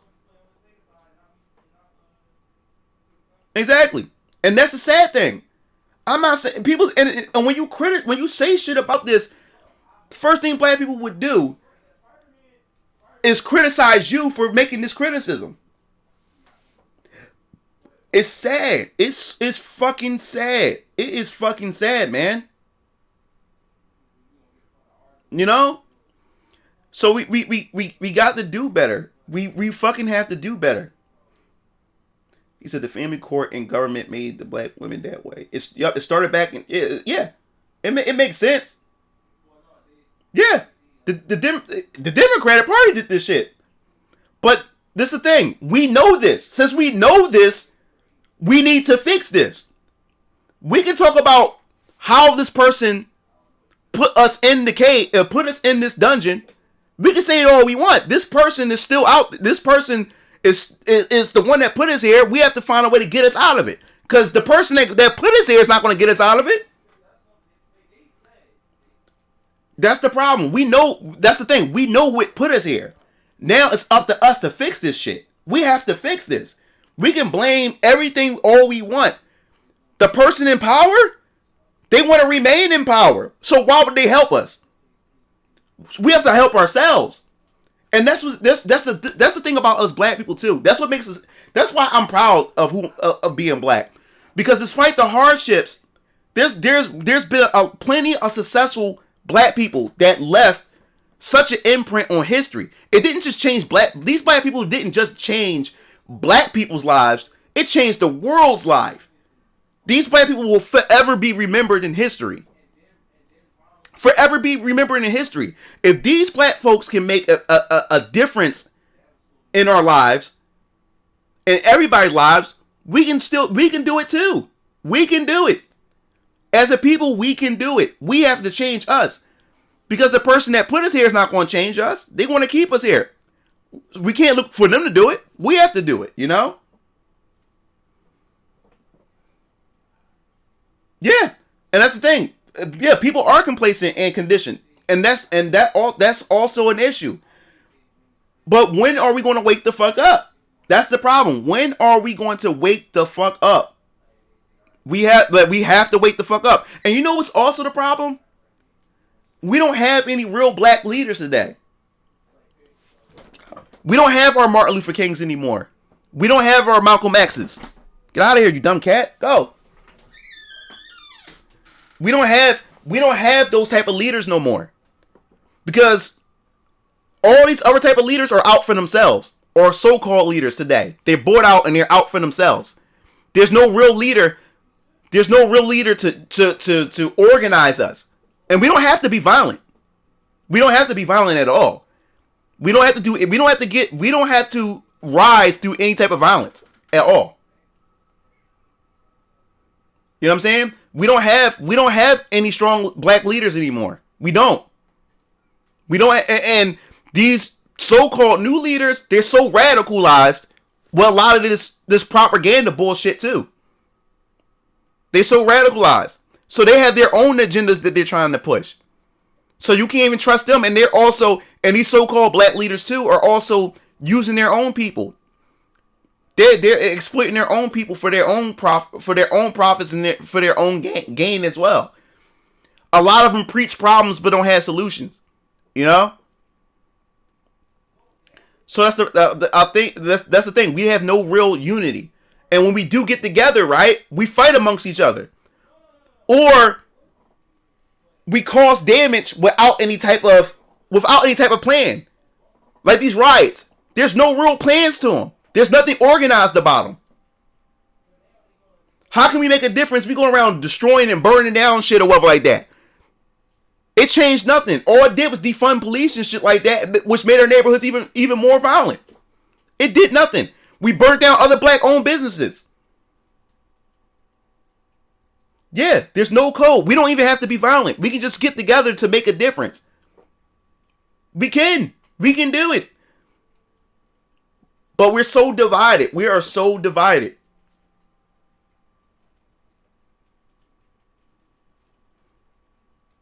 He said unity is not present, not only there, but in all the world. Had him for like 30 years, but you get the point. We've all had him for like 30 years. We got people like Nas, those successful role models. But the thing that pisses me off, where's all the black? You have all these black entrepreneurs, right? Like these rich celebrities. How come none of them got together and decided to go to one community at a time, right? You got, these people are rich, and these are the same black folks, celebrities, who always tweet when another black man gets shot, Black Lives Matter this, and they make all these damn speeches and shit like that, but most of them don't even come to these are the same motherfuckers that the moment they got successful, they left our neighborhoods. They left our neighborhoods and never looked back. So why do I want to hear anything from them? Like, why can't none of them all get together and go to each community and put businesses or put things in place to help our people, if that's the case? A lot of them preach, talk about white supremacy, talk about all this other type of shit. Oh, black oppression and all that type of shit. But you don't see none of these celebrities get together as a group and create an empire to help their people. You don't see none of that shit. You don't see them doing that shit. And the first thing they did when they got money was left. They left the hood. I don't know why. YouTube. Yeah, boy, 1998. YouTube is also suppressing my channel, and I don't know what the fuck is going on. Yeah, celebrities only out for themselves. Oprah don't give a fuck about us. They don't. We're tax write-offs. LeBron James making those schools and all this. We're tax write-offs. They can write that off on their taxes. We're just tax write-offs. Anytime they do little stuff for us, they can just write that shit off on their taxes.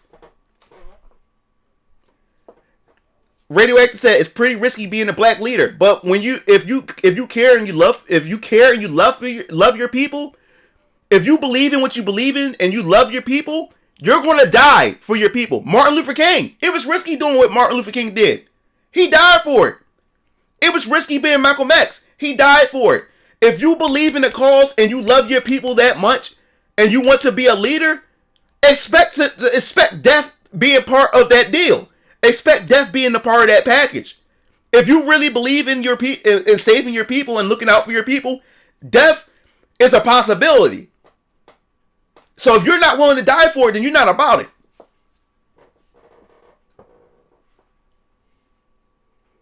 Oh, thanks, Dan.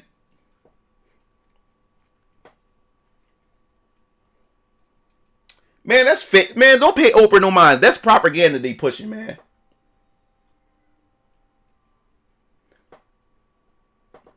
Dude, don't believe. You really believe them charities actually go to us? Do you think those charities go to us? Dude, look up charities.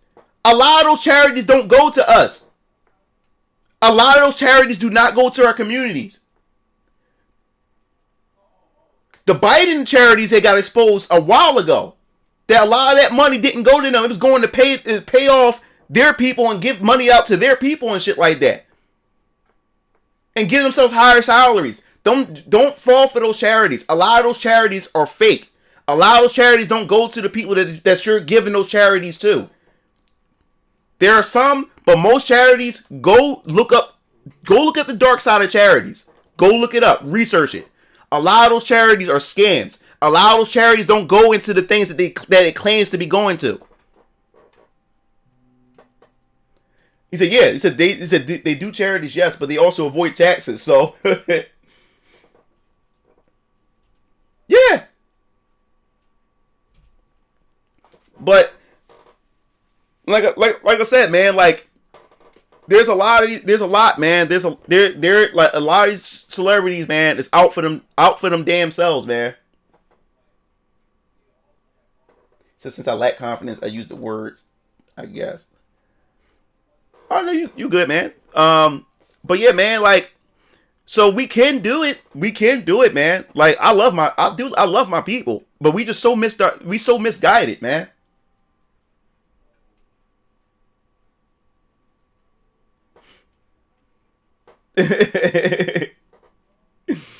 So but yeah, man, like that's the thing, man.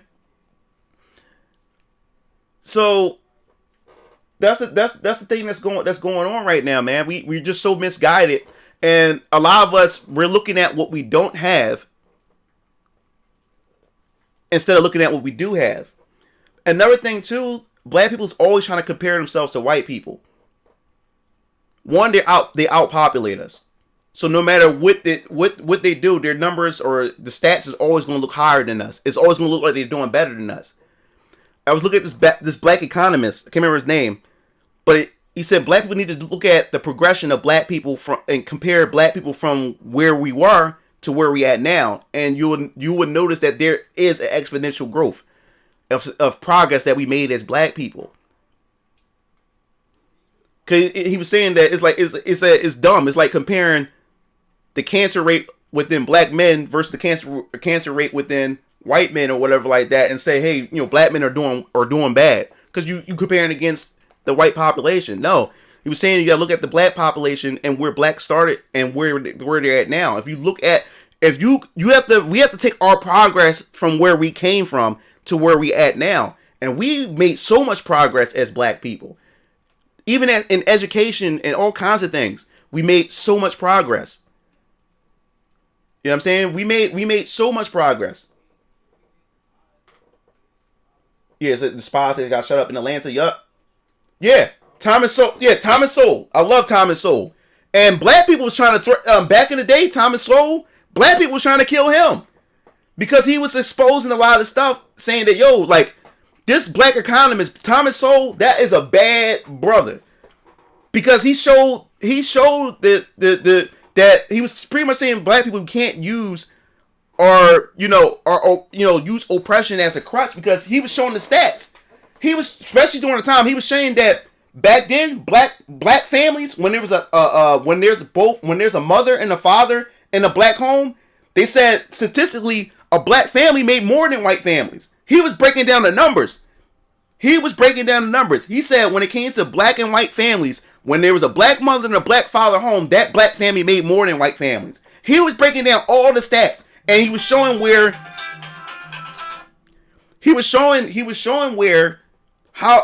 the progress of black people, and he was showing the education system, how it affected us. He was showing all kinds of stuff. Now, Umar Johnson, I agree with some things with him, but he can get a little too radical for me. No, he's not, like, there's a lot of things that I do agree with him, but there's some things also that I don't agree with him. He said, I'm from Spain, so that American problem with racism stuff is weird for me. Sure, we have a lot of people that hate ethnic groups. And that's the thing. I keep hearing this. I know there's black people who live in Japan that says, like, racism is really a big issue only in America, or it's always a topic. It's always a division mechanism in America. There's a lot of people, it's black people, it's YouTube channels where it's black people that lives in different parts of the world who hardly ever experience racism. He said, yeah, there's some discrimination that happened from some people that they run into. But he was saying that racism is such a big deal, or such a divisive tool in America compared to other countries, that black people who live in these different countries and stuff like that. Yeah, Dr. Umar is funny. Like I said, I like Umar Johnson. There's some things that I don't agree with. He can be a bit radical in some regards, but in most cases, I do agree with him.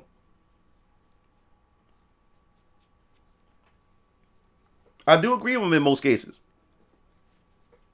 So yeah, man, like there's a whole lot, man. There's a whole lot that we just need to improve on. But I just think this whole world period can do better. But I think we did come a long way. I think we should be able to admit that this America came a long way than what it used to be. It can always do better. Don't get me wrong, it can always do better, but it did come a long way. Because me as a black person can do a way more shit than what my grandparents or my great grandparents could do in this damn country. You know what I'm saying? Look at the progress of our the people that came before us to now. We made so many strides in progress. So how's your 3D growing? What? He does get a hella radical, but that shit is good meme material. Yeah. Like I said, I do listen to Umar every once in a while. Like I forgot, I haven't listened to him in a while, but Umar, he do say some real shit though. Umar do say some real shit. He do say some real shit. He does, but he can get radical at times. I'm like, I'm not on board with that, but in most cases, like I said, I do agree with him with a lot of stuff. But yeah, enough about that topic. We did enough talking about, the black community and stuff like that. But yeah, like I said, fellas, just watch out, because we was talking about jailbait for a second. But yeah, dudes, just watch out for that stuff. Just look out. Just keep your dick in your pants and think with this head, not with the other when you out there, man. Exactly, Multi-Dave. I definitely agree. You guys. I always wish the best for you guys out there, man. It's rough out there. And if I do have ladies watching, because I think I have, my analytics say I have like 1 or 2, like 2%, like female viewers or whatever like that. If there are females that do watch. Oh, thanks for the follow. I gotta go to my stream labels for the moon. Look at my hair. It's sweated out. I gotta get my hair straightened again. You see my hair? It's sweaty. I gotta get my hair done again. My hair looks a fucking mess right now. My hair looks like a fucking mess. Yeah, so I updated the tags. My latest sub and follower is over here. So we got Chazu Sama over here, updated now. Yeah, so think and double check your news. Yep. So you guys, I'm always want to look out for you guys, and if there are ladies watching too, I still wish the best for you guys. Yeah, my hair's sweating. It's not greasy. It's just sweat. It's sweating right now. It's getting all poofy. It's about to throw up a bit and everything. So I'm about to get it fixed up. You said you gotta grow yours. Is that impossible at this point? Like, if you see my video, like I said, a lot of it also had to do is too, I do have some other mixtures. I'm not like I said, my great grandmother, she had German in her. Great grandfather had Native American in him as well. So some of that mixture trickled down just a bit, and then not counting what's on my mom's side, which I still haven't really discovered a lot of stuff on my mom's side. What she got, whatever blood she got flowing. Oh, thanks, Animali. Thanks for the let me see. Let me go back to my stream labels. Yeah, so I do. That's why I got good hair too. I also got good hair because of that. So I do got some other stuff mixed in there. Okay. Oh, okay. Thanks. Yeah, that's why I do have, like I said, I have other things mixed in me. A little bit that's in there. That's what also helped this hair be the way it is. And I got my mother's hair. My mom got good hair, so that's what also helps. It's funny because also people either think I'm Dominican. One white woman asked me if I played soccer. She asked if I was from Brazil, because I had my hair. One day I had my hair in a ponytail one day, or whatever. I had it in a ponytail, and she asked me if I was like. She kept staring at me, and she finally walked over and said, "Sorry, this has been bothering me." She said, "You got beautiful hair." She's like this. I just wanted to know, like, do you play soccer or something? Like, are you from Brazil? Like, she thought I was like Brazilian and shit. Like what the fuck? So I always get that, but especially Dominicans. When I go to the Dominican garage to get like a new tire or whatever like that, the couple Dominican dudes started speaking to me in Spanish and stuff like that, and they literally thought I was Dominican. Like I know a little bit of Spanish, but these dudes literally thought they was talking to me, laughing and joking, like, you know, pushing me and stuff like that, like as if I knew what the fuck they was talking about. And I told them no Espanol, I don't really know much or like that. And they literally thought I was Dominican.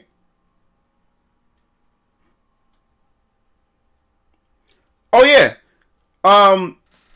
Filipino was another when people thought the Filipino. Like I told, like, if you wasn't here, Baka, I said in a couple streams ago, this Filipino chick that lives on our block. I didn't know who she was. Like, she lives on our block. She just moved to our block, but I hardly ever seen her. But just that day, I happened to be outside with my dad. And I lied to you not, my dad was out there. She just walked over to me, "Yay, what's up?" And she was walking to me saying, "What's up?" to me, like we knew each other for years. I didn't know who the fuck she was, but she started talking to me. And she said, "Oh my God, like you look just like my brother." She said, "I'm Filipino. My brother's Filipino too, and you look just like my brother. You're his complexion and everything. You got his hair just like him." This, that, and the other. So it's people that actually think I'm Dominican, like Dominican, Filipino. Some people think I'm from Brazil and shit like that. I'm like, I get all kinds of shit. All kinds of shit, y'all. I find it funny. I take no offense to it or whatever like that. I find it funny. I'm like, yo, I say how, like how.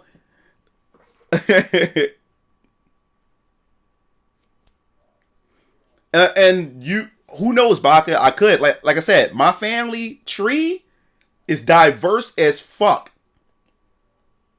Slavery had a lot to do with that, too. But,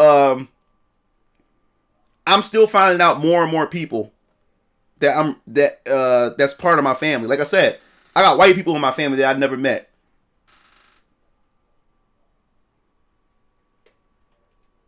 He said, I haven't braided your hair yet. Should get paid for that shit. Oh yeah, no, I got my hair braided. So I had my hair braided before.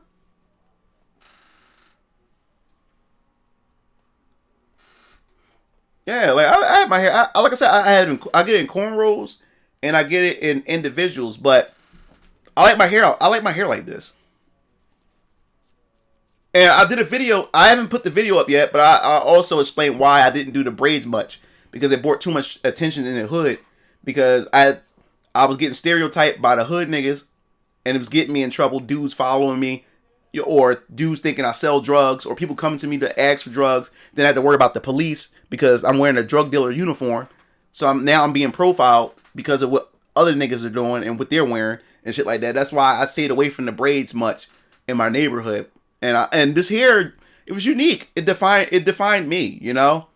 And once I found that, I mean, why are you selling? He said, why aren't you selling hair products? Oh yeah, I meant to talk about, because I couldn't get a chance.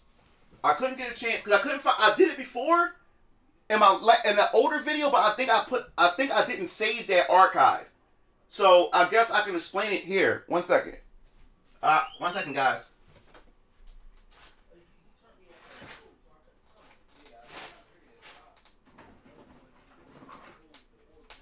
Okay, so just to give you guys an idea.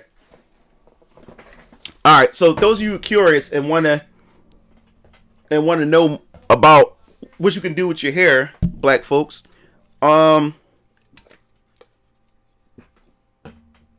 explain the process, because I think I didn't save that stream where I explained it, so I'll re-explain it and I can make this into a video.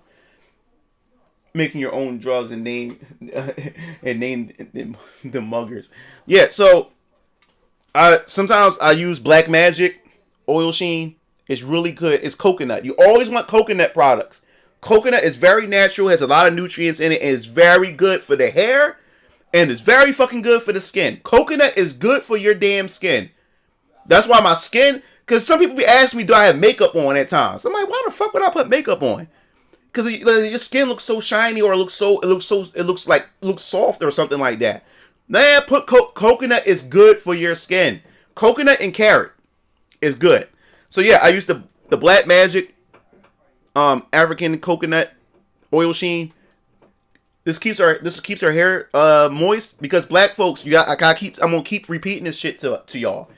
Us black folks, our hair dries out fast. You let your hair dry out, it's going to crack. Once your hair crack, your hair is gonna fucking break. And once your hair fucking break and you don't cut them fucking ends, you might as well cut all your fucking hair off. So yes, you have to keep your hair moist. You spray this like every other day or something like that. Spray it every other day. Keep it moist. You can have this in your hair. Another one. Africa's Ultimate Herbal Oil. There's another one that's really good. It's 4 natural oils in there. Yeah, so he said, good thing I like coconut candy. Shut up, Derpy. He said, your hair is almost like your brand. That's how people recognize you. Exactly. That's why I keep my hair like that. Exactly, bro. Olive oil. Olive oil is good for your hair, too. You put it in your scalp. Put it in your scalp. Because you want it in your roots and shit like that. This is good.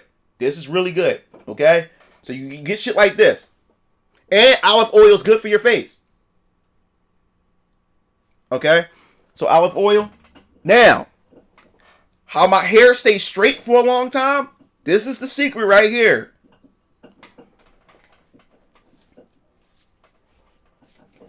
Ite.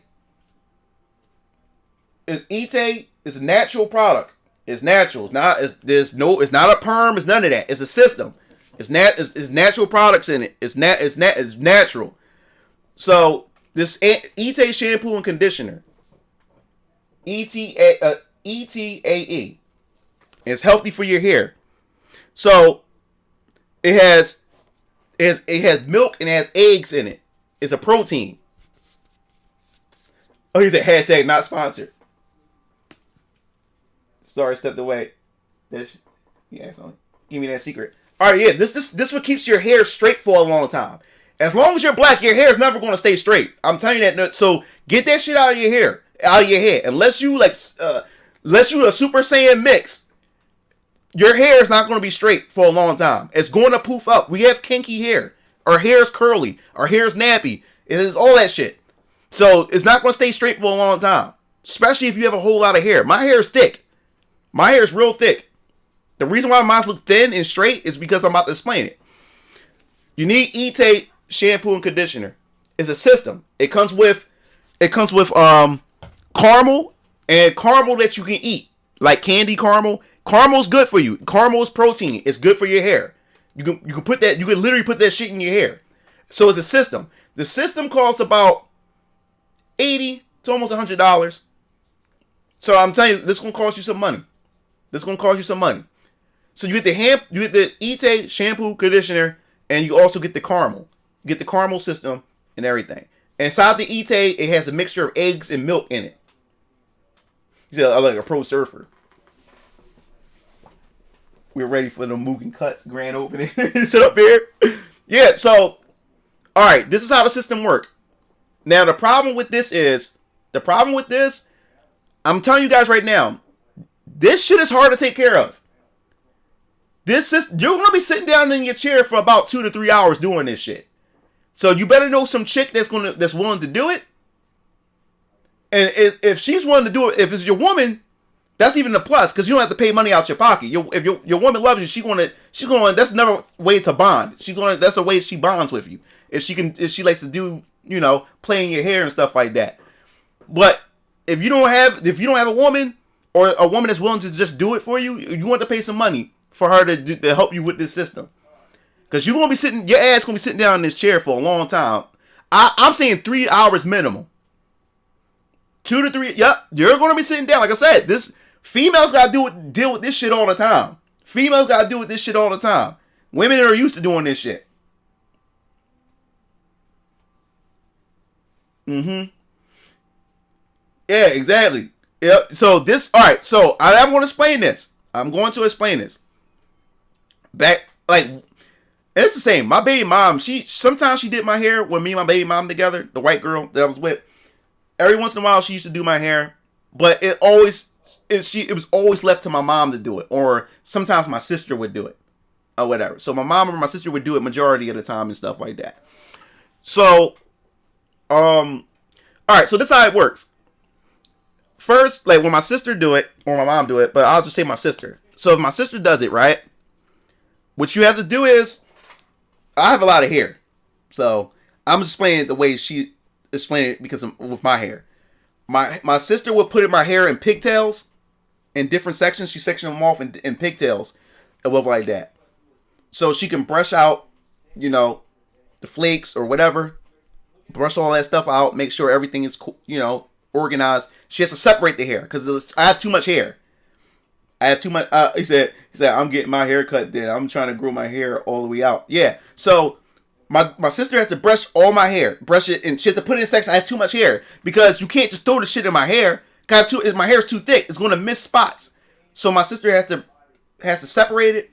Brush, you know, if I have dandruff or flakes or whatever like that, because it's a full cleaning system. She has to brush as much as she's trying to brush out and stuff. Brush it all out. Put it in pigtails. Put the rubber bands. So I have all these pigtails in my hair.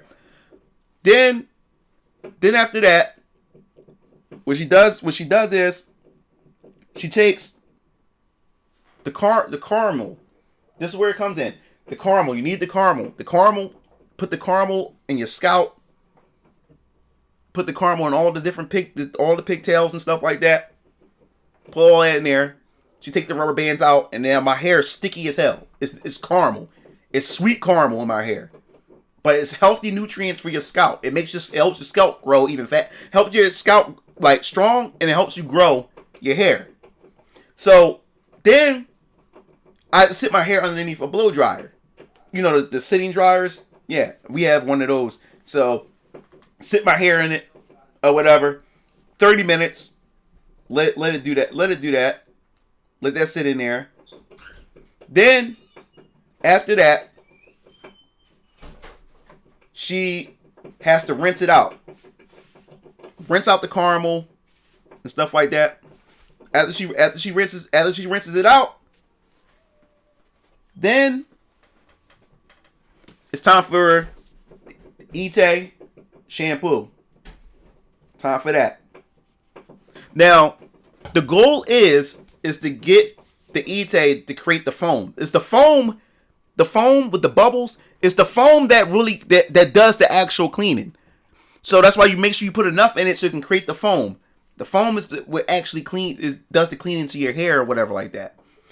So he said, "What would you do if you ever start going bald?" I have no idea, and I don't even want to think about something like that. So yeah. So she put the shampoo in there, right?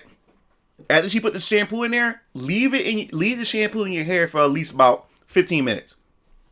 So that's what I do is my hair is all shampooed up and I just walk around the house, or I get on YouTube real quick, watch some YouTube videos for about like 15 minutes, or check my emails, you know, on Twitter or whatever, or you know, my emails, or check my Twitter and check on little stuff for like 15 minutes.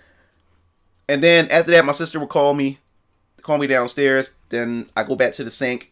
And then what she does is she washes out the shampoo.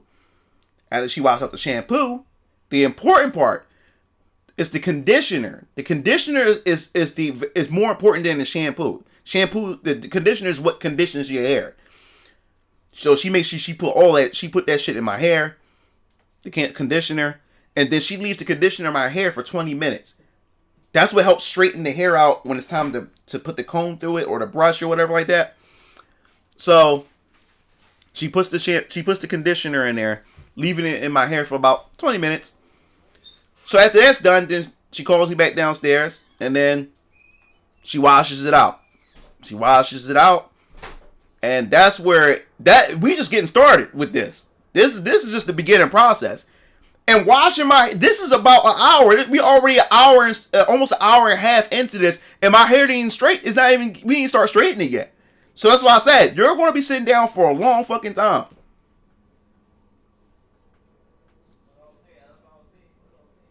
He said, I just need dry scalp / danger shampoo. Other than that, my furry mask define me. Derpy's still stupid.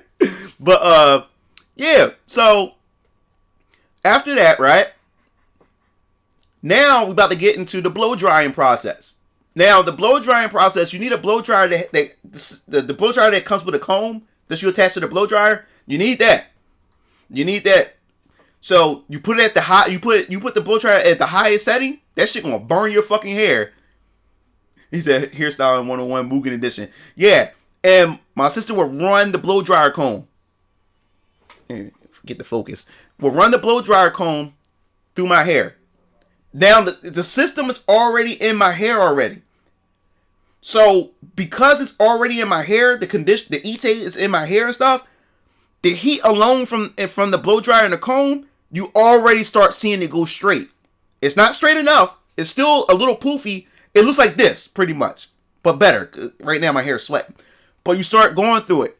You're starting to see the curls start to come out and it's starting to straighten. And this is not even a perm. This is all natural stuff. That's the good thing. Perms destroy your hair. You don't want no perms, black folks. So you put it through, and she keep going through my hair. Keep going through it until my scalp and everything is dry. Now gotta also look. Also, you're gonna need some scalp. You're gonna need like scalp creams. You know, because like I said, black people, our hair, we dry up. So you want to always keep your scalp as clean as possible. You can get any kind of scalp cleaning, like scalp oil that's healthy, like olive oil for your scalp. So my sister, she puts it all through my scalp and stuff like that. That also stops the dandruff from coming in so fast and stuff like that. So hitting too hard right now. So yeah. So after that, right?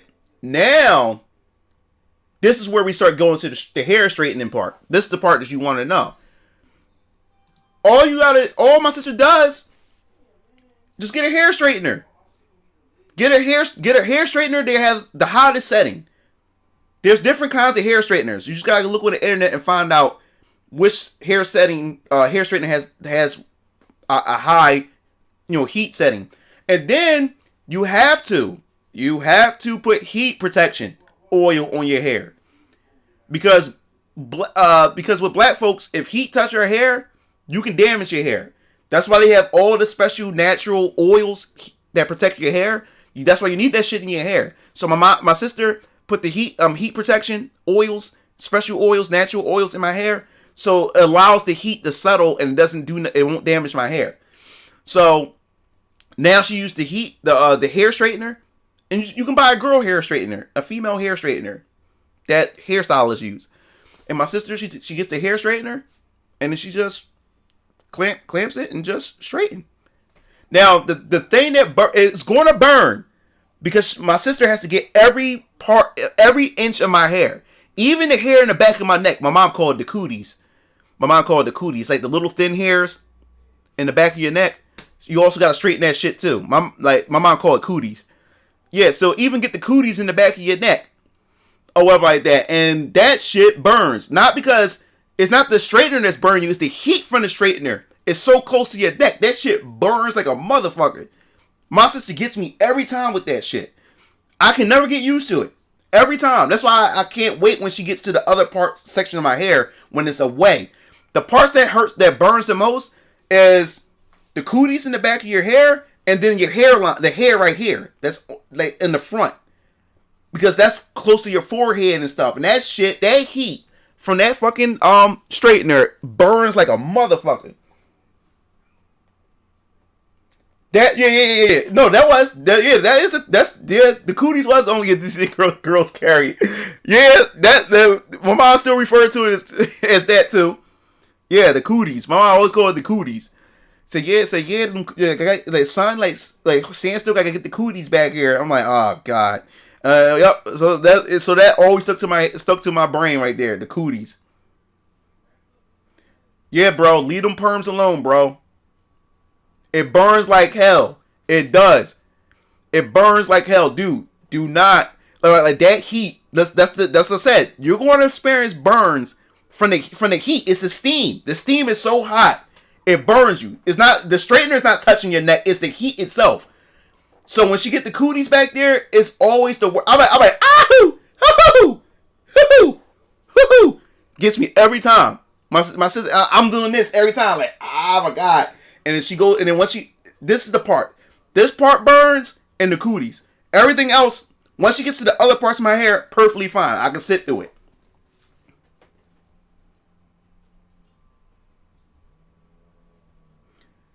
What if I take the Ite hair food enhancer? Can I get my shits back at least? I don't know. I like Shinra. It all depends on how badly your hair was damaged.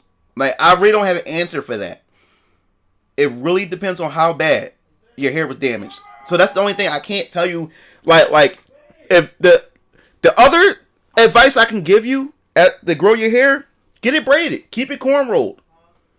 And another thing too, if you want your hair to grow fast, don't wash your hair every day. I wash my hair once. I get my hair washed once a week. Once a week. Over the weekend. Because the longer you let the oil sit in your hair, you letting your hair grow.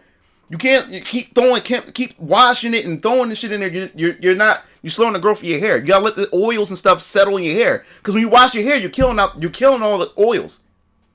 You're killing all the protein out. When you wash it, you're rinsing all of it out. So I wash my hair once a week. And do a deep wash or whatever like that. Yeah, you're not getting your chance. You're not getting your chance to hair. You're not giving your hair a chance to grow. You gotta like people don't understand. You like leaving your hair alone for like a week or let you do it once a week. You letting that shit stay in your hair. You gotta let the protein. You gotta let those oils and stuff sink in your scalp and stuff like that. You can't wash it every day. You washing out all the oils, all the shit that protects your hair or give your hair any type of health to help it grow. You kill it. You kill it by cleaning it every 5 minutes. You rinsing it all out. You can't do that. You can't wash it every day. You washing all those proteins. You wash the fuck out of your hair. You wash it out. So don't wash your hair every day. Don't wash it every day. Wash it once a week. And I save it for the weekends. Yeah, twice a week is good. But I do it once a week. Twice a week is good. But don't you want me, in my case, if I wash it twice a week, dude, you know how many hours a day I have to sit down and do my hair?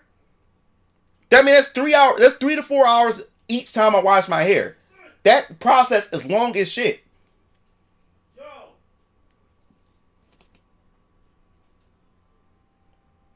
Also, so how do you sleep in bed? You said not to. Oh, all right. I'll explain that. I'm not done. I'm not done yet. Yeah.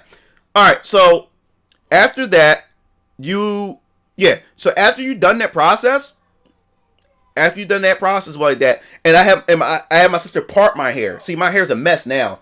I have my sister part this side behind my ear because I want that to show my earring. Yeah. What's the point of having an earring if you can't see it? So yeah, I keep this hair parted so it lays perfectly behind my ear. So I can show I have an earring, and then I keep this more close to my face or whatever like that, so you can see more of my hair.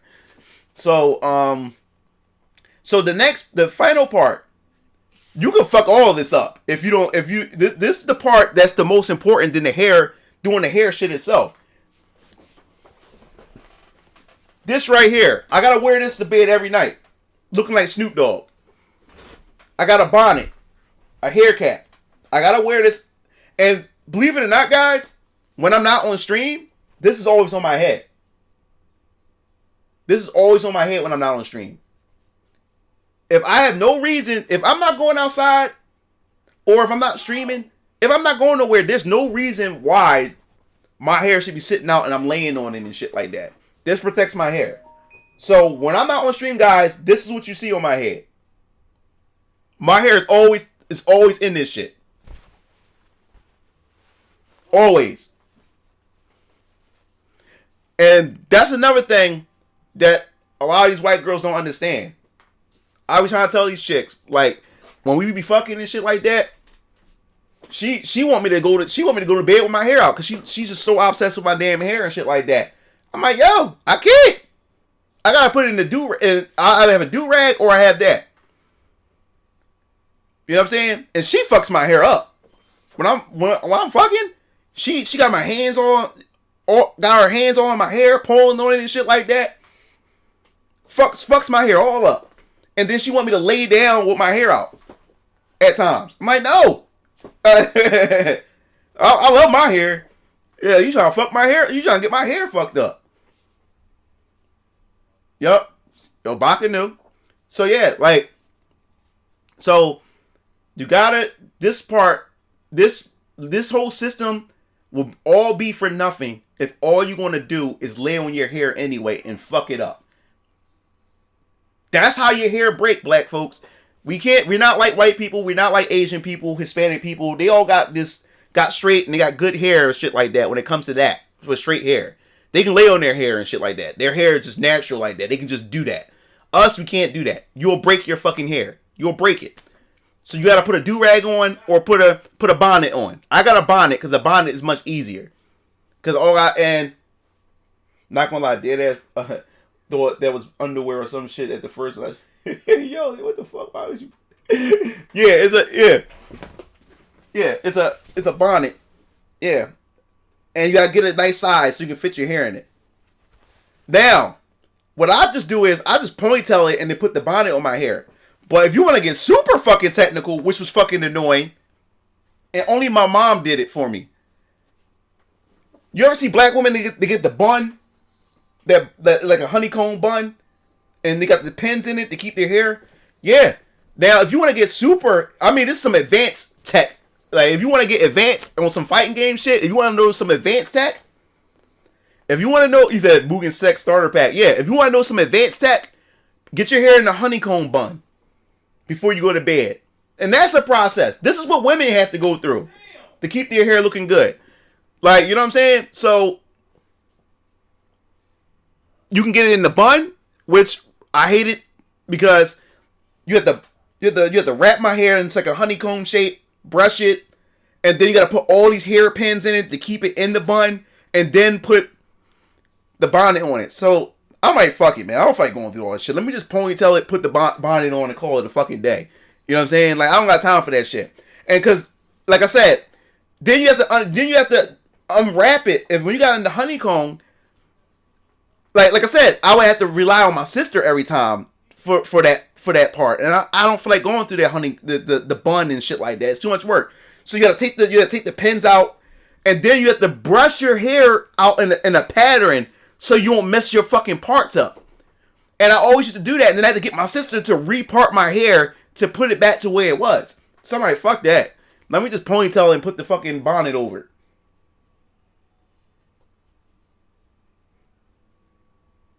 Yeah, it's very stupid.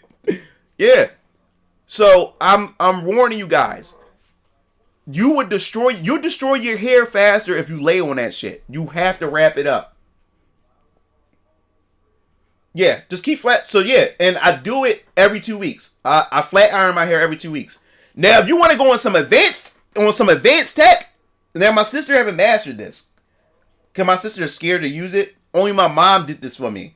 My mom used a hot comb. That's old school shit. Black kids back in the 70s, the 80s, that's old school shit. Yo, dog.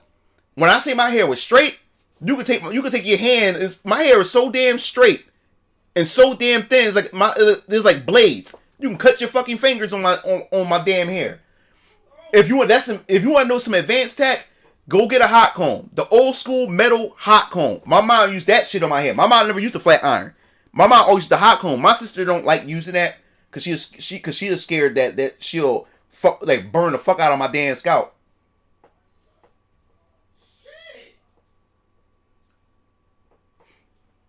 Yeah, the 1,000 degree comb challenge. Yeah, that's real fucking heat, bro.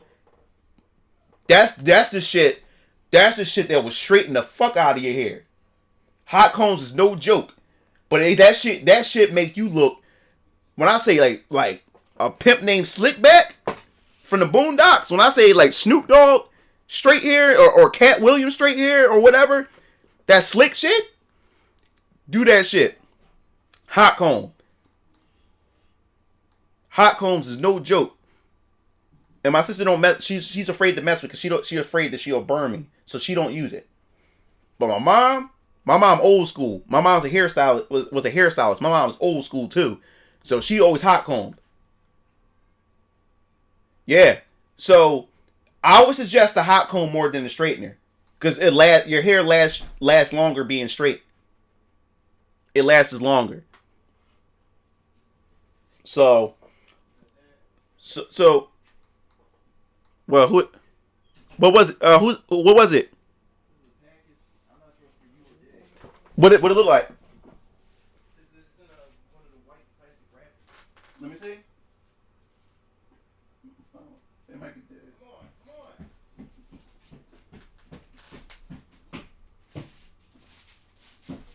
Yeah, I think it is. I give it to him when he gets here. Yeah, so that's pretty much it as far as the hair's concerned.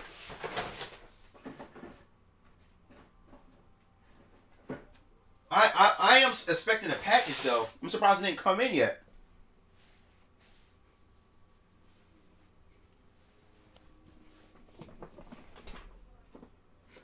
So I'm back. My mother just gave me a heads up because people are shooting. And oh God, I hate that. How hot? Vare's not lying. It's almost like 1,000 degrees. The comb is that hot. The comb is hotter than a straightener because it's metal. It's a metal comb. It's made of steel. The comb is made out of steel, and you sit it on your stove. It's old school. You sit it on the stove and let the stove heat it up.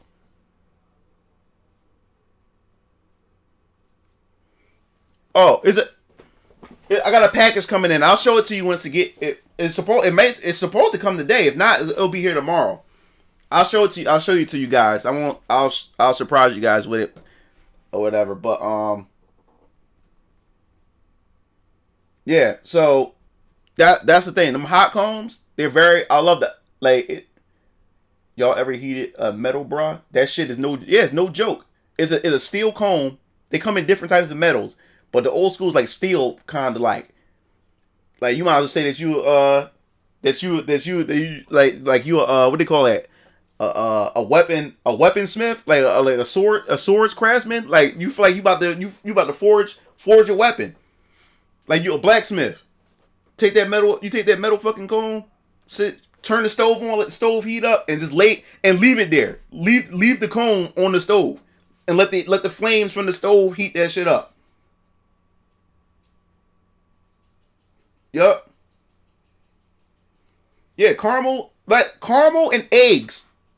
Milk and eggs together. And put that shit in your hair. That's good for you.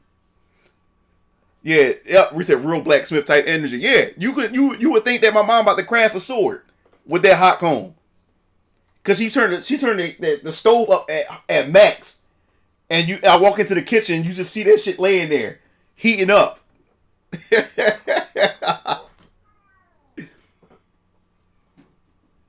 Yeah, bro. So if you ain't ready for it, and don't let your hair be knotty, have knots in it, because then it's like a comb. The comb is going to pull through that, and you have to pull through it and stuff like that. It's crazy. Yeah, the comb be glowing too from the flames, like the blue flames. Like I said, you think your mom crafting a sword? Yeah, you think your mom about to craft her own sword and shit? Yup. So fit that focus again. Here we go. Yeah, bro. So them hot combs, man. It's no joke. But yeah, that's the. You gonna watch? Am I gonna watch? I don't have the DC. I don't have the HBO Max. I'm not even going to waste my money on that.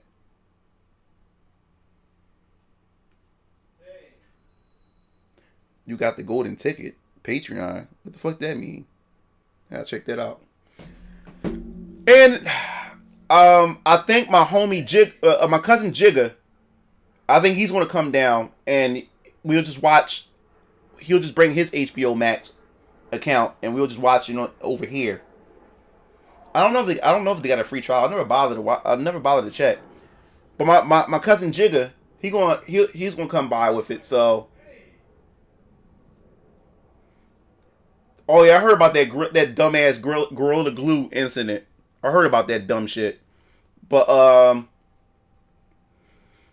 yeah, I'm not like, I don't really care for the Snyder cut. It doesn't change the fact that Snyder was responsible for fucking up the DCEU. What would 4 hours do to fix any of the fucked up mistakes that they made in the DCEU? The first Wonder Woman was good. The second Wonder Woman was fucking trash. Batman v Superman was fucking trash. Aquaman was okay. Man of Steel was the only thing that was redeemable for me. Oh yeah, I forgot Falcon and Winter. I saw WandaVision 2 days ago. That was good.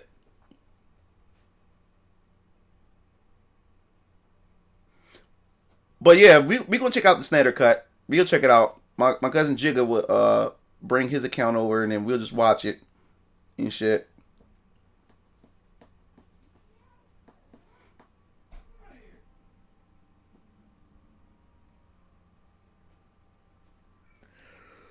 Yeah, so yeah, guys, just stay away from perms.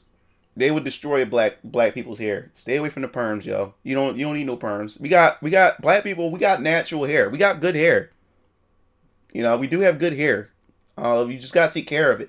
Our hair is just harder. We have different textures than most other races, and it's harder to take care of. But it can be done. You can have it. You can get it straightened. Yeah, we just I saw the Terry trailer. I watched it with the stream. Let me see. About like 2 hours ago. You said you want a link to my brother's channel? Yeah, I'll give you the link to both of my brother's channels. Give me a second. I'll hook you guys up.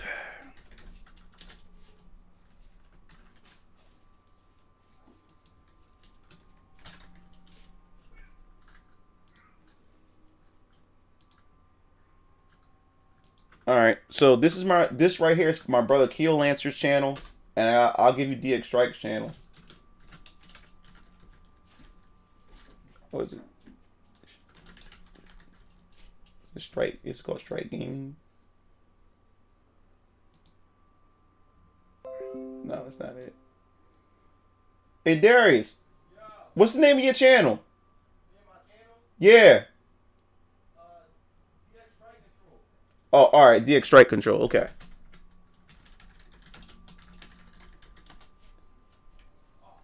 All right. Cool. Yeah. Here you go. And Strike Control. Yeah.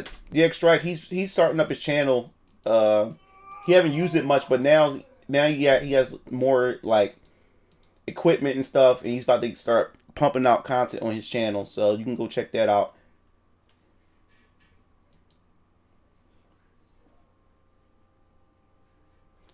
Yeah, I knew Terry was coming.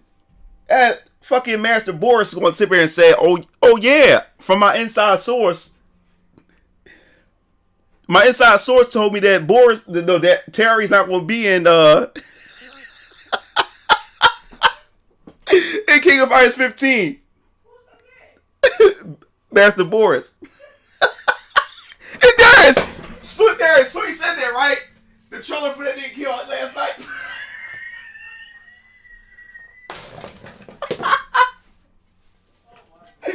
Oh my god! Oh dog! So yeah, Master Boris. He literally told me that he had a source that told him. He always has sources, and his source has always been fucking wrong. His source has always been fucking wrong. He's like, yeah, I have a source. My source told me that Terry's not going to be in King of Fighters 15.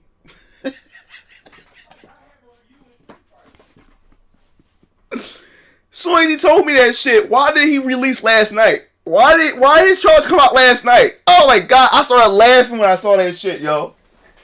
I was like, he always tells me this shit over the phone.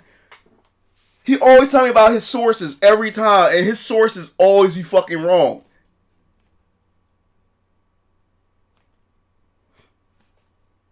I was like, what is he?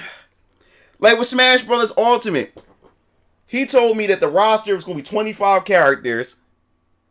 and that We Fit Trainer wasn't coming back. Rob wasn't coming back.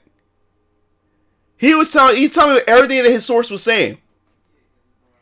He told me it was going to be a 25 character roster. He said most of the roster was not coming back. And I was like, yeah, I'll let him talk. And then soon that fucking trailer came out for Smash Ultimate, it said everyone is here.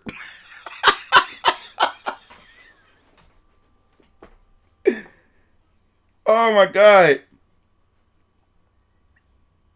Oh my god, bro. I was like, when he told me that, man. I don't know why he told me about his sources, man. I like his sources have never been right yet. And like every time he tells me about the sources, it seems like his sources get contradicted a day or so later. It's like the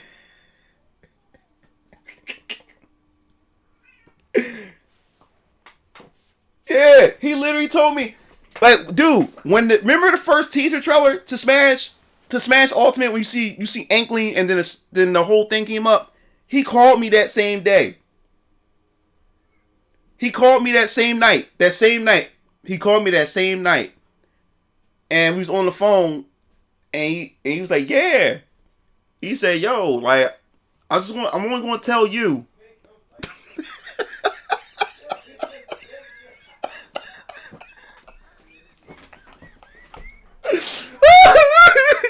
He's like, yeah, so. He said, I'm only going to tell you. All right. He said, yo, I have a friend who work at who work at Nintendo. Oh. He work at Nintendo. He said, my homie work at Nintendo. And he got information on the new Smash, and he was saying that it's going to be a 25 character roster. And he said, the characters is not coming back. It's Wii Fit Trainer, Rob, Dr. Mario. He started naming all these different characters that weren't coming back. And then right after that fucking trailer came out and said, everyone is here. I was like, oh, bruh. Yeah, when I laugh, bro, when I'm laughing really hard, I can't control myself. I got the Joker laugh or something. Man, he said, man, but when that Guys remake trailer drops, movies going, shut up. He said that's equivalent of my uncle owns Microsoft. He'll ban your account. And when he mentioned that, I was quiet. I was like, yeah. I was like, okay. Oh my god. Yeah, dude. I let him talk. I'm like, okay, you know. I was like, okay. I was like, maybe trying to impress me or something. I don't know. So I was like, I'll let him talk. But when he said that shit, it's like every time he always come up with these sources, it's like the companies know, like, hear him or something like that. And it's like about a day or a week later, they just contradict the sources instantly.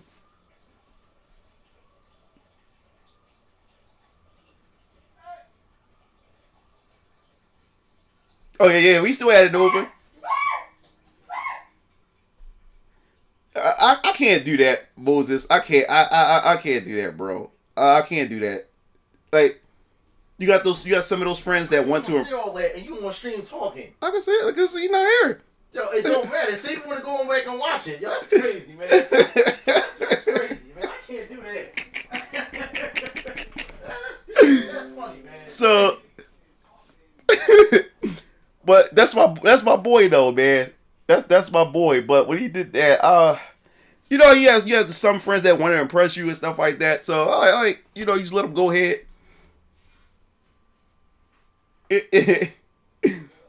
Yeah, man. When it's Friday, we get started. But that's my homie, man. But when he said Terry Bogard, that's what really got me. That when he said he's not going to be in the game. And right after that, Terry trailer came out last night. And I just started crying, from laughing. I was like, "Oh my god!" Oh yeah, Kia, yeah. He said, "Damn, bro, what you doing out here with all this cat?"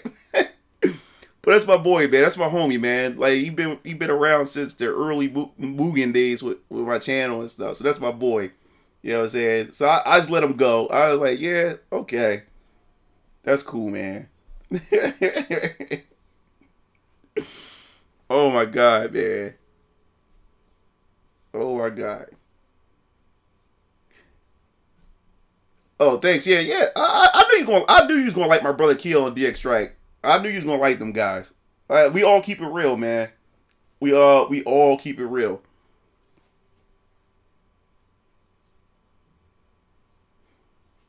Did they have the same moveset? The Garu Terry with the jacket? He said the SNK equivalent to Ryu not being on King of Fighters 15. I know. Oh, you know block content? Yo, dude. I was arguing with block content one time. I was arguing with block content. I went to his channel because I said, yo, dude.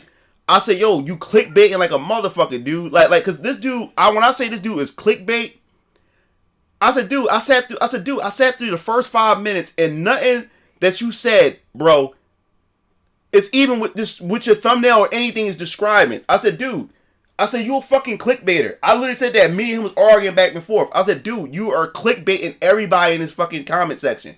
And it's annoying. I didn't subscribe to him. Because first, like, you know, everybody want to scrounge around for the latest rumors about Smash characters back then. Or what characters is going to make it into the base roster. And I enjoy those content. Because you have some people who keep their expectation in, like Papa Gino. I love Papa Gino's channel. Because he's always on point. And his sources, he get legitimate sources. And he always sort things out. And he always say, this is my theory. But these other motherfuckers, these dudes just come out with all kinds of fucking bullshit, clickbait and shit. And the Papa Ginos don't make videos every day. You may see a video like twice out of the entire month, or three times out of the entire month. These clickbaiters, within the Smash community with these leaks, they would like, especially what's that motherfucking name? Something Chris. Lax Chris? I couldn't stand this channel. When I say, yo, this dude was making leaks making leak videos about any damn thing. It got to the point people was making jokes about him, would make up their own leaks so they'd know he would cover it.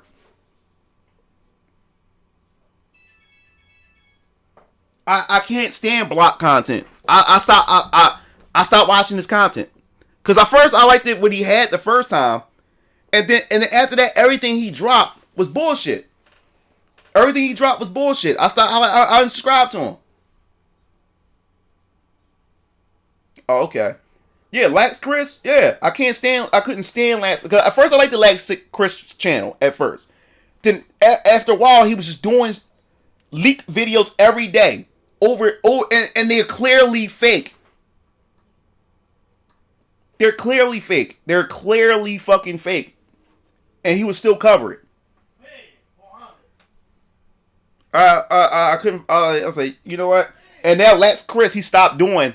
Because now, you know, like he got tired of doing it. Because it said, he was saying that it was exhausting doing it. And his subscriber count came from fucking leaks. Yeah, Papa Gino's, I love his channel. I love his channel when it comes to Smash leaks. It's well organized, well put together. Well put together. And it's very rational. And he always try to point out the evidence. And he also point out which ones are fake, he will also debunk like other like leaks that even he covered. He will go back and debunk them once he get more information. That's why I like his channel and stuff like that.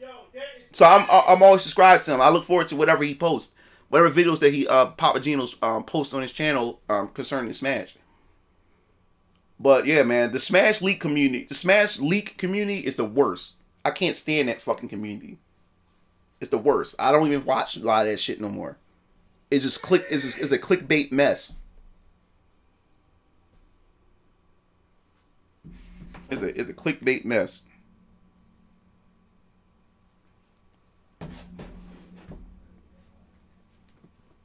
Yep. Oh man, this definitely has been a good chat. I'm just love chatting with you guys. I was not expecting.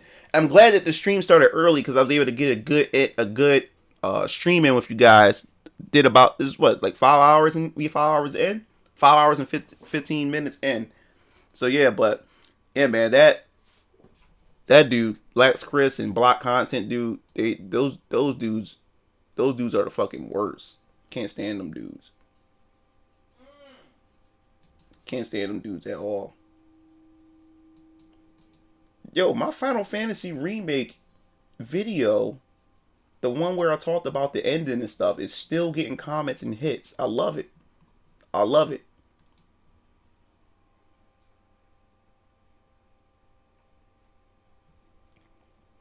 I fucking love it.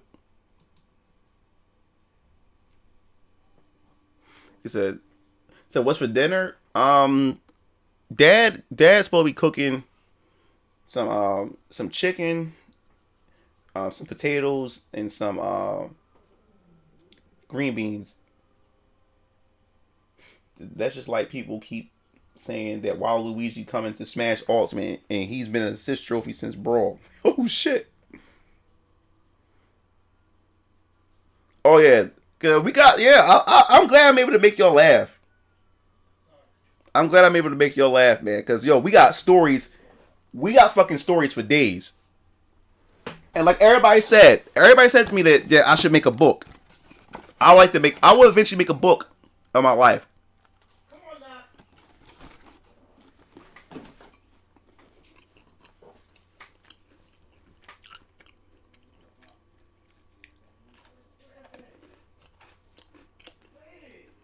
Vera, why you keep trolling? Oh, how my pop's doing? My dad's doing good. He just walked in the house. It's funny that you just said that. He just walked in. I heard him walk in.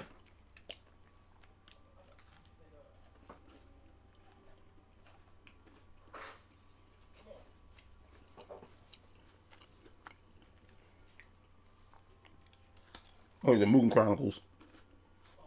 Gotta be the book game. But my brothers and I, we have stories for days. What happened? Another package came in? Oh. Oh yeah.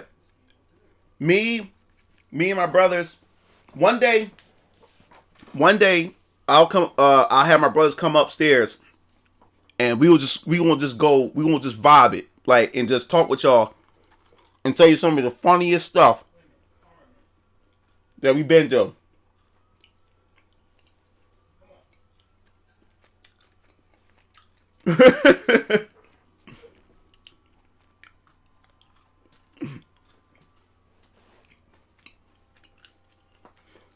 He said, not trolling my guy. He square really did it. Oh my god, man. Y'all guys got me cracking up. He said, I'm trying to build up my channel and make it better. Good luck, bro. It's hard. I'm telling you, the YouTube game is hard. And that's because everybody's trying to be the next big YouTuber. And then you have to fight the algorithm. Then you have to watch out for buzzwords that's going to get you demonetized and blacklist or shadow banned. You have to watch out for all that. Being a YouTuber is equivalent to everybody trying to be an NBA star or a rapper. Or the next big model. That's what YouTube is. Even to being a Twitch streamer. Everybody's trying to do it. You're competing against everybody. You have to literally stand out. And you got to pray to God that your video get noticed. And then you got to pray to... Then, your luckiest breakthrough is if a popular YouTube likes your video and reacts to your video. If you get lucky, you got it made. That's how some people made it, because of PewDiePie and Markiplier. They will watch one of their videos, or a Pokemon watch somebody else's video or something like that. And then other people go to that video. And then you set. Next thing you know, you wonder where all these subscribers and views coming from. Because a big YouTuber seen your stuff. So you got to make an anime movie or something with your characters or something like that. Laugh it up. Well, I remember growing, like, I did want to do something that's like Boondocks a little bit. I wanted to do something a little bit like that at one point. I also wanted to do it a long time ago. I wanted to do like an American style cartoon that's like Family Guy, where it has, some, Family Guy sense of humor and stuff like that. There's a couple of things I wanted to do. American style type cartoons as well. Growing up, but I do want to do anime. I love anime. I really love anime so much. So that's why VK is gonna be something that I'm definitely gonna be pushing forward. So I have another poster I'm working on. Once I get that poster done, I'm gonna send a copy of the posters to my artist, because she never had, a person that she worked with send her copies like stuff like that, like posters or anything. So when I told her, I sent her a thank you video. I made a personal video to her. She literally cried. She literally burst out in tears because she never felt that her work was ever appreciated, or somebody never came to her and said that they appreciated her work and stuff like that. So me and her becoming close, or whatever like that. Because I told her it was my birthday last night, and she said, "Oh, for real?" And she said it made her happy because it feel like we're actually friends instead of just having like a work relationship. So she said it's nice that I'm able to share stuff with her and stuff like that. And now she's sharing personal stuff with me and stuff like that. And I think that's really cool and stuff like that. But anime is something I really want to do. Anime and video games. So I'm at work, but what system do you have Streets of Rage 4? I have Streets of Rage 4 on Streets of Rage 4 on Nintendo Switch. And it said, if I'm not mistaken, didn't Review Tech USA shout you out?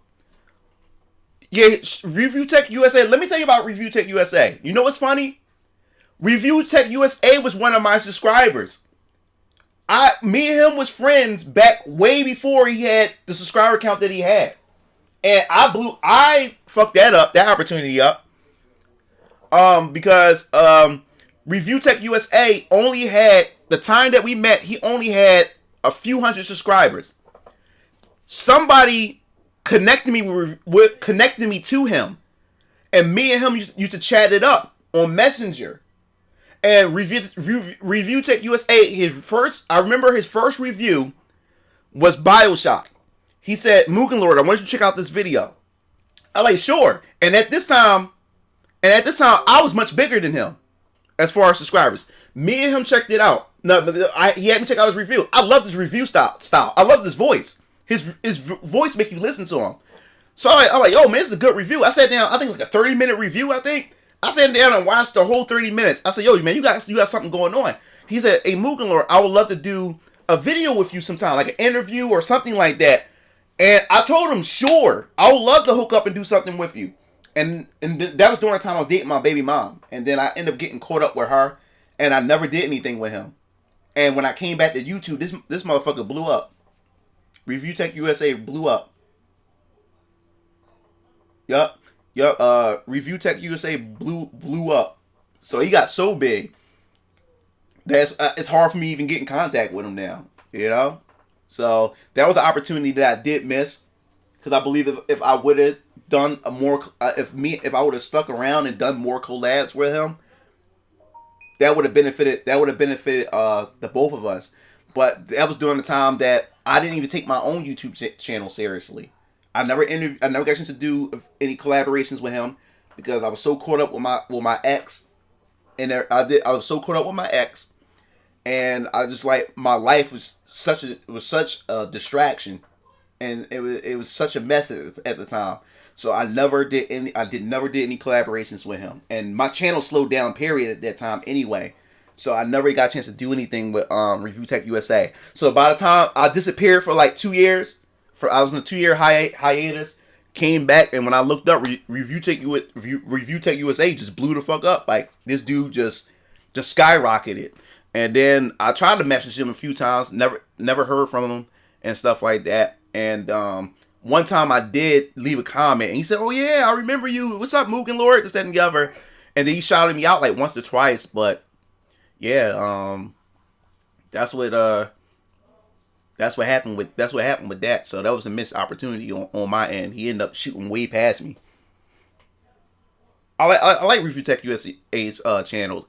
I more so like his channel when he talks about gaming and technology. Like every time a new console come out, I look forward to his channel because I always want to hear his opinion. What do you think about next generation console and what's in the tech and stuff like what's going on with the tech and stuff. like his his non-gaming stuff, I don't really watch because I don't go to his channel for that. When there's people like the quartering that I watch, I go for that type of stuff. I watch the quartering, so quartering gives me that appetite for social commentary, social and political commentary and stuff like that. So I will go to quartering for that. So when Review Tech USA talks about social political stuff, like I don't really agree with a lot of the stuff, with some of the stuff that he says, and that's fine. I don't agree with all my favorite content creators, but I still watch Review Tech USA shit. Like I like his stuff. I really love his stuff. I love the impersonations when he does that flamboyant voice. I love when Review Tech USA, he does that flamboyant voice. We talks with a lisp. I love when he does do that. It's funny as shit. And he used to do Coco's, sexy chocolate Coco. He used to be that black guy, and he used to say Xbox quadruple or and stuff like that. Like he's funny. He's funny as shit. But yeah, I love his content. I always watch it when he's talking about tech stuff. But when it's the other side, I don't really go to his channel with other stuff. Like Corey say stuff that I agree with. What stuff that you don't agree with when it comes to the courting?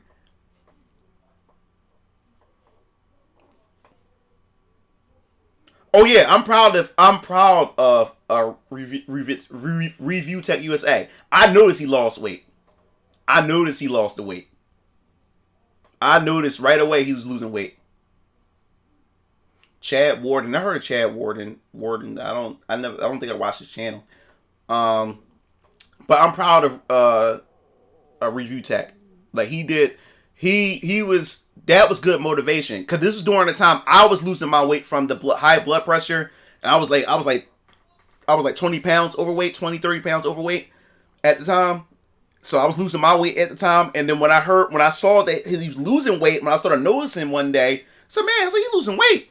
And then he did a video coming out talking about him losing the weight. That also inspired and encouraged me to continue to do my weight loss situation that I was doing with my health and my blood pressure and stuff like that. So he also did that. He said, I wanted $100 Steam giveaway from that man Rich once. It was crazy. Oh, nice.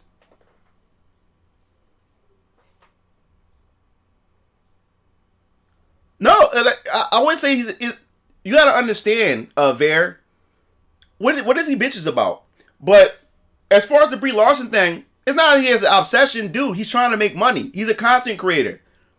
Brie Larson brings him money. It's not that he's obsessed with her. Brie Larson makes him money. That's the thing about that. If you notice, the Corden makes 4 to 5 videos a day. That sounds like a person that's only on the platform to make money. So it's not a personal thing that he has or a personal obsession he has with Brie Larson. If Brie Larson videos is constantly making him money, then he's going to do it. But yeah, what things that he bitches about? Because he pretty much says the things that I talk about what Hollywood does, the political. I get that, bro. It certainly just hold up, bro. Yeah, like he says the things that I say about this feminism, the things that goes on in video games with all this SJW stuff. He says the same thing I say. Yeah, like it's paying that. Like, stick to what works. That's why I have to respect his hustle. And the fact that he's able to employ people to make his thumbnails and stuff like that, I had nothing to do but respect that. He said, I like Review Tech USA, Corey Kenshin, and Dashy Games. I like Upper Echelon. Yeah, I like Upper Echelon Gaming. Upper Echelon, I value his opinions a lot because he's very professional, and he breaks things down on a much deeper level too, or whatever. So I love his content. Like every time something controversial come out, I always check to see if Upper Echelon is has something. Like I always want to see his opinion if he's going to talk about it. Upper Echelon Gaming is pretty good. I used to listen to Downward Thrust. I used to listen to him. but I haven't really watched his content in a long time. So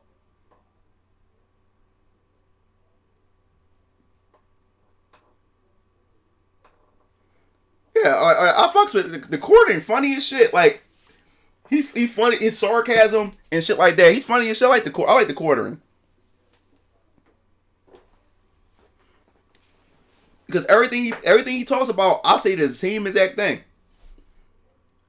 Used to mess with upper echelon, but he started shifting way too more towards politics for me. Yeah, like I said, I haven't watched him in a while, but I did notice that he started adding political things to a lot of his videos and stuff like that as a while, like a month or like two or 3 months ago. But I can't remember what video it was, but he wasn't picking a side. He was just pointing out certain things and stuff like that, and it made sense where he was pointing out. So it didn't really rub me the wrong way or turn me off or anything like that.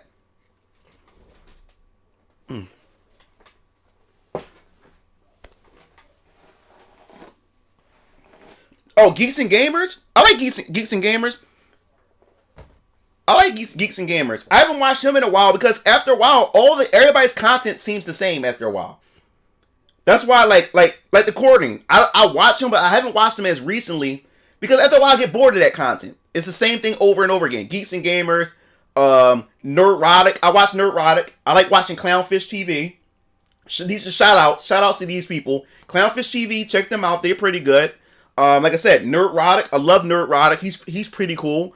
I love the Corden. I love Geeks and Gamers. I like watching and Star Wars girls. I like watching Star Wars girls and Ethan Van Sciver. I watched all 6 of them. But like I said, when you watch all 6 of them, you kind of get the same gist all the way across the board. So after a while, you get kind of bored of it because it is the same thing over and over again. And like I said, when you get too much of anything, after a while, it will affect you in some way. So what I do is I take a break from them, away from that type of content for a while, and then I come back to it.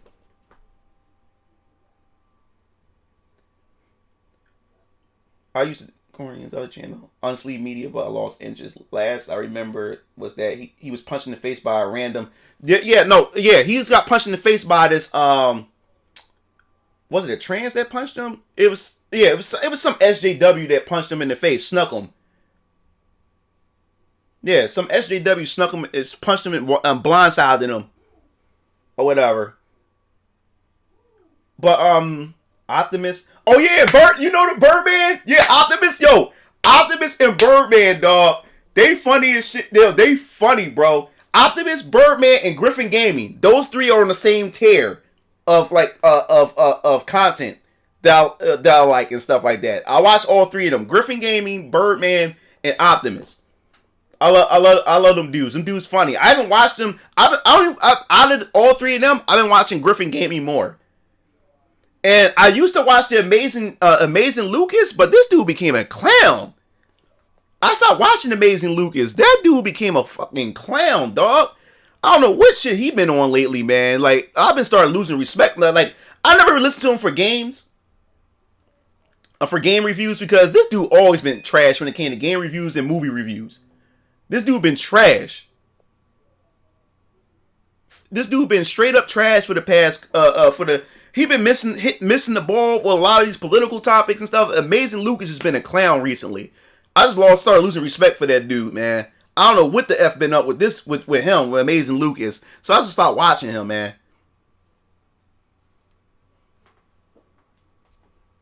See, the thing is, Griffin Gaming, this is the thing about Griffin Gaming. He makes strong points. I don't see him coming off a tryhard because the people that he makes videos about, he makes valid points and he points out the hypocrisy. He does it with leisure and he makes it funny. That's why I like that's why I find funny. Oh my god. Griffin Gaming be having me dying, dog. But Birdman and Optimus, I enjoy them too. I just haven't watched them recently. Because like I said, a lot of them blend in together. You know what I'm saying? So that's how I end up I end up watching one more than the other or whatever like that, you know? Omni. Oh yeah, Omni is okay. Like sometimes he come off as simpish sometimes, or SJW like at times, or whatever. at times with Omni. Like he's like Omni can be hit or miss. Can be hit or miss for me, or whatever. Celebs being trade rags. Yeah, like Omni can be a hit or miss. He has good stuff, and then some things I'm like, like all right, whatever. You know what I'm saying? But yeah, I'm subscribed to Omni. I don't watch him as much. I do like what Omni is doing. He's doing something different. He's not just focusing on gaming. He's focusing on the YouTube, like the drama that's going on YouTube. I think because like he's good. He has the voice for it, and he's good for reporting that tea. He always get the scoop. RDC? Yeah, I like RDC. I don't watch all their stuff. RDC World.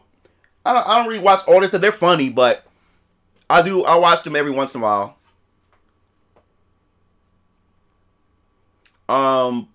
But yeah, Omni, yeah, I do like the new shift that he does with his new content. I'm not gonna lie about that. I think he found something.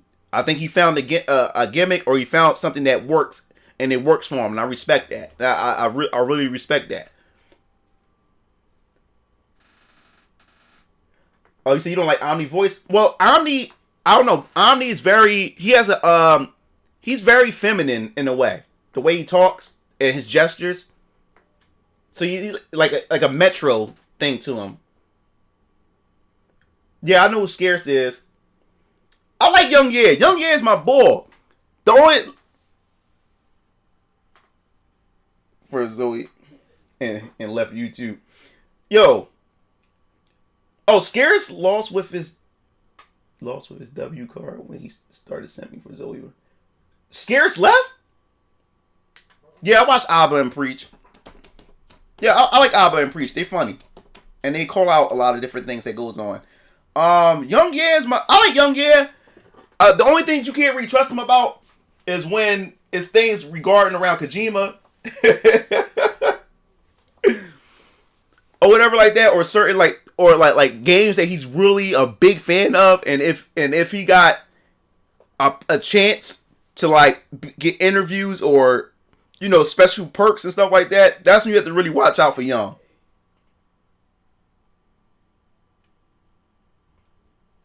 Exactly. The key. Yep. Finding what suits you.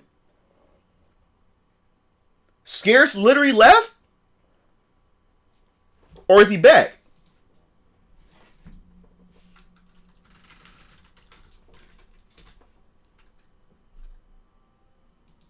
Hey, what's... Oh, wow. 2 months ago. He haven't did anything in 2 months.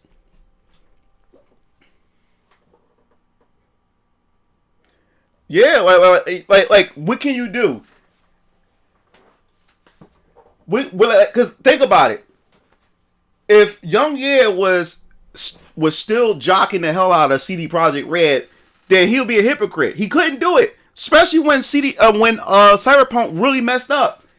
If he was still damage controlling for that, then that would have really exposed him real bad. So he knew he couldn't do it. He knew he couldn't really go out there like that. He couldn't go out like that. You should check out my boy Jamari. He covers a lot of relevant topics. All right, I'll check that out. He left a long time ago, but came back a while ago. The Simpy situation was a couple years ago. Well, Scarce, he's like he haven't uploaded in 2 months. And Scarce blew up fast. I can't remember what video it was, but I remember before he even hit the 1 million subscribers, he blew up fast out of nowhere. No, my boy is the Keith Crew. I remember when Keith Crew first started out with the Smash 3DS videos. Keith Crew funny. Yo, he funny as hell, dog. Boy, that's just crazy. Man, them stimmies is here. People like them patrons is coming in on my Patreon, bro. On that note, shout out to Bryson and Travis Johnson. Face reveal. Yeah, Keith Crew, funny. Yo, that's my boy, Keith Crew. Who else? It's sad. It's like YouTube it's not many good content creators like it used to be back in the day. It's very few of them. that I watch. I like Brittany what's her name? Brittany Venti. She's biracial. I think she's probably half black, half white. She has curly hair, and she streams on Twitch. She has a lot of interesting topics she talks about. Brittany Venti. That's what I think how you say her name. Another YouTuber named Think Before You Sleep. I like watching Think Before You Sleep. He's like a life improvement channel. It's more so for men, but he still talks about other things and stuff like that too. Who else? Who else did I like to watch? Oh, Anime Illuminati. I watch him. He more so focuses on anime based fighting games like Blaze Blue, Guilty Gear and all that type of stuff. His channel funny. I like watching him. Anime Illuminati's channel. Sajam. I like watching his channel. Channel's pretty dope.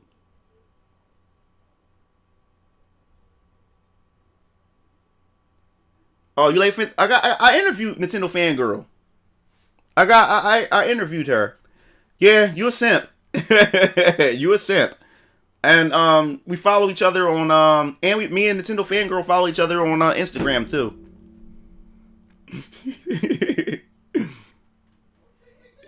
Yeah, let me see. Let me see if I got it on there. Hold up.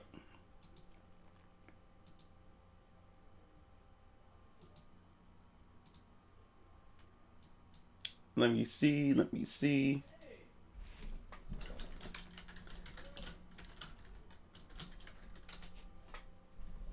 Yeah, her content is pretty she don't do much. She streams, but she don't do much like she used to.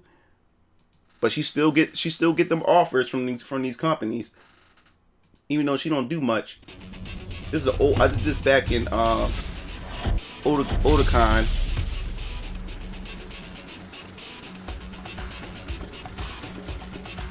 Hey guys, this is Mugen Lord from Mugen TV. I'm here at Otakon 2014, and beside me I have Nintendo Fangirl from YouTube. So, explain a little bit about yourself and what you do. Okay, I am Nintendo Fangirl. I make YouTube videos. And let me tell you, I'm gonna tell you after this interview. Games. I love to talk about anime. It was weird how it was funny how Bravely default character. It was funny how I bumped into her. This is my 7th Otakon actually. I love Otakon, and I've been cosplaying for 8 years now. So. I'm excited to be here. I'll tell you in a second. Could you tell the viewers what the costumes that you cosplay for each of the years that you went? Sure.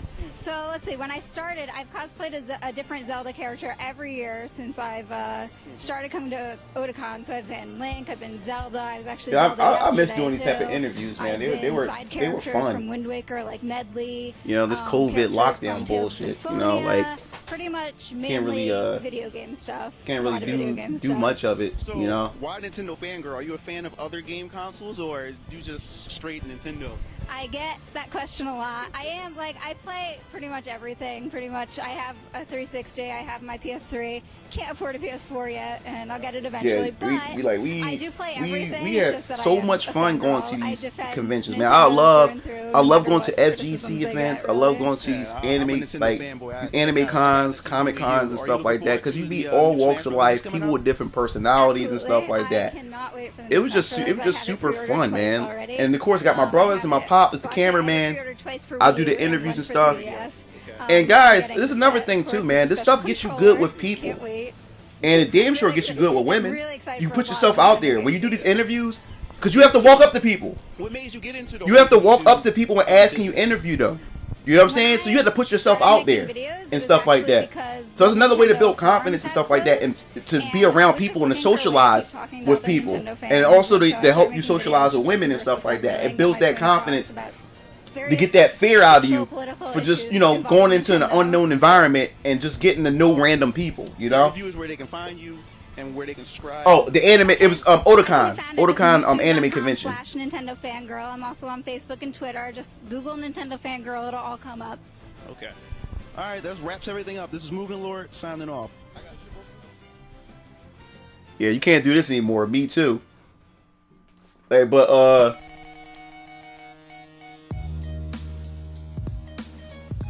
That was wow, god damn, 2014, Jesus.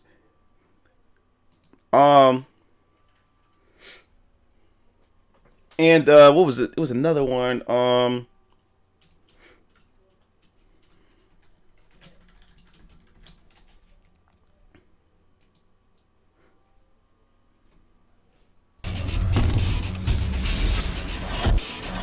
And this is my interview with Chris G. Mugen TV, and beside me I have Chris G. We here at Summer Jam, and Chris G, just let everyone know like what game you competed in and how well you done. All right. Well, so far this is my interview with Chris G. This is like 5 games: KI, Street thanks. Fighter, Marvel. Yeah. It's the genes, man. It's the genes. Edition, select tournament. I also asked Chris G if he played Mugen, and he said he loved the different Morgans. I won the Street This Fighter, is old school. This is back in Street Fighter 4 and shit. I didn't do so well in Marvel, which I'm actually pretty salty about. But I'm still in winners of Street Fighter, top 8. So how does the Street Fighter Edition tournament work? You have the different editions of the characters. How does the balance and everything work? That's crazy. Okay, that was Yikes that walked by.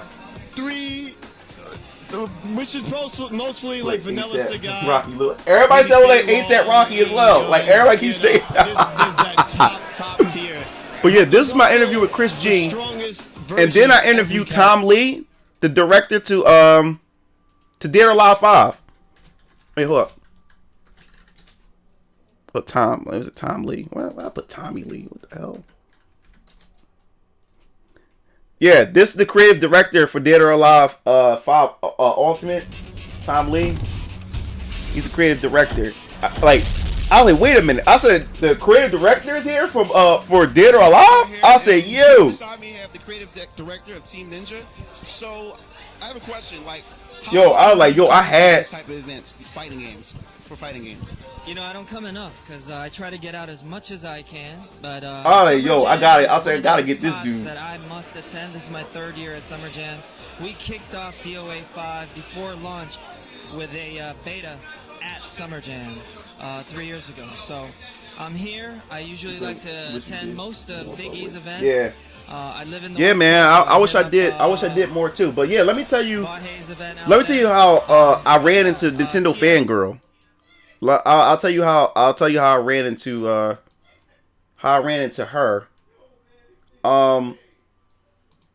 What happened was I don't know why, but for some reason we was on the balcony. We was on the 3rd level on the balcony, and what we normally do is when we go, we have like a system to how we're gonna do the interviews and stuff. So what happened was we normally start on the outside of the convention first. Try to get everybody on the outside. Make sure we get all that so we can stay indoors most of the time. So we get into the indoors. Once we get into the indoors, we do everything on the first floor. Then we take a break, go to the video game room, play a lot of video games and stuff. Come back out, and then we hit the escalators, do the second layer, and then once we get to the second layer, there's a balcony area.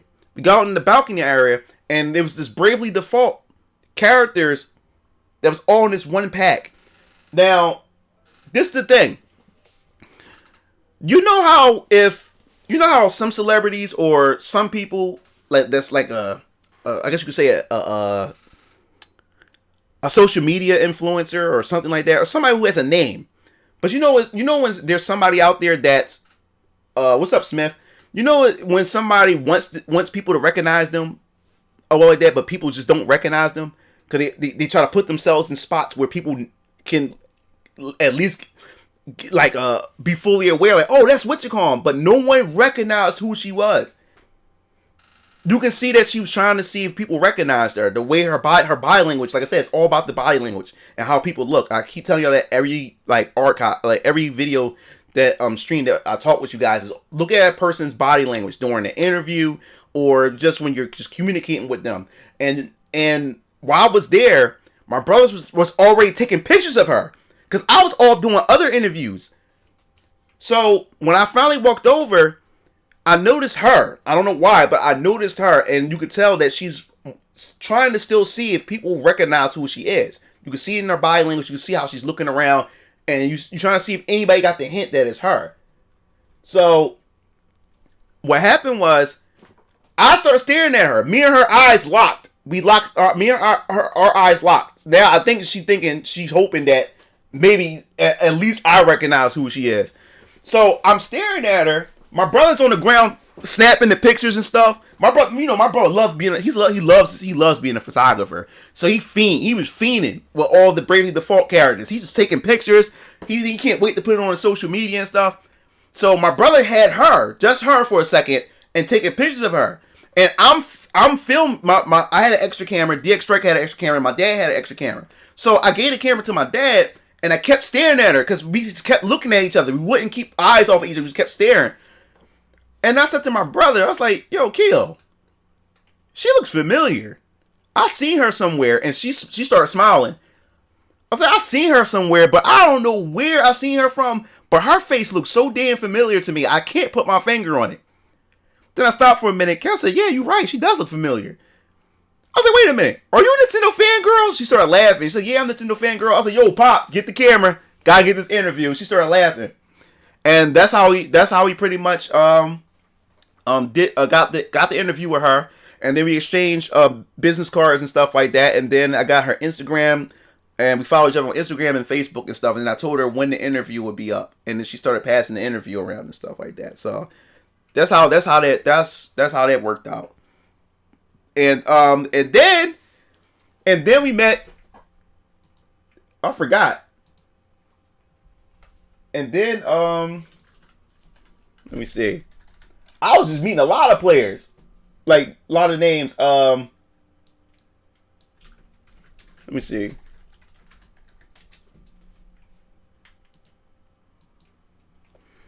Let me put this over here.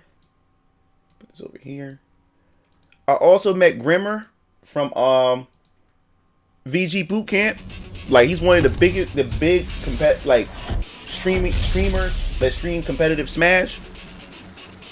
It's funny. I met him. Yep, I met him and Nintendo Fangirl that same day. I was meeting a lot of big names in the YouTube community. VG Bootcamp. So explain a little bit about VG Yeah, I met Bootcamp Grimmer. And give them your name and what do you do? All right, so VG Bootcamp is a channel me and my brother started.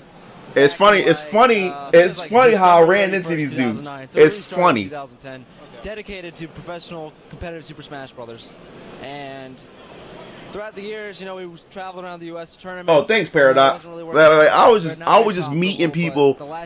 I was just meeting people left and right. I was just meeting like big YouTubers and everything left and right. But yeah, I met him was because what happened was I was at the game area at the anime convention, and they had a Super Smash Bros. Melee set up, and he was sitting down playing, and they had free for alls going on. I picked Mario in Melee as well, so his homie E was in the back saying, "Yo, this Mario was smoking people." 'Cause I was using Mario. He couldn't believe it. Yo, this Mario was smoking people. So they was cheering me on. Then it got down to me and him, and he had Sheik, and I was playing against him, and yo, he smoked the hell out of my damn Mario. But then I turned around and said, "Yo, VG Bootcamp." I said, "Yo, I watch you guys on YouTube." They all started laughing and stuff. I said, "Yo, can I interview you guys?" They said, "Yeah, sure." So I want to becoming cool with them. So yeah, man, I started meeting a lot of people. If I would have kept pushing, or whatever like that, especially now, like, I would have been a lot farther. You see that new tweet from Evo talking about partnering with PlayStation or something? Maybe it'll be in person this time. Who knows? Maybe I'll run into you sometime moving Lord when this COVID. Yeah, like I'll let them meet a lot of you guys. I think that'd be dope, man. I think that'd be straight up dope. I think that'd be straight up dope to meet a lot of you guys, man. You guys fun. You guys be cracking me up, man. Y'all guys got no sense, man. Y'all, like I said, like, I'm a funny dude. I love to laugh. I love to be silly and stuff. But y'all dudes be cracking me up. Y'all dudes funny, man. I seriously enjoy your company and stuff like that. You guys really get me going and stuff, man. But yeah, man, like this Mugen stuff really, really changed my life. I can say that Mugen. I can say that Mugen did change my life. Mugen seriously changed my life. Mugen introduced me to a lot of different people. It did boost my confidence as far as just like throwing myself out there, because I'm a loner. I really like staying to myself. I'm still a loner to this day. It is like another thing I'm not afraid to tell people about me. I can be really moody. If you know, like people who knows me and hang around me, I do have mood swings.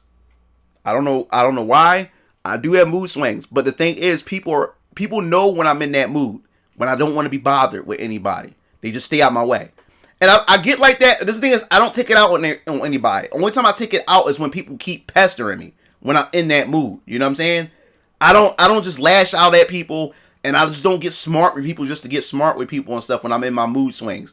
It's the type of mood swing to where you pestering me. Like I don't want to be bothered or whatever like that. Like if I'm giving you one word answers or whatever like that, I don't feel like being bothered at that moment. Like it's like I get in that mood. If I'm giving you one word answer or I'm not focused on you or whatever like that when you're talking to me and stuff, I don't want to be bothered because it's something either going on in my head or I'm in the middle of something or I'm about to get into something or whatever like that. I don't feel like being bothered. So there's some people who don't catch that sign or whatever like that, and then I end up lashing out or I just end up shrugging that person off or whatever like that. And it's very random. It happens randomly. Yeah, it's very random. And see, my homies, my brothers and my homies, it's only the homies knows when I'm in that mood. They know that. You know what? He said, you know what? All right, Brian, like I'll just call you back, man, or hit me up when you ready. And they know that. They can feel it and they know when I'm in that mood. So they'll say, yo, I'll hit you up later. Like my homie Nathaniel. He knows when I'm in that mood too. So he's like, you know what? He said, all right, Bees, like look, listen, I'll hit you up later. So they know when I'm in that mood. And I love it because when I am left alone, I don't stay in the mood that long when I'm left alone. It don't take me long to get out of that mood when I'm left alone. If the moment you start pestering me, the more you pester me, the longer I stay in that mood. That's how I am. You know? So what happens is it's more so women who don't care about my damn mood. They still want to pester me because they feel as though that they're entitled to my time because they're female or they're my woman. You know what I'm saying? They feel as though they're just entitled to me, period. So it doesn't matter. They like, fuck my space. You know what I'm saying? They want to invade it when I'm in that mood. And then they get upset when or call me an ass or they call me a dick is when I become rude or whatever like that. Because I clearly tell them, I'm clearly putting off the sign or I'm letting them know, like, yo, I don't feel like being bothered. Like, leave me alone right now. And they still try to press themselves on me or force their way in.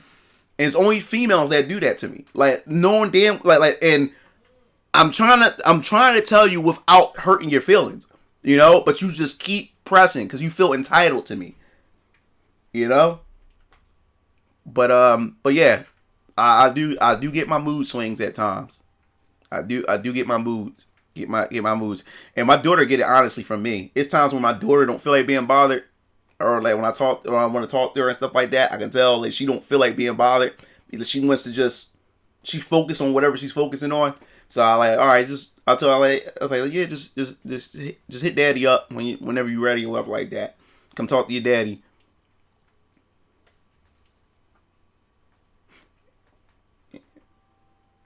He said, yeah, you're right.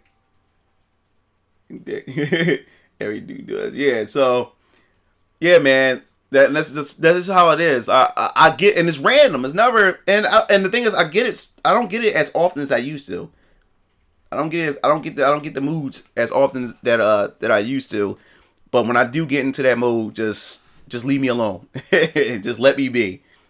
Just let me stay to myself. And when I'm ready to come out of my shell, I come out. Yeah. Yep. Or especially if I'm on to something, like when I have like an idea and I'm ready to go grind and work, like definitely leave me the fuck alone. I don't want to be bothered. When I finally figured out something or have an idea, leave me alone. Don't bother me. I'm trying to get this done. Like I'm focused. Like stay out of my way. Let me be. You know? Yeah, so I always like to try to, like, people that get to know me, I always try to warn them of that. Like, before I never used to warn people that. People like, yo, why is he acting like this? Or like that. So now people that I get to know and stuff, I try to warn them that, yo, I go through my moods sometimes and stuff like that. There's nothing against you. It's nothing personal towards you. It's just that I get this way. So if you ever get some type of feeling that I'm being distant or I'm giving you one word answers or whatever like that, it's nothing against you. It's the fact is that I'm in that mood right now or whatever. So when you feel that from me, just let me be. Just hit me up another time or whatever like that.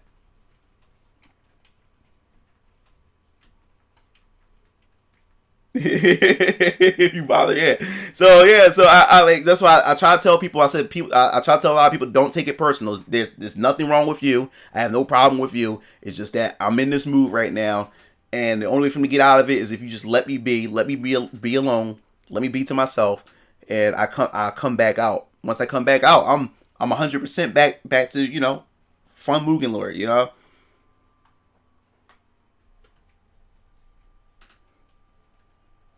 Yeah, see, yeah, that's the thing. Like, yup, you gotta know your boys. Yeah, you gotta know your boys, man. You gotta know your boys.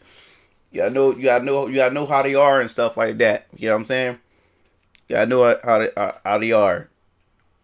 But these streams are like the only time like this is the most. Like, if I'm not chilling with my brothers and my pop or my daughter or whatever, I'm more so to myself. And these streams are just, I'll enjoy the streams because you guys are just like so damn dope. Like you guys are funny, man. So like I enjoy these times. And like I said, when I vibe with people, like I can talk all day. Like, dude, it's 6 hours. I talk to you guys for 6 fucking hours. That's how you know I'm vibing with y'all. I talk for 6 hours. Like, if I'm not vibing with any of y'all, I would not be talking. I would not be talking this long. I can vibe with y'all. That's the time I avoid me at all costs. Yeah, fight mode. Yeah, that's what. So my thoughts on LTG. You wasn't here, Paradox?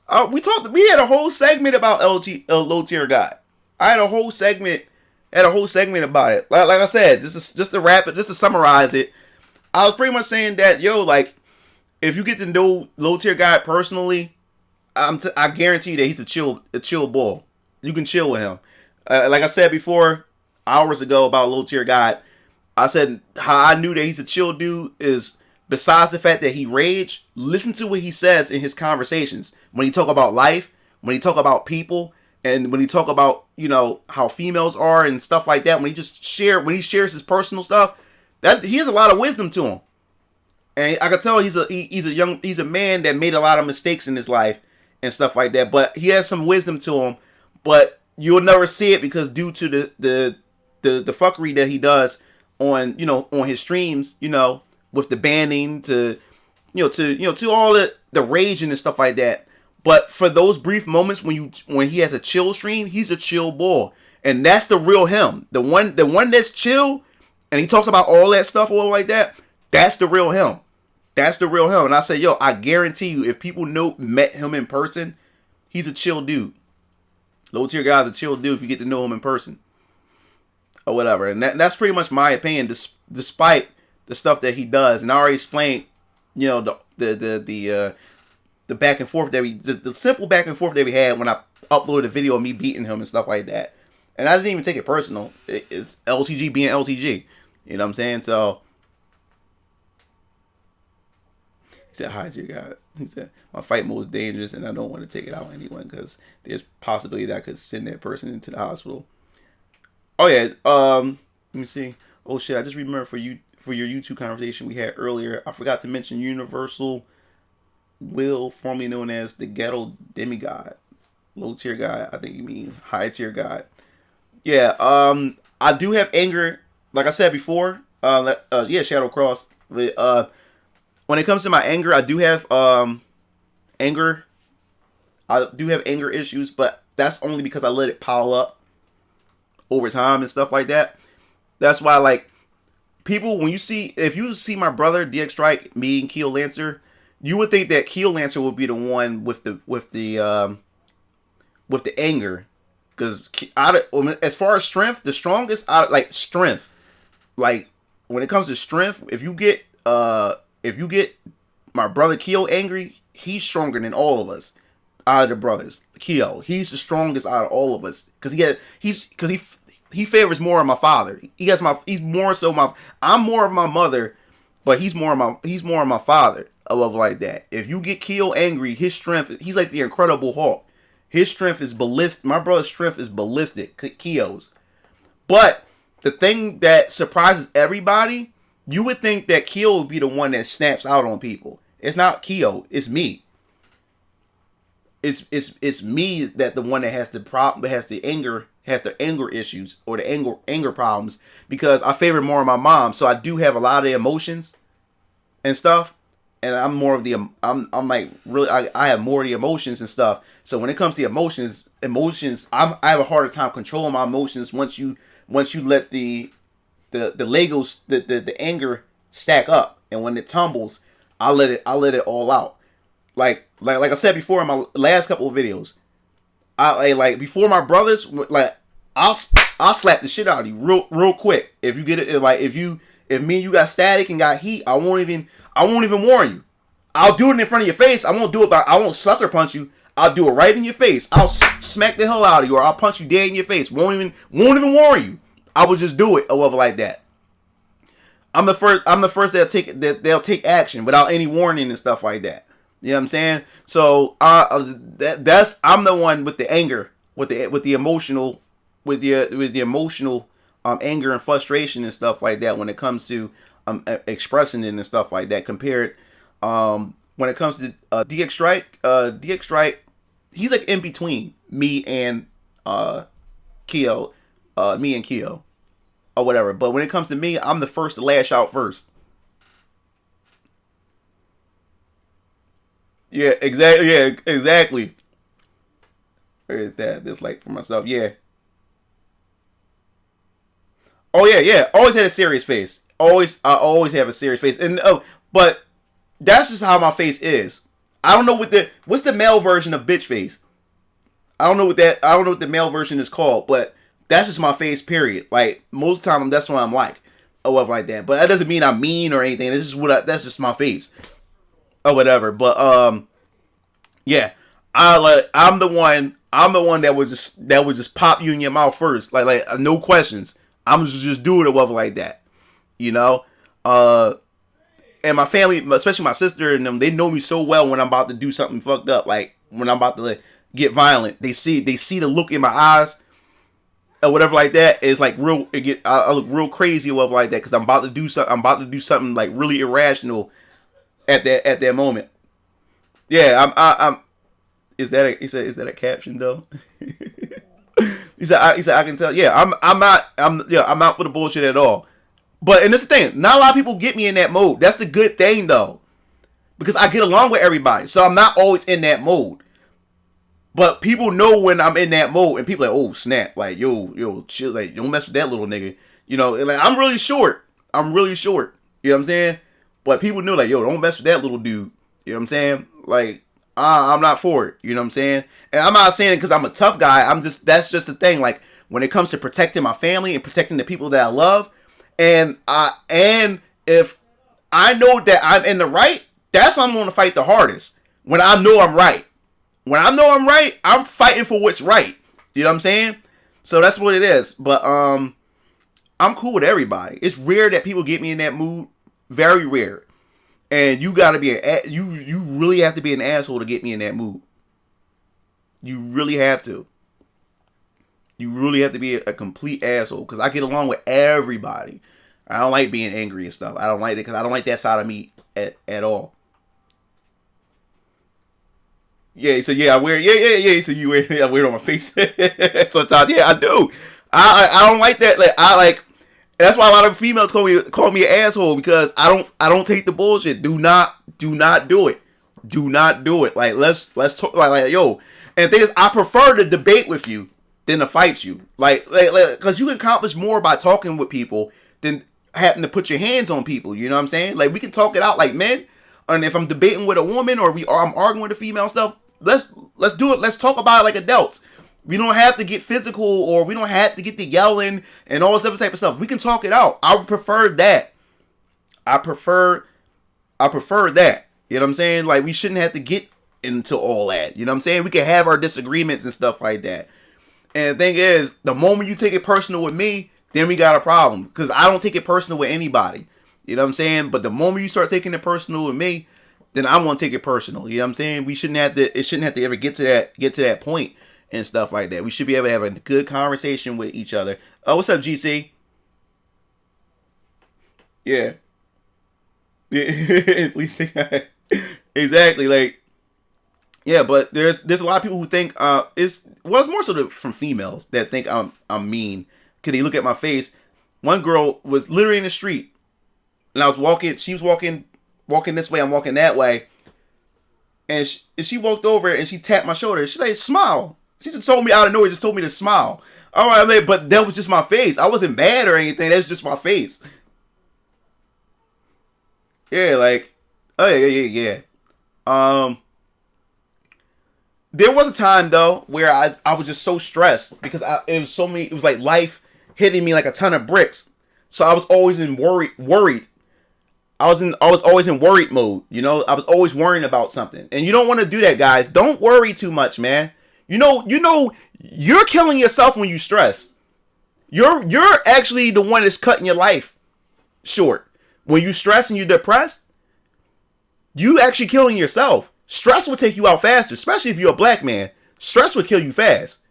High blood pressure and stress is the main killer of black men if you're a black man. You know? So, you have to learn how to control that. You know what I'm saying? And during that time, I was going through the things with my baby mom, bro. I was going through so much stress, and I was stressing out. And I learned one thing. Don't stress out over things you can't control. It's out of your control. There's nothing you can do. There's nothing you can do about it. So why the hell are you going to stress over it? Or we stress over things that didn't happen yet. We stress over alternate realities. Like we stress over possibilities that never took place.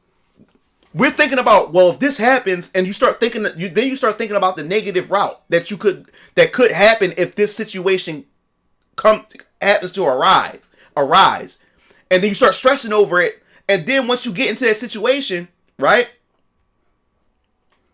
It never goes down that route that you thought it was going to go. It ends up not being what you were stressing over. So, I mean, you stressed for nothing. Oh, really, Felipe? Yo, what's up, soul? Yeah. You can't, you can't stress over shit that you can't control. It's out of your control. If you want to get upset over anything, get upset over the things that you had control, but you chose not to do anything about it.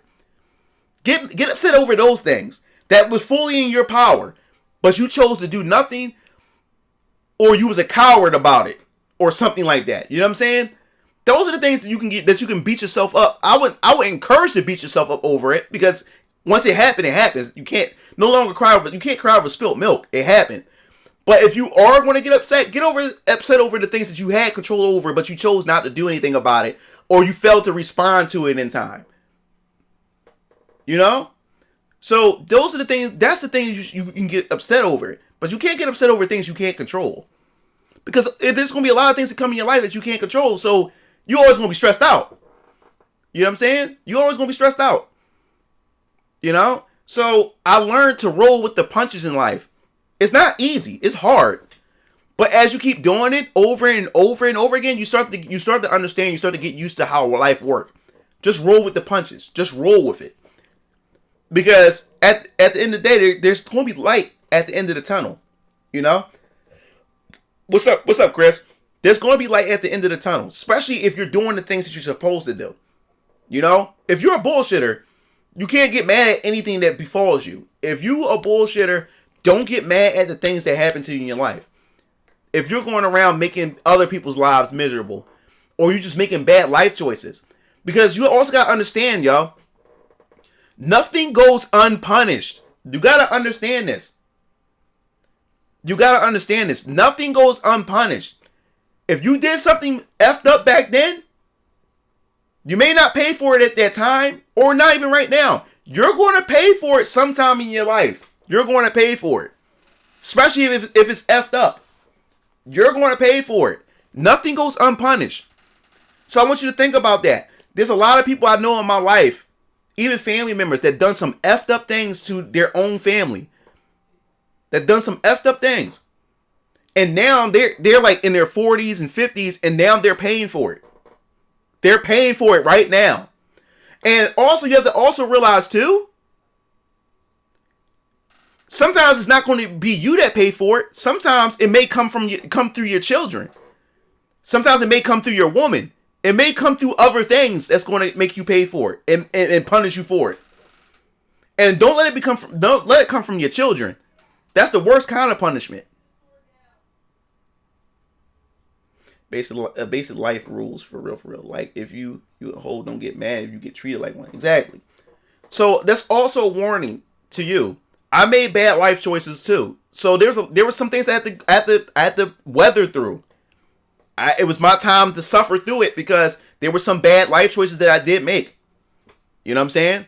Because I'm not an angel. I did some screwed up stuff. Not super bad. I'm like, yo, that's some fuckboy stuff. But yeah, I did some stuff. You know what I'm saying? So I had to pay for those things and stuff like that as well. You know, sometimes you have to go through certain things in life and stuff like that, and you have to pay for it. It's like you doing a jail sentence. You doing your time. And then once you do your time and stuff, and if you take accountability for it and acknowledge it, then you won't repeat it no more. Then your time is up. You served your time, and then everything else will flow your way. Oh wow, yeah, I hear you, Tay. And so that's the thing. Like all of us. So if you done some bad in your life, guys, always remember, if you suffering right now, maybe that's what it is. Maybe you have to pay for some things that you did. Maybe that's what's going on right now. You have to pay for it sometimes. You know, so I'm not gonna sit here and think and try to make you guys think that I'm just a perfect dude. There's nothing perfect about me. I'm gonna let you guys know that now. I made some mistakes in my life too. I'm not perfect. I'm far from perfect. You know what I'm saying? Yeah. So if you have done something, and I ain't talking about super bad. If you've done something negative that affected somebody or it did something down the line, it's going to come back and get you. Sometimes it may not be super, whatever that punishment is, may not be dramatically bad, but you're going to pay for it in some way. That's just how the universe works. You're going to pay for it in some way. So that's why I try to stay on the narrow path as much as possible, so I don't have to repeat those punishments and receive those punishments. So I try to stay honest. I try to stay on that narrow path as much as possible. So that's the thing. You have to. Don't let nobody change who you are, and don't let nobody bring you out of character. It's easier said than done, man. The worst is being taken out of character. That means that person has that complete power over you. You know what I'm saying? And to be able to control your emotions and stuff like that, and make you turn into a person that you're not really like. You know what I'm saying? On a normal basis. So you also got to keep that in mind, as well. That's just how it goes. But I always want y'all to take that advice. Yeah, the universe is everything, man. The universe, we all connected. That's why I'm saying that there's more to us as human beings that we're going to find out sometime in the future. We're going to find out sometime in the future that there's more to us. We have a connection with one another. That consciousness, that vibration, and everything. We can feel one another like human beings, we can feel each other. We know what we're feeling. You know what I'm saying?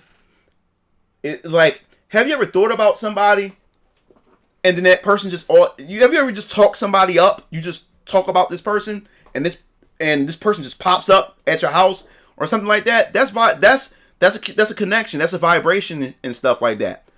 Like, still to this day, I'll tell you how much I'm connected to my baby mom. I allow you not. You could ask my brothers or anybody. Anytime that my baby mom pops up in my dream, anytime that she pops up in my dream, and I explain my dream to my brothers, either I get a call from her, or something. She did something fucked up. She did something bad is about to is happening to her right now as I speak. Any 2 times I feel her. Every once in a while I feel her. I can feel her. I know when she's up to something without seeing it. I just know, and then I hear about it. It happens every time. And that's how it is with all of us as human beings. We have that connection with people. Fear stupid. Yeah, we're all connected, man. We're all connected in some way, and it's going to shock all of us once we find out how connected we are. You know, we're still trying to discover things about us as human beings. It's more to us as human beings than this stuff with color, gender, and all this other type of bullshit or whatever like that. We're all connected, all of us in some way. And I think it's going to be very shocking and maybe a beautiful thing once we do find out. Once we find out on a deeper level, that we all like brothers and sisters, like as one consciousness or something like that, So yeah, that's what I always think. I always sit down and think about deep stuff, like that. You know what I'm saying? I always think about deep stuff like that. All kinds of stuff when it comes to religion, when it comes to spirituality, and all kinds of stuff. I think about stuff like that. Politics, all kinds of stuff. I'm always thinking deep on stuff. I'm always thinking about stuff. That's why especially we were talking about earlier, last video about Bill Gates and all type of stuff like that, man. There's a lot of things that our world is hiding from us. That the elites or people who has access to information is lying to us about and hiding from us. Like I explained about the Matrix, man. Finding out the truth. You know what I'm saying? How Neo in the Matrix, you know what I'm saying? Like he was a conscious person. You know what I'm saying? He always questioned things. He always thought about things. And Morpheus felt it, reached out to him, and even asked him questions. Do you feel like you're asleep? Do you feel like you're awake even though that you're asleep? Or something like that, he said. And Neo said, yeah, I felt that way. He was always questioning life. You know what I'm saying? Then you had the blue pill, the red pill. Blue pill puts you in this state of consciousness of ignorance. And then the red pill is the truth. You know what I'm saying? That consciousness. And once you know the truth, you can never go back to being lied to ever again. And that's what Neo did. He took the red pill. He woke up. And once he found out what Earth is all about and how everything was a lie, that he was lied to his whole life about Earth, and it was being overrun by artificial intelligence, and humans were their consciousness was being harvested as energy and stuff like that. It took him out for a second. But then he's like, you know what? No, we gotta start waking people up. And then I explained before, I think Cypher, whoever his name is, who betrayed Neo and them, he said to the agent that, yo, like, if I give Neo to y'all, what are you gonna do? I want y'all to do something for me. And the agent said, sure. What do you want? And he said, I want to be plugged back into the machine. You know what I'm saying? I want to be plugged back into the Matrix. I want to be rich. I want to be this, that, and the other. The agents lied. The agents know they couldn't plug him back in. And that was symbolism for Cypher saying that he wants to be ignorant again. He wants to be lied to because he couldn't handle the truth. He was a naysayer. He didn't believe that Neo and the others had the capabilities to be able to stop the AI, stop the artificial intelligence, stop the Matrix. So he wanted to be ignorant again. And as I said before in my last video, where people, as long as an individual remain ignorant, then they can't take accountability for anything. because they can always say, well, I didn't know, you know, like I didn't know this was going on because I wasn't given this information or this, that, and the third. But once you're woken to the truth, you can never be lied to again. The brain can't handle being lied to again. That's why the agents knew that they would have to kill Cypher or whatever his name was. They would have to kill him because they knew they couldn't plug him back in. He knows the truth. The brain wouldn't be able to handle the Matrix no more. It's a lie. It's a lie. It's a freaking lie. You know, and that was with this whole thing. We're living in we're living in the Matrix. They put this stuff in Hollywood movies. They put this stuff in Hollywood movies all the time. They're literally trolling us about what they're capable of doing and how they're blinding us as human beings, as how they're taking advantage of us, and that we're asleep, and they're at the top planning how they're gonna fuck us. You know, same thing with who's seen Captain America: Winter Soldier? Captain America: Winter Soldier had all everything. The elites. The elites. Who's seen Captain America: Winter Soldier? They're telling us the bold-faced truth in front of y'all, in front of our eyes. Who's seen Captain America: Winter Soldier? That was one of the best movies, and the elites was snitching on themselves to us. Hydra is the Illuminati. Hydra is the cabal. Hydra is the deep state. That's what Hydra is. That's all Hydra is. Hydra infiltrated our government. That's what Hydra is in Captain America: Winter Soldier. They're literally snitching on themselves to us. But if you put it in the movies, people's only going to see it as fiction. So if you was to bring it to people that is happening in real life, what they going to say? Man, fuck out of here. That's a movie, man. Like that shit ain't real.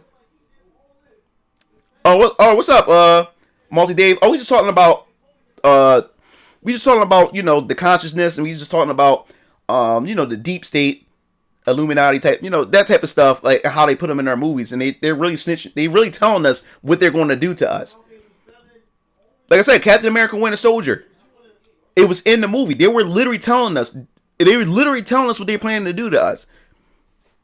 It's all in Captain America: Winter Soldier, my favorite movie. Like I said, Hydra is literally the cabal. Hydra is literally the deep state. Hydra is literally the Illuminati. They infiltrated the U.S. government. They infiltrated the mainstream media. They infiltrated tech corporations. They were all in the American system. And they look like regular people like you and I. And they look like people that we can trust. That's what the Captain America: Winter Soldier was. That's what Hydra is. Hydra found a way to infiltrate.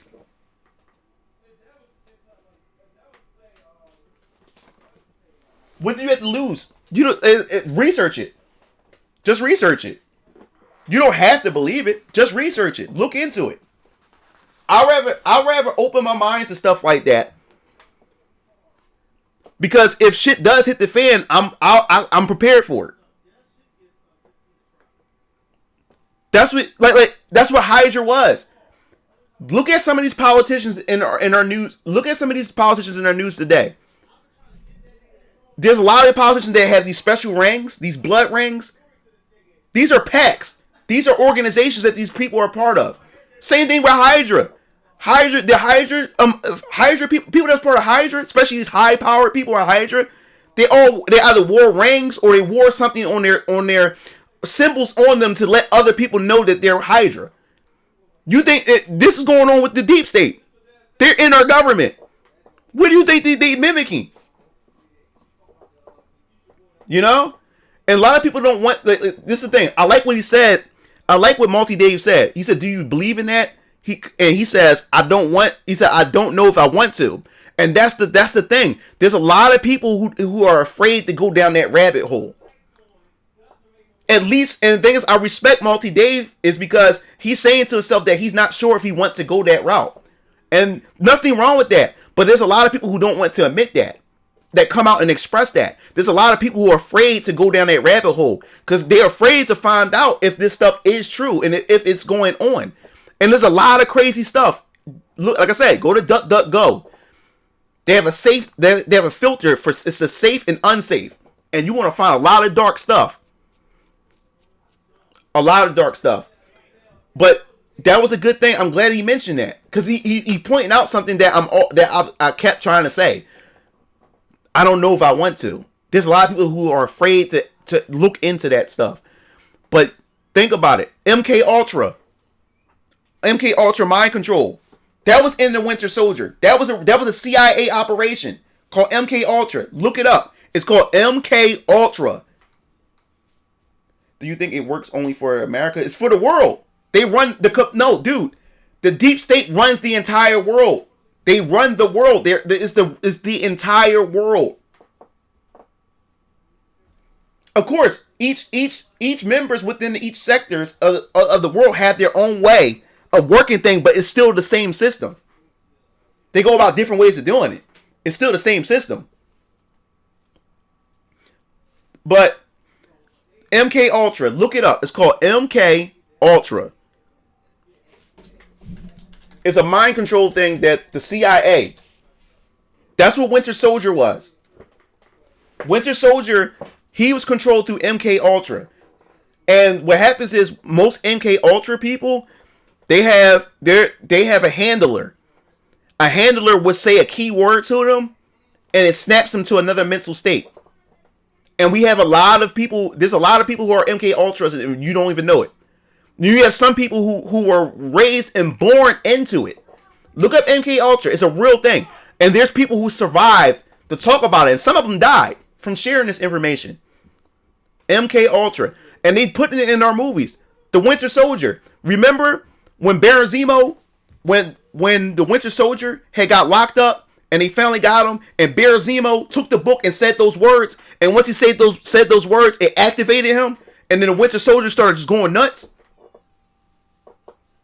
And that was in the Captain America Civil War. No, MK Ultra is a MK Ultra is a Mortal Kombat game too. But no, MK Ultra is a real thing. MK Ultra is a mind control thing. The CIA been doing it for years. They already mastered it. Yeah. And all the handler have to do is say whoever their handlers are, say these keywords, and then bam, these people's personalities switch. They got to be assassins, all kinds of other stuff. And these people don't realize they're under control.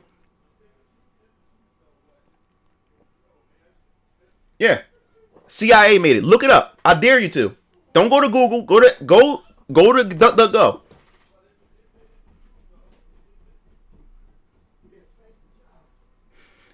So that's the thing with that. But I really enjoyed these conversations with you guys, man. I really enjoyed these conversations, but I gotta get ready to go. About to eat dinner soon. It's going on 6 hours and 33 minutes. I did the stream for this long, so I'm about to close this stream out.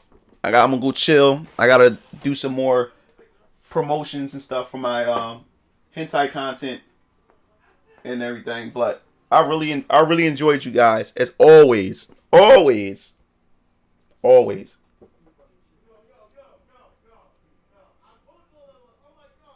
And they still doing it. They still doing MK Ultra. They still doing it. Don't feed into the bullshit that none of this stuff is going on. It's still going on to this day. Yeah, DuckDuckGo's unfiltered. Like I said, Google blocks a lot of stuff.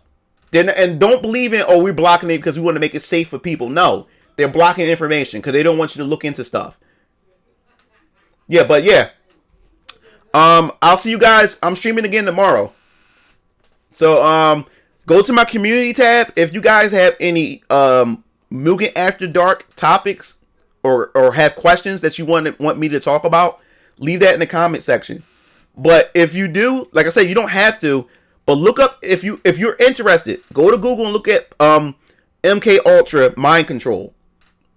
Look that up if you're interested. You don't have to do it. But like I said, look up MK Ultra mind control. Look into that. It's real. And like I said, The CIA created the term conspiracy theory or conspiracy theorist. That's the way to discredit people. They said it themselves. That's why they created it. That term. If you get close to the truth, or you asking too many questions, just call that person a conspiracy theorist, and people automatically discredit you. So if you are into that stuff on your free time, just go to DuckDuckGo, go to the safety filter, turn the safety filter off, and start looking around. If there's nothing wrong with in like adding information to your brain, nothing wrong with that. Nothing wrong with that. Doesn't make you crazy or anything. And like I said, you don't have to believe me. You don't have to believe in it after you research it. But there's nothing wrong with taking in extra knowledge.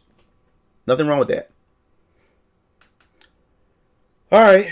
Moving came on his 47 energy for the stream today. All right, guys. So I'll be seeing you guys tomorrow. I'll be streaming probably around like 3 p.m., 4 o'clock, or whatever like that. So we get started, okay? Because I'll be watching Winter Soldier and was it Winter Soldier and who? And Falcon and Winter Soldier. I'll be watching that tomorrow. So my stream may not be as long tomorrow because I'm watching it with my brothers and my dad. So I'll be seeing you, Game Fiends.